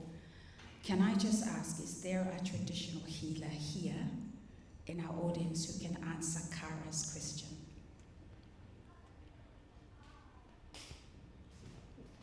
So we obviously need to have more of an understanding. I particularly know that I have had fufu for a number of different things, but in terms of navigating the way forward safely, we need to have some work in that area, and have the confidence of our traditional healers to share with us what they actually do. Because as Dame Te Wile has talked about, it's very useful for children, but what do we do, for in other areas? Because I know that in Samoa they have TBAs, traditional birth assistants, traditional birth attendants that actually use fufu when they're managing ONG cases. So I'm sorry I can't be more informative or provide more information for you for that. Thank you for that, Tai. I think we can let you go. Were there any other questions? Thank you very much. I give a hand of applause for all our speakers this afternoon. There were other speakers that others didn't have an opportunity. Was there around scabies, around audiology, and also mental health surveys? Was there anyone that had any questions for for those speakers, etc. Is the mic around there? Sorry, what was your, you didn't know about? Pintec, okay, you can answer that one. Maybe we need to get onto social media a bit more. Yep, we've been around 10 years, some very dedicated clinicians and educators. But maybe a bit more work needs to be done in that space. Sister, do you have any suggestions? We know about it. What do you mean by awareness programs? Awareness, there's so many Go different to the awareness. different groups and tell them about Pintec. Yeah, we see the ads on the by the ear people, but not from Pintec. This is the first time we've heard of Pintec. Okay, there's a challenge for you. Thank you very much, Dr. Hall. Yeah. Anyone else before we let I think there are other people waiting to come in. Any other questions? Gerhard. Lord Tangi, do you have any questions for Gerhard around the scabies in Tonga? No. Thank you. I sit there listening. Thank you very much for all the speakers. Now, these traditional healers, I'm a surgeon. I'm from the science area. And I was up here in that meeting of the WHO that tells you how long I've been around. And it was a good meeting, good plan. And then we went to our respective countries. The traditional healers are causing more problems. And because of so many problems that we face in the ministry and in the hospital, we actually haven't had good time to sit down and talk about traditional medicine. Personally, I believe the way forward with traditional healers is try to make them partners. They have a role. I mean, Paulo was a young doctor in Tonga, and I said to him, look, just look at all the mastectomy that I have done over the last 6-7 years. Talk to them, these ladies, and see when they learn something. To my big surprise, I got a fellowship in sales reading. I thought that everybody trusted me with their breast cancer. To my big surprise, Paula came up with the findings that over 90% of all these ladies, they went around traditional healers before they ended up with me. All right? So I sit there, and that's what my thinking over the years. It's difficult, but if we can make them as partners instead of competitors. You see, these people in the Pacific, they go to the traditional healers, they take something with them all the time. Some bit of food or gifts in return to the session they have. And some of the sessions totally useless. But there's the trust. When they come to see me, they don't pay anything, they don't give me anything. You see? But they relate the fact that they feel obligated as if that session is more important to their health or their condition than coming to see me. But this is the challenge in the Pacific with the traditional healers. I mean, I've been to Shanghai and see the traditional medicine hospital. It's quite amazing, but it's a challenge. But in your generation, as young doctors, you can make the traditional healers in the Pacific as partners. But at the moment, they are competitors, and some of them are causing more problems. Thank you. Thank you very much, Losing. I think that's, we will end it there. I think that's a really good note to end it and help us think through. And I will now hand over to our MC. I think it's your time now. Thank you very much. And one more Just applause for all our speakers and everyone here today. Thank you. Whaptai te le lava, malo apito to our panel. Tulo watu ho egi pa mo e kakai whono. We're just going to have a quick little break while we wait for the rest of our guests to come back, and then we will close up our polokalame this afternoon. Another reminder that Sir Colin Tukuitonga will be giving his inaugural presentation this afternoon here at 5:30. Lima Nakaloko, 5:30 rather. So everyone is invited to that. But please continue the talanoa. And we have our Sa Māori coffee here. We've got some refreshments still available. And then after that, we'll continue on. Me taki maata.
Just inviting you all to please find your seats as we wrap up this last bit of our porokaramo. Once again, if you know your colleague is still in some of the other sessions, please send them a message on WhatsApp and ask them to come back and join us here in the Whale.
If you can find a seat as we slowly close off our polokalame.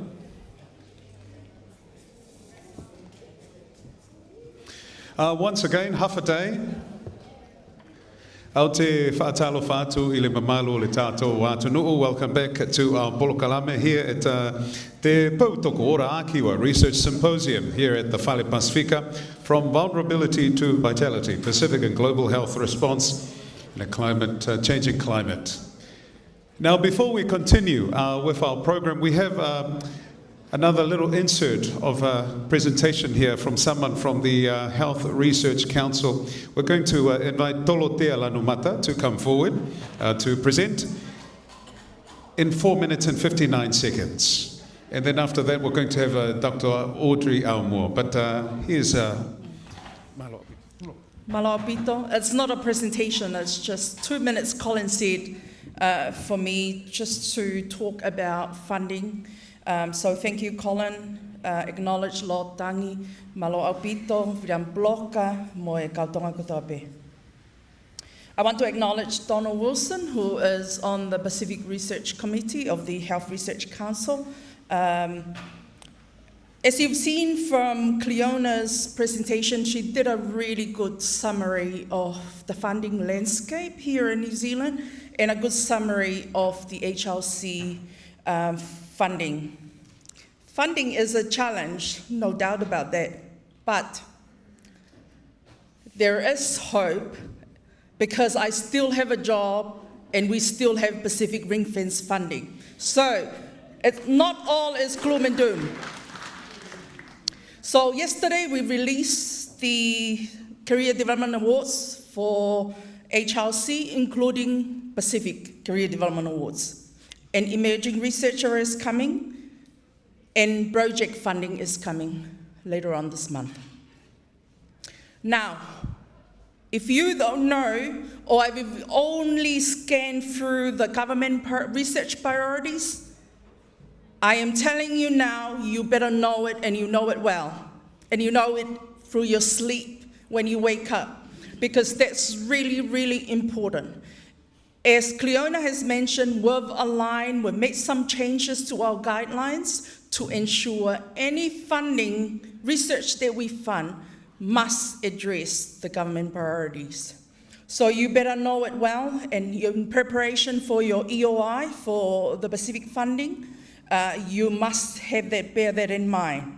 Second thing, impact is really, really important. Your pathway to impact and the research that you're doing is really critical, as Ashley mentioned earlier today. So those two things are really critical because we need to show that the money that government has given us are addressing the government priorities. I just want to, someone asked research about Roma earlier today. I just want to say that I haven't seen it coming through HLC research. There's been 2 research that were funded, and that's Julia Ioane, did some research around mental health, and Jemima Dia touch on Roma when it comes to mental health, but not Roma as a research. We haven't seen it. And I think that's really, really important. You all know that this is done a lot in the Māori research space, but I haven't seen it in my time. Definitely, we haven't really funded it at Health Research Council of New Zealand. So I would encourage that type of research to come. That's all I need to say. If you have any questions, you can see me after. I'll be around. Malo pito. Malo pito tolotea, and I'll see you for some funding for my Tesla, which is of high imperative concern to my next door neighbour. In other news, Samoa will go to the poll in August 29, FY to the I. That wraps up our news. It's now 11 minutes after 3. We were supposed to wrap up at Tolu Nakaloko, but we are just running a little bit late with our polokalama. But as they say in Otahuhu, c'est la vie.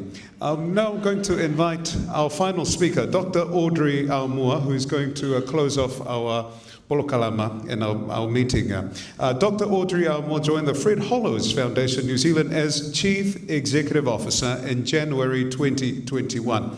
As a Pacific woman of Fijian descent, Vinaka, Dr. Aumua has focused most of her career as a public servant on improving the livelihoods of Pacific people and communities, working in more than 20 countries in the Pacific. Her passion has always been in public health, workforce development, and supporting sustainable solutions for the communities she serves. There's much, much more, but let me tell you, she is a very, very lovely lady, hardworking, and she joins us right now. Dr. Audrey Aumua. Vinaka Vakalevu.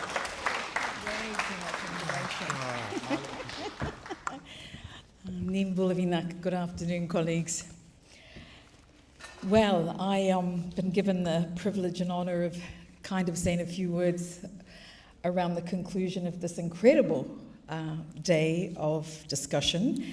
Let me first of all just acknowledge the distinguished guests, Lord Tangi, Dame Te Wila, and our international guests who are here,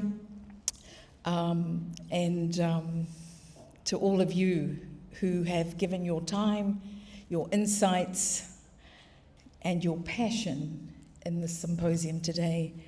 I'd like to also acknowledge the efforts of the organisers, Dr. Colin, your team, Rawini, Dr. Jude, thank you. It's been a fantastic day of deep, deep discussion and insight, and this place has really been a true, meaningful exchange.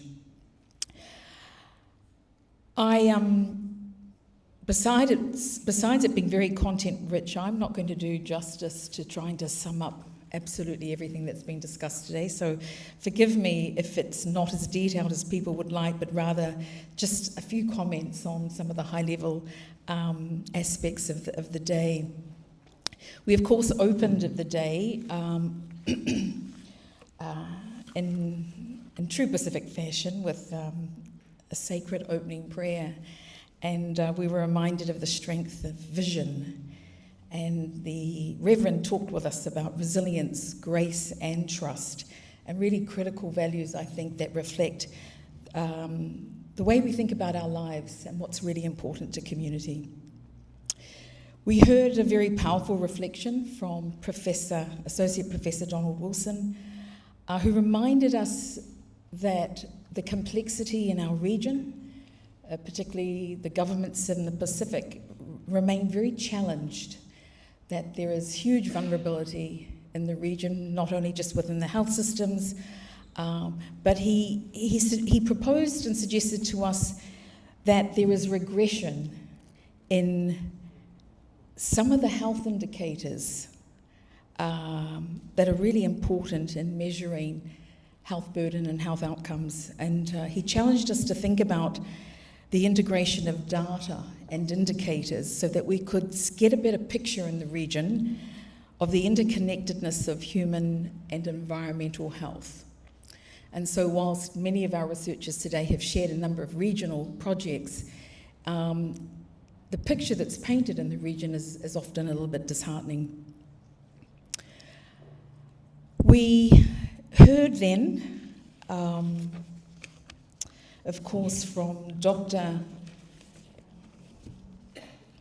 Professor Cleona, and I'm so pleased to hear from the HRC representative that all is not doom and gloom, because I thought Cleona really painted a gloomy picture of the way the New Zealand research landscape was moving towards, not only from a funding perspective, but also from a science prioritisation perspective. And whilst she painted a picture of this nature, I think she also highlighted there were huge opportunities. And I was reflecting as she was talking that often in resource constraints settings, particularly for Pacific communities, they're not the most important aspect of our work. We have achieved huge amounts of change and progress, even in challenging resource settings. And so whilst there's a few of us in this room who will remember 25 years ago sitting in a room up at the Health Research Council advocating for our very first Pacific Health Research Fund. And this was a research council for this country that hadn't even invested $1 into brown population health. And so when I think about that landscape and particularly the picture that was painted today, I think, it's not such a bad thing. We're a really amazing, resilient sector, and much can be done. But there are strategic opportunities, I think, when there are resource constraints, because it creates opportunity for us to work differently and better. So we moved on after tea and had a fantastic presentation by Karina, who is still here, I hope. And what an incredible accolade for us to have a girl of the Pacific as Director of Public Health, really holding one of the most important public health legislative roles in this country. And whilst the data she presented was important, and we continue to grow the evidence base of what it looks like in New Zealand, the challenge, I think, is really how we're using that data to improve public policy interventions. And I think maybe that should be her next presentation, wherever she might be. So we're good at collecting the data, we're good at translating the information, but maybe it's not actually, in the end, delivering on a public policy response. We then heard, of course, from Sir Ashley, and thank you for facilitating really an entertaining but really important conversation with both New Zealand research leaders, but also leaders in our region. And it was so interesting to hear about how they're translating research into their own service delivery work. And I was just saying to Sir Ashley now, he used the concepts of trust and hope. And immediately when he started to use this language, I thought, this is not very scientific. But in actual fact, he just said to me, yes, they are, because it is about how do you create trust, capability, and hope in research and science environments, because this is what our communities so desperately need. And I thought that was a very nice way to shape that particular conversation. So we, moving on, we then heard from the morning through to some of the concurrent sessions, several key themes emerged that I think are really worth holding close. The urgency of addressing non-communicable diseases, infectious diseases, and mental health in the Pacific context. The threat of climate change and how it touches not just the land and the sea, but well-being, culture, and identity. and the strength of Pacific-led research grounded in language, relationships, spirituality, and community voice. We saw some incredible brilliance, I thought, across the work streams, and I couldn't help but think, again, you know, some of us are old enough to say 25 years ago, there's no way you could have held a research symposium and had 30 presentations grounded in real Pacific-led, researched and delivered presentations. This is quite a magnificent setting to be able to reflect back and to see this achievement. And I thought, although I didn't get to all the various work streams, I did get to read some of the abstracts, and there were researchers exploring the role of traditional medicine, ancestral wisdom, youth initiatives, breaking new ground in health promotion and resilience. And some of the projects were very inspirational, and they reached across, of course, many disciplines and borders, and voices that were really bold and rooted in purpose. And I wanted just to acknowledge the young researchers who really coveted this platform today, and to acknowledge and to congratulate you.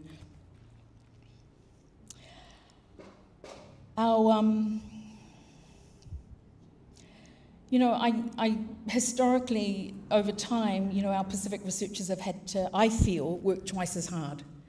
One, to validate not just their data, but their place in the research community. And I think people, maybe like myself and Colin and others, even you, Jude, have seen that journey over 25 years. And many Pacific health researchers in this country, you know, the likes of Sitaliki, God bless him, and even Malakai is here. And, you know, today I really thought a lot about Dr. Semesi Maiai and Dr. Leo Pino Foliaki. Visually, they kept coming to my mind as pioneers, as frontiers in Pacific health, asking these questions 25, 30 years ago. They would not believe that we are starting to get some answers today. And that, for me, was really such a visible part of my assessment as I was sitting in the audience. So I do believe that researchers, our researchers, have had to work really hard, not just to validate their data, but their place in the research community. And many of them began their work in times when health systems did not understand or actively excluded the perspectives and lived experiences of our people. And yet, despite these challenges, a generation of Pacific scholars, clinicians, community leaders, and educators have risen. In this room is a good example of that. And they've started to carve out pathways, I think, where none have existed before, and have started to build a research workforce that is grounded really in service, relationships, and really deep cultural insight. The launch of the SIDS report, I so loved that. And the young woman from the Caribbean, thank you for coming all this way. God bless you. You know, as a regional public servant for a very long time, I really recognise the lack and paucity of data for small island developing states. Such a challenge. And to see some of those statistics about the lack of research, the lack of information, the lack of publication, and you know, our leaders are really struggling. Both from a climate perspective, but also, you know, the levels of vulnerability that exist within these nations. And so it was so really good. And so congratulations. Fantastic piece of work. You know, many of our researchers, of course, have not risen up in well-resourced settings. They haven't come from, you know, well-resourced labs or perfectly designed systems, but often in settings where the value of evidence-based decision-making has not really been respected. And so when I think about the small island developing states work, I'm really, really delighted to see that sense of achievement. So where do we go from here? I'm rambling now. We leave, I think, this symposium not really with answers neatly boxed, but with sharper questions and deeper connections and a renewed sense of responsibility. You know, for many, many years we used to say in the Pacific health sector, we need to build this waka, We need to sit this waka on an ocean and find our sense of direction. Well, I'm sitting here today and think very much the waka is built. And the paddles are in our hand and the ocean is waiting. That is the imagery that came to me today. So I want to say, it's our time to continue to commit to sustaining this momentum. We want to be publishing, we want to be partnering, we want to be mentoring, and to continue to challenge the evidence base of the systems and the data so that we can continue to serve our communities better.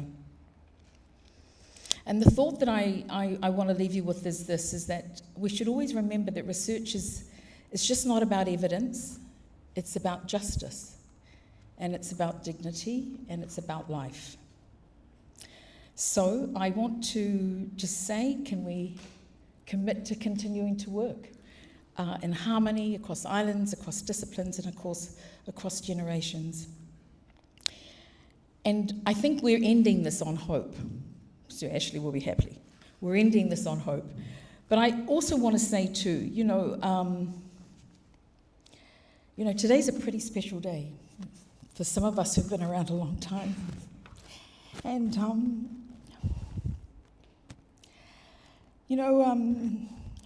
30 years ago, we really championed Colin and others in this room. There were times when we really had to advocate for Pacific health in this country. We couldn't convince policymakers, we couldn't convince the systems. No one wanted to give us money for research, did they, Tuila? And yet today we celebrate this incredible room full of researchers. And I thank you for proudly presenting this work. But it's such a special day also because Colin gets to do his inaugural presentation. And how incredible is that he gets to stand here in the midst of all of you with all this incredible research, insight and intelligence. And after 40 years of advocacy of his career, he gets to see this result. So I thank you. And to you, Colin, God bless.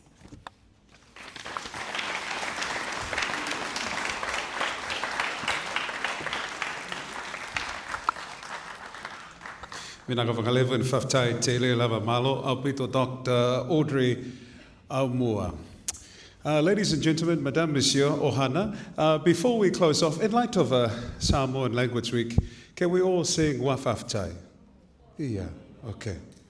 Wa whawhetai, wa whawhetai, wa mali e matai mai.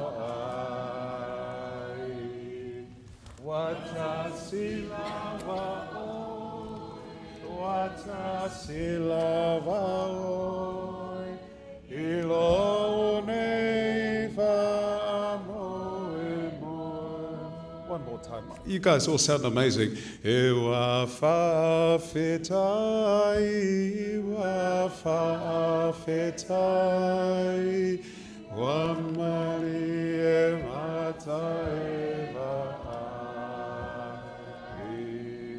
E wa tasi lava o, e wa tasi lava o, e lo nei whaamoi.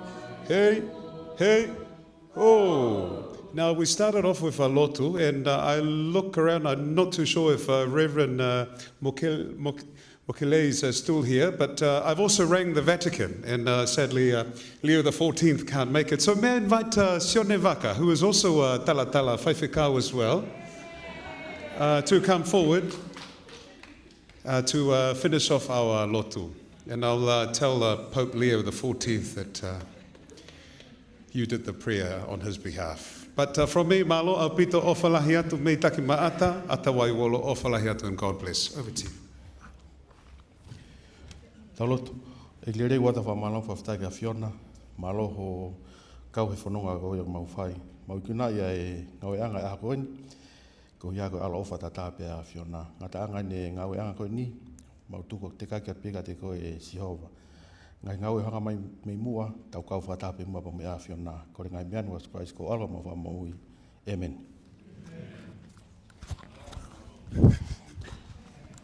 Thank you, Your Eminence. We're going to have a quick break now, and you're more than welcome to join us at 5:30 for Professor Sir Colin Tukuitonga's inaugural presentation. But malo apito once again. Grazie mille. Au revoir.